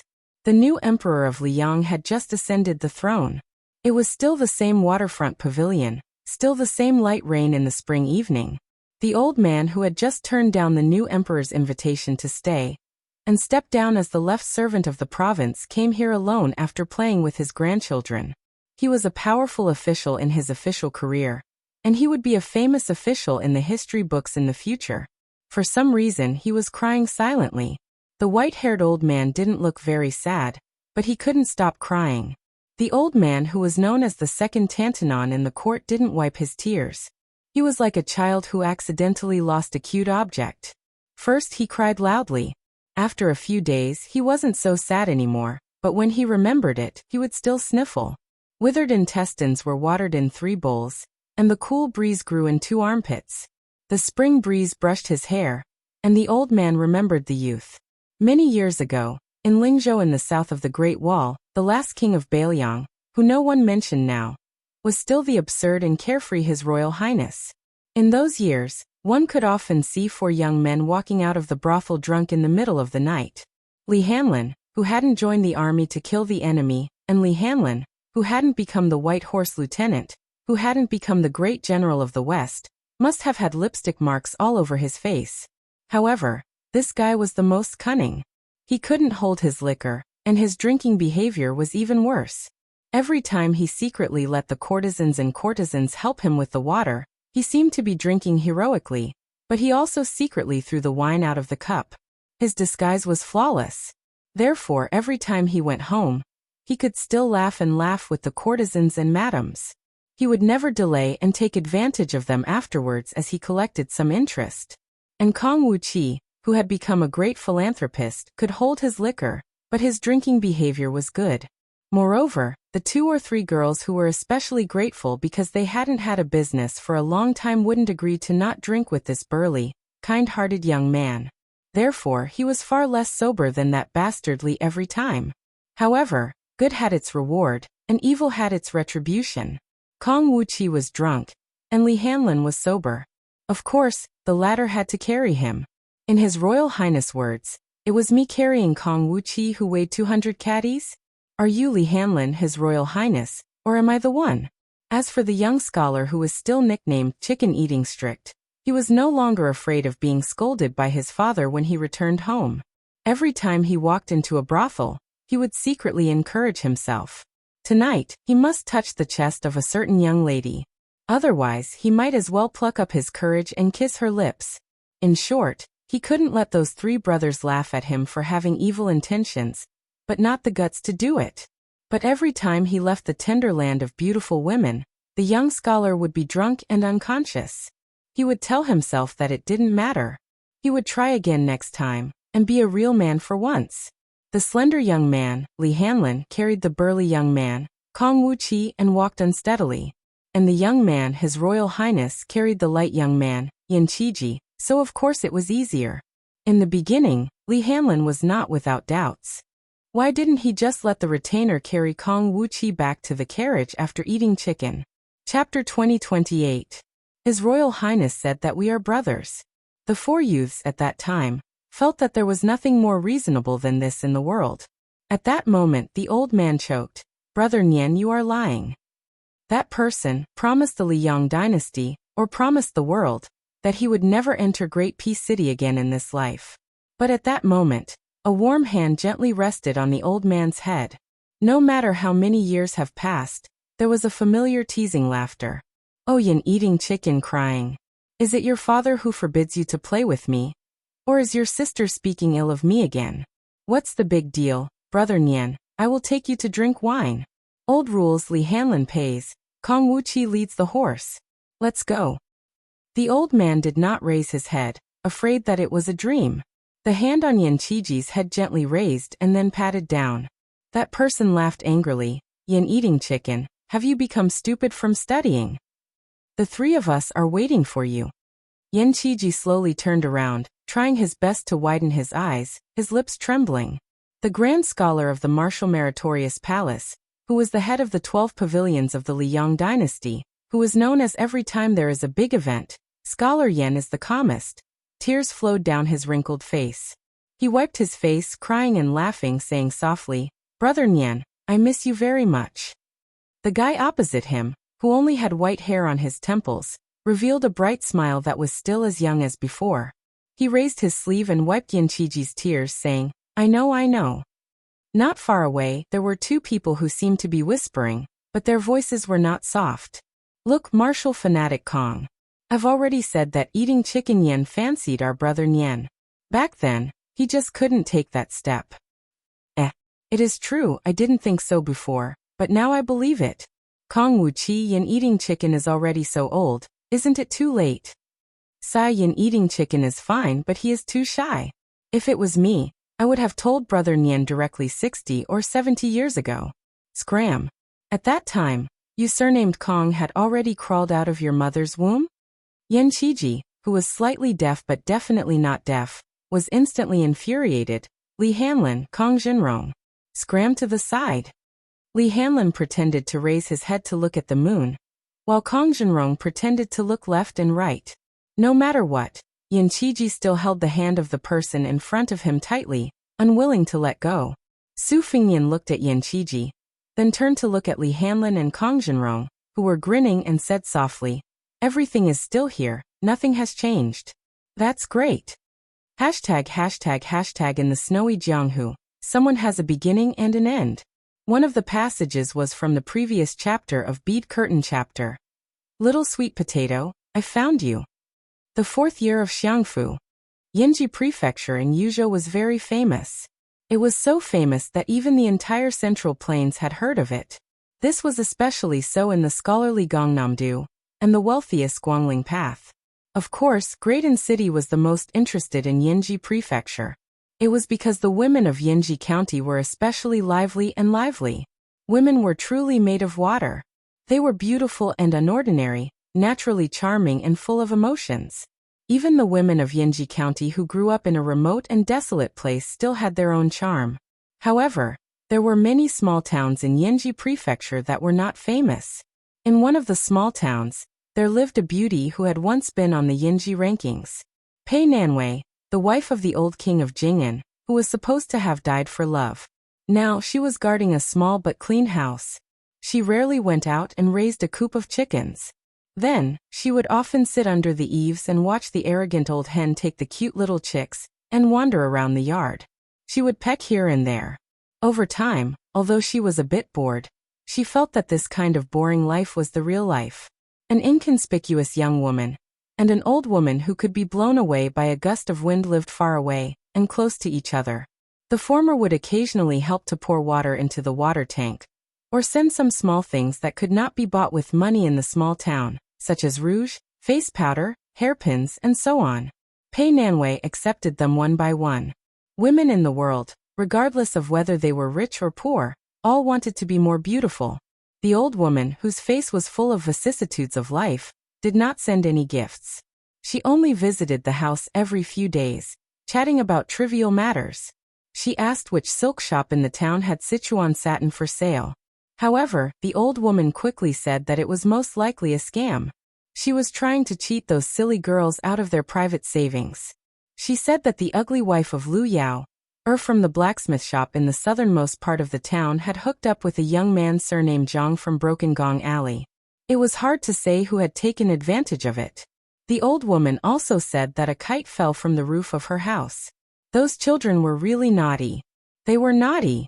Not only did they climb the roof to take the kite, but there was also a little bastard who stood on the roof and peed into the yard. As a result, she went to the child's house and scolded him. Pei Nanwei listened patiently every time, but she couldn't remember most of it. She would forget it after listening to it. Finally, one day, someone broke the tranquility. It was the child called Yu Dilong. He rode a horse without an appointment. He had a saber at his waist. The way he climbed down the mountain and dismounted from the horse was clean and nimble. The child looked particularly old and experienced. She smiled at the door and felt that it was a little funny. When Yu Dilong called out the title of master's wife, Pei Nanwei smiled even more happily. She didn't rush to lead the child into the small courtyard and asked, "Little bug, how many people have you called master's wife?" In fact, this child used to call her Auntie Pei several times. Now that he changed the way he called her, it didn't make her feel disgusted. Ever since the story of walking while leaning on the wall seemed to have spread throughout the entire Qingliang mountain overnight, Yu Dilong had a deep impression of the saying that trouble comes from the mouth. However, in front of Pei Nanwei, this child really couldn't remember. He stretched out 3 fingers and grinned, "Just 3. But master's wife, you are master's wife." Pei Nanwei glared at him and pretended to be angry. "You can't just say half a sentence?" Yu Dilong looked surprised. "Ah, just 3. Pei Nanwei fiercely knocked on the head of this child who only knew how to be smart. She laughed angrily and said, "It's all because you learned it from your master." Yu Dilong, whose face was so dark that it almost looked like charcoal, chuckled and cheerfully walked into the courtyard with his master's wife. Yu Dilong liked to treat this place as his own home. That was why he had discussed with his master's wife last time that when he had enough money in the future, he would definitely build another house. There were always 2 small benches placed under the eaves. She had thought of buying a small bamboo chair, but after thinking about it, she decided against it. She had other plans. After the 2 of them sat down, Pei Nanwei teased, "Little bug, what's the name of your master's eldest disciple?" Master's wife forgot. Yu Dilong, who was originally lazy, immediately straightened his back. He felt a little guilty and whispered, "Her name is Wang Sheng." That guy Lu Yunzhong said that it's a tacky name. But I think it's actually okay. Pei Nanwei mischievously asked. Then what if Wang Sheng likes your master and doesn't like you? What will you do? Yu Dilong opened his mouth wide with a blank expression. She wanted to get to the bottom of it. Huh. Yu Dilong scratched his head and lowered his head to stare at the tip of his shoes. He said softly, I can't beat master either. Pei Nanwei laughed out loud. Yu Dilong quickly raised his head and said in all seriousness, Master's wife, if Wang Sheng really likes master, I'll fight with master. But I'm not doing it to snatch Wang Sheng. This time, Pei Nanwei was really puzzled. What do you mean? The child's face was full of seriousness as he stretched out a fist. I just want Wang Sheng to know that you can like our master, but little bug can also beat master. Pei Nanwei did not comment.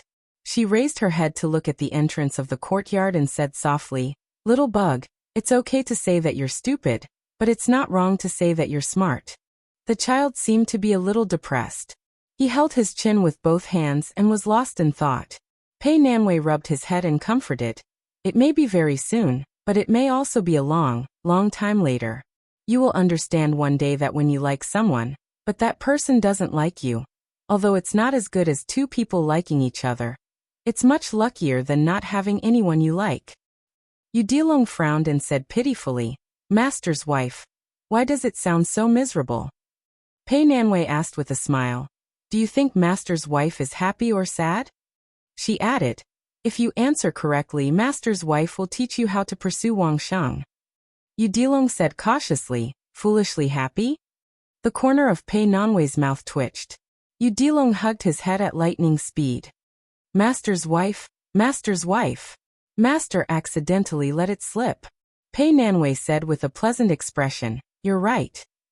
Yu Dilong's face was full of surprise. Pei Nanwei chuckled. But little bug, you'd better be a bachelor for the rest of your life. Yu Dilong was not sad. He just tilted his head and pinched his chin with 2 fingers, as if he was thinking carefully about something. The child suddenly sat up and slapped his thigh. Forget it, let's talk about it after I come back from the mouth of the gourd alive. Pei Nanwei was shocked. What's going on? Yu Dilong took out a purse and handed it to Pei Nanwei solemnly. Master's wife, this is the soldier's pay after I become the sergeant of the Yuzhou cavalry. You should continue to help me save it. Master's wife, if one day you hear that I died in battle outside the pass, remember not to be sad for this little bug. Pei Nanwei frowned and said, You're going to fight outside the pass. Yu Dilong looked around and said in a low voice, Master's wife, I can't say this. According to Bailiang's law, I'll be punished for leaking military secrets. I'm a scout sergeant, and I have to set an example. The child made a gesture of cutting his neck and rolling his eyes. Pei Nanwei put away the purse. Okay, I'll keep it for you. Chapter 2029. Yu Dilong stood up. Masteress, if I die, don't tell Wang Sheng that I like her. Pei Nanwei smiled and asked, Then if you come back alive, will you tell her? Yu Dilong quickly waved his hand. No, don't tell her. Pei Nanwei asked. Anyway, if you don't tell her, why do you mention this? Yu Dilong was suddenly confused. The more he thought, the more confused he became. Pei Nanwei stood up and poked the child's head with her finger. Little bug, with your paste brain, how can you be a land dragon in the future? Yu Dilong was resentful. He strode down the steps, turned his head and waved his hand. Masteress, don't send me off. Pei Nanwei said angrily, Go. Hurry up. After Yu Dilong walked out of the gate, Pei Nanwei suddenly heard the child's surprised voice. Master? Why are you here? Is the war over? Pei Nanwei subconsciously walked down the steps quickly. When she was about to walk to the gate of the courtyard, she suddenly realized and stopped. She laughed and scolded loudly, Little bastard. The child outside the house laughed and rode away shouting, Let's go. Masteress, Mrs. Master. Now it was the turn of spring and summer. The woman who was born in the spring and autumn Pei family suddenly remembered a small poem. The content was exactly the same, but she forgot the name of the poem and the name of the author. Quietly looking at the green wall, leisurely looking at the green forest. Nothing happened to the floweringers, their voices far away in the shade of the grapevine. Green wall, green forest, floweringers, grapevine. The reason why she remembered it so deeply was that these lovely scenes in Jiangnan were all close to her when she was a girl. The more easily she could get them, the more she didn't know how to cherish them. After she became the princess consort of Liang, she was imprisoned behind the high wall. She was tired of reading graceful poems, and gradually came into contact with some frontier fortress poems that she didn't like before. It was nothing more than those words that were used back and forth in the poems, such as conquering people, frosty moon, chong flute, reed pipes, and swan geese. At this time, Pei Nanwei looked around. The walls were yellow, the greenery was sparse, there were no birds chirping, and it was already hot in the summer. A woman in a tall building with hidden bitterness? That would require a tall building to perch on. When Pei Nanwei thought of this, she was really a little angry. She was alone in this small county. Of course, it could only be related to money.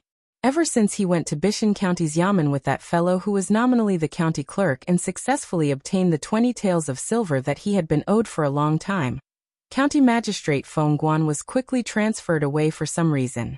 Yang Gongshou, who replaced the position of county clerk Su Qi, took over as county magistrate. The county officer was still Zhu Ying, who also came from Green Deer Cave Academy like the new county magistrate. Both of them were scholars who had gone to Liangliang. When she and Yang Gongshou went to the Yamen, they met the two scholars. Yang Gongshou even hired someone to put on a play of a hero saving a damsel in distress. Unfortunately, the one surnamed Su saw through it with one glance. In his words, he was the founder of the silk pants business. Back in the day, who knew how many sons of Bailiang ate the dust behind his butt, learning from him and imitating him. What Pei Nanwei was angry about was that after Yang Gongshou took over as county magistrate, the position of Bishan County's county clerk did not continue to be filled as per usual. Instead, Su Qi's name was once again put up. However, the Bishan County Yamen gave a statement that since Su Qi was no longer on duty, his salary would be halved. It was said that this was the result of county officer Zhu Ying arguing with the new county magistrate. Otherwise, with county magistrate Yang's intentions, Su Qi would not even be able to get a single copper coin. It was probably because all the officials in the Yamen had guessed the county magistrate's intentions, especially those women whose men worked in the Yamen. They viewed her, the wife of the county clerk, as an enemy. When it came to her, all of the things like oil, rice, salt, and cloth were more expensive. That young woman of unknown origin originally wanted to buy them for her, but was rejected by Pei Nanwei. However, Pei Nanwei insisted on buying them herself. She even purposely brought along a few heavy silver ingots. Of course, she did not need the silver, and the shops did not have enough change. When those women stared at those silver ingots, Pei Nanwei felt very comfortable. That feeling was as if she was saying, "You're bullying me because my man is not here, right? But if my man can leave his woman so much money, he can be at ease. But do you men who talk about women have this ability?" Pei Nanwei's anger was because your disciple, Liang Long, was able to earn so much money. As his master, you don't know how to send some back home? As long as she thought of using a certain silver ingot to exchange for copper coins, her heart would ache terribly. Pei Nanwei caught a glimpse of the old hen in the courtyard from the corner of her eye. It seemed to be a great general who was patrolling the territory with tens of thousands of elite soldiers. She immediately became angry and quickly walked towards them. She stomped hard on the ground, scaring the hens and chicks into fleeing in all directions. Pei Nanwei gave a cold snort. She put her hands on her hips and was somewhat pleased. There was a young man who happened to be standing at the entrance of the courtyard. When he saw this scene, his eyes were lifeless and his expression was absent-minded. He looked at the graceful figure whose back was facing him. His hand that was holding a cloth bag was sweaty. His current name was Zhu Ying. He was one of the thousands of scholars who followed Changyin Academy's Chancellor Wang to Bailiang. At that time, if the scholars of Yu family's eldest son, Yu Luandao, were the most famous in the world. In fact, if he used his real name, his fame would not be below Yu Luandao. The Confucianism of the world. Zhu Ying in the south and Yao in the north. The Master of Science, Yao Baifeng, had already resigned from his position as the left chancellor of the Imperial College, and returned to his hometown to continue lecturing. The disciples of the Zhu family of Jing and sect had always been unwilling to become officials. Zhu Ying's grandfather was known as the Divine Lord during the spring and autumn period, and had a deep relationship with the Academy's Grand Chancellor, Qi Yanglong. In the area of Zhu Ying's father's generation, the 7 of them became famous together and were known as the 7 dragons of the Zhu family. They were even on par with the dazzling lineup of Jiangnan's Lu family back then. Zhu Ying's real name was Zhu Ying. He was the eldest son of the Zhu family's eldest son. Even if he changed his name to Zhu Ying and pretended that he was a concubine son of the Zhu family's side branch, Zhu Ying still stood out in the Green Deer Cave Academy with his own knowledge and foresight. There were several great scholars who were invited by the master of the academy, Huang Chang, to give lectures in the Green Deer Cave Academy, but they were all embarrassed by Zhu Ying. There were even old scholars who had to ask Zhu Ying to solve their doubts. However, Zhu Ying's reputation was not prominent among the scholars who went to Liang. At most, he had some reputation for being arrogant and noble. However, his unpublished articles, like what the young king said to Pei Nanwei, had long been placed on the desk of the Whispering Room. Even Su Weisheng was shocked and thought highly of him as a young talent who was not familiar with Su Beiji and Chen Shiliang. Zhu Ying's code name in the Whispering Room was Young Phoenix, which was on par with Yu Luandao's Big Luan. Zhu Ying, or Zhu Ying, found that his lips were dry and he did not know how to speak. Unlike Yang Gongshou, who was shocked when he first saw her, Zhu Ying only felt that she was beautiful when he first saw her. However, he did not have any romantic thoughts. Once, on the rolling street after the rain, he accidentally saw her squatting by the street, breaking a dry biscuit in her hand and gently feeding it to a yellow and brown kitten covered in mud. He could not let it go. He knew that even if he was not the eldest grandson of the Zhu family, it was unreasonable and inappropriate to think about a lonely woman who lived alone. However, he could not help it. Just as he was about to speak, the woman had already turned around and looked at him with a frown. She asked, "Who are you?" Zhu Ying's heart was instantly dead. In the past year, although they had never spoken, they had seen each other many times. Was it 15 or 16 times? Zhu Ying's face was pale and his lips trembled. He could not say a word. He wanted to raise the money bag in his hand. He wanted to say that this was Registrar Su's salary last month. He, Zhu Ying, was a colleague of Bishan County's Yamen. He only came here to give money to Madame Pei Nanwei, whose head was filled with confusion, rudely pointed at this dumb chicken. "You have a problem? Hurry up and scram." She ran to the corner of the wall and picked up a broom. She glared at him, her aura fierce. The young scholar sadly turned around. Pei Nanwei naturally did not know this young man's thoughts. He would not know where his feelings came from just because of her actions on the rolling street. However, with Pei Nanwei's personality, even if she knew, she would not care. She would probably repeat her previous unintentional words. "You have a problem." Many years later, Zhu Ying, who had clearly risen to prominence in Beiliang's officialdom, resolutely betrayed the Liang party when it was at its peak. As the assistant minister of the Ministry of Appointments, he was known throughout the court as an iron and unyielding scholar. He suppressed the Liang party's rise in officialdom many times. No one knew why the iron assistant minister, Zhu Ying, did this, or why he knew that he would stop at the assistant minister position if he went against the general trend. In the end, Zhu Ying, who had quickly become an assistant minister, gave up the opportunity that his family had obtained through the cooperation of several parties. He gave up on becoming a minister in the Ministry of Rights and resigned. However, he did not return to his hometown. Instead, he went to Beiliang, which was filled with political enemies. He established a school in Yuzhou and became a Confucian scholar.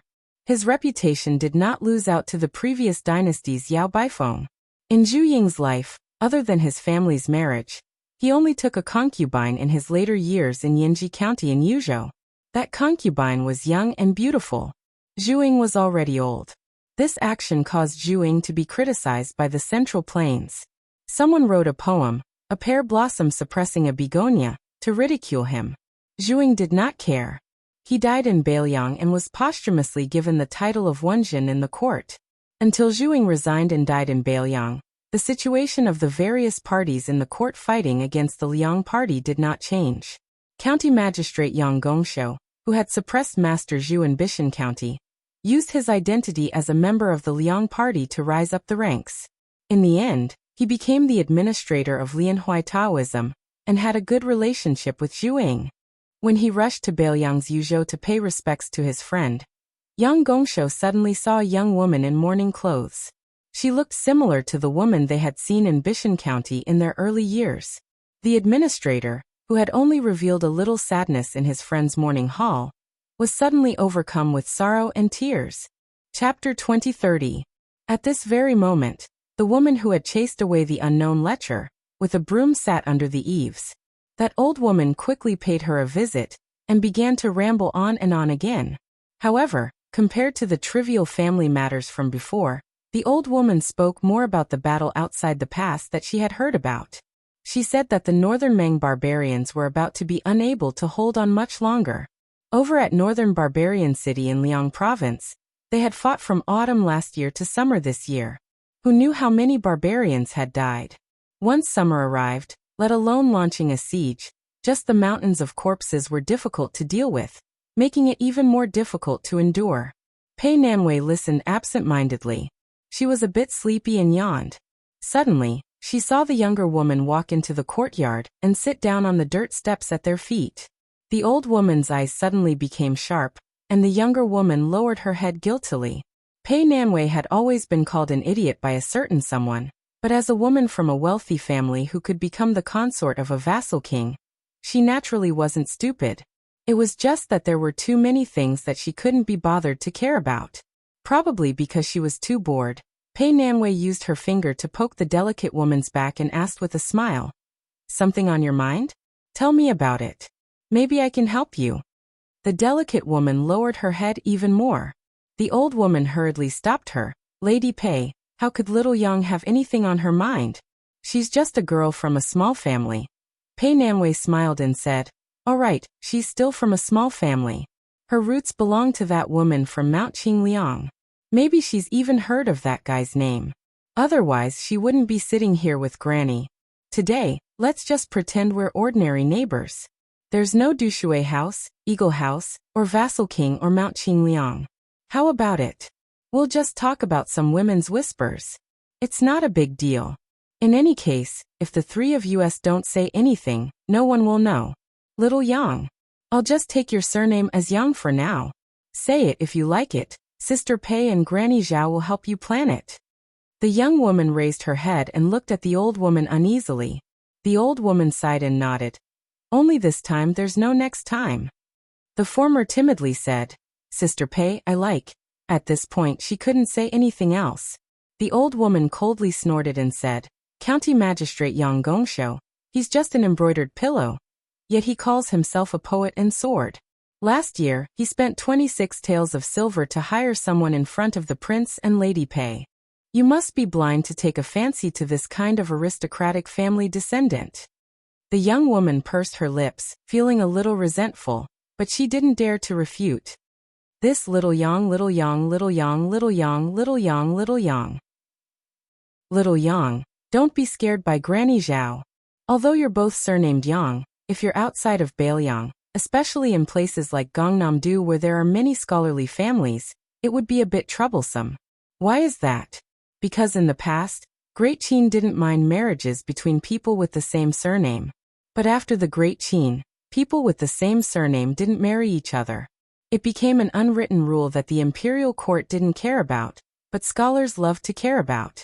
However, after the 8 kingdoms and the 10 great clans were gone, they didn't care too much about this.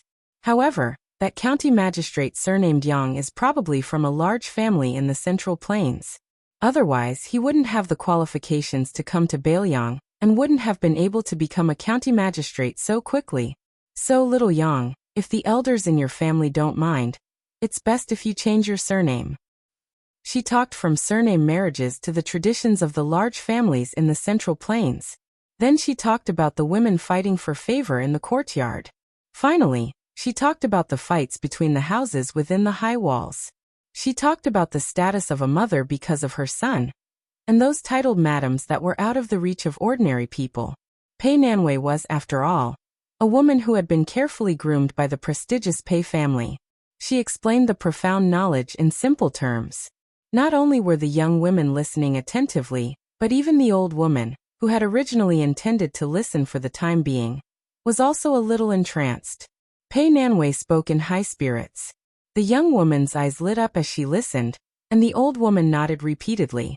In particular, Pei Nanwei taught the young woman step by step how to pretend to be a landowning woman whose family had declined. She taught her how to pay attention to the way she spoke, which books she should read, and how to hold back when talking with the man she liked. The two spies and men of sacrifice, who were of a great age difference, had their horizons broadened. They only felt that they were both women. That was because the woman named Pei Nanwei was a top-notch martial grandmaster. She was worthy of being the #1 person in the world, who could make our prince walk with his hands on the wall. Pei Nanwei spoke in high spirits. She was about to talk about the most obscure matter in the woman's boudoir when a chestnut lightly hit the back of her head. A warm voice came from behind her. "There is no woman as shameless as you. Your man doesn't know the rules of the family." The two spies, one big and one small, were like they were struck by lightning. They suddenly stood up and quickly went to the bottom of the steps. They knelt on one knee and didn't even dare to breathe. Their eyes were fixed on the ground. Other than the panic in their eyes, there was also respect from the bottom of their hearts and passion. 10 years to cultivate Songyushu, 100 years to cultivate Sufingnian, 1,000 years to cultivate Lu Dongxian. Not to mention that their lives were only 100 years. Pei Nanwei didn't turn her head in a fit of pique. That person squatted down beside her and smiled gently at the two Fushui elites in the courtyard. "Get up. Thank you for your hard work these past few days. Don't be so reserved when you come here in the future. It's good to be like today. It won't be so lifeless." The two of them stood up and nodded. That person looked at the red-faced young man of sacrifice. "Young Gongsho, right? Don't worry, I'll help you make connections. Later, I'll give you a landowning household identity. But for now, you need to stay in Bishan County." He nodded to the old woman. The latter understood tacitly and left the courtyard with the juniors of the Fu Shui house who had descended from the sky. Pei Nanwei still didn't turn her head. "Is the war over?" He sighed. Northern Barbarian City has been defended, and the Northern Mang barbarians haven't suffered any serious injuries. Their remaining army of less than 200,000 has retreated without chaos, so I reckon we'll have to fight another battle. However, victory is already in our Northern Liang's hands. I need to go to Jizhou Pass to see the old concubine of the old Eastern Yu. I also need to greet some people. I won't be at ease if others go." She turned abruptly, threw her arms around him, and hugged him to her bosom with all her might. Her eyes were red as she cried like a child. "I won't let you go." A muffled voice came from between her majestic breasts. "Then don't suffocate me to death here." Her face instantly turned red, and she fiercely pushed away the bastard who was still pretending to be obedient after taking advantage of her. Su Fingnian was pushed away. He waved his sleeve and flicked it into the distance. Lu Yunzhang, who was squatting on the wall and watching the show, was hit in the forehead by the flick. He fell to the ground with a thud in the alley outside the courtyard. The young girl, Wang Sheng, crossed her arms in front of her chest. She sneered when she saw the battered Lu Yunzhang stand up. Yu Dilong, who had met his master and the other two outside the town, had no choice but to return with them. He looked very conflicted and didn't dare to look at Wang Sheng. Wang Sheng hesitated for a moment and said in a low voice, "Come with me to the town's restaurant to buy wine for master." Yu Dilong grunted and didn't think too much about it. Lu Yunzhang smiled evilly. "You two go buy wine. I'll help master keep an eye on this place to prevent assassins from sneaking up on us." Wang Sheng, who was carrying a sword and a case, reached out to hold the hilt of her sword. Lu Yunzhang raised his hands. Fine, fine, fine. I'm afraid of you." Yu Dilong was at a loss. Lu Yunzhang shook his head and sighed. "Earthworm you. Why don't you get it?" Yu Dilong's aura changed. One-on-one.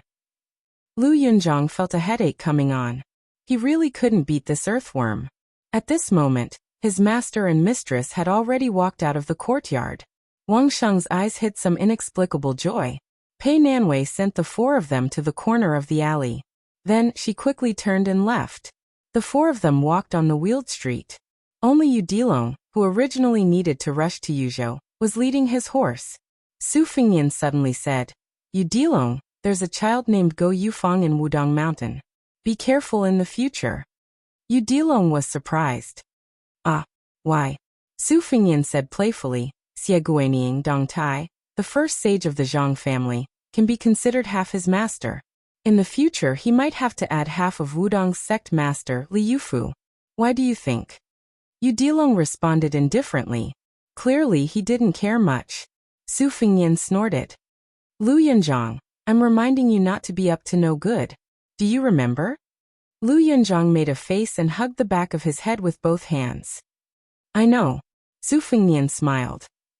You will have opponents too. Lu Yunzhang immediately jumped up in joy. Who is it? Su Fingyan was baffled. Someone who might become the third strongest person in the world. Furthermore, he's younger than you. Su Fingyan's words came true. And the third strongest person in the world had always been in the hands of a woman who used a saber. Her surname was Tao. Su Fingyan looked back and shouted. In 3 or 4 years at most, we will go to Jiangnan together. In the alley, Pei Nanwei, who had been hiding in the same place and didn't leave, secretly raised the corner of her mouth. She spread out her arms, her fingertips gently touched the wall of the alley, and walked briskly to the small courtyard. Because she felt that it was only 3 or 4 years. At that time, she wouldn't be old. On the Guangling River, on a brightly lit yellow dragon ship, a man and a woman stood side by side on the bow of the ship to enjoy the scenery. The young man wearing the Liyang King's robe whispered, "You have been wronged." The beautiful woman gently held his hand and shook her head. Her smile was gentle. The young king slammed the railing. This Song Li is too bold. Wait for this king. She suddenly covered his mouth.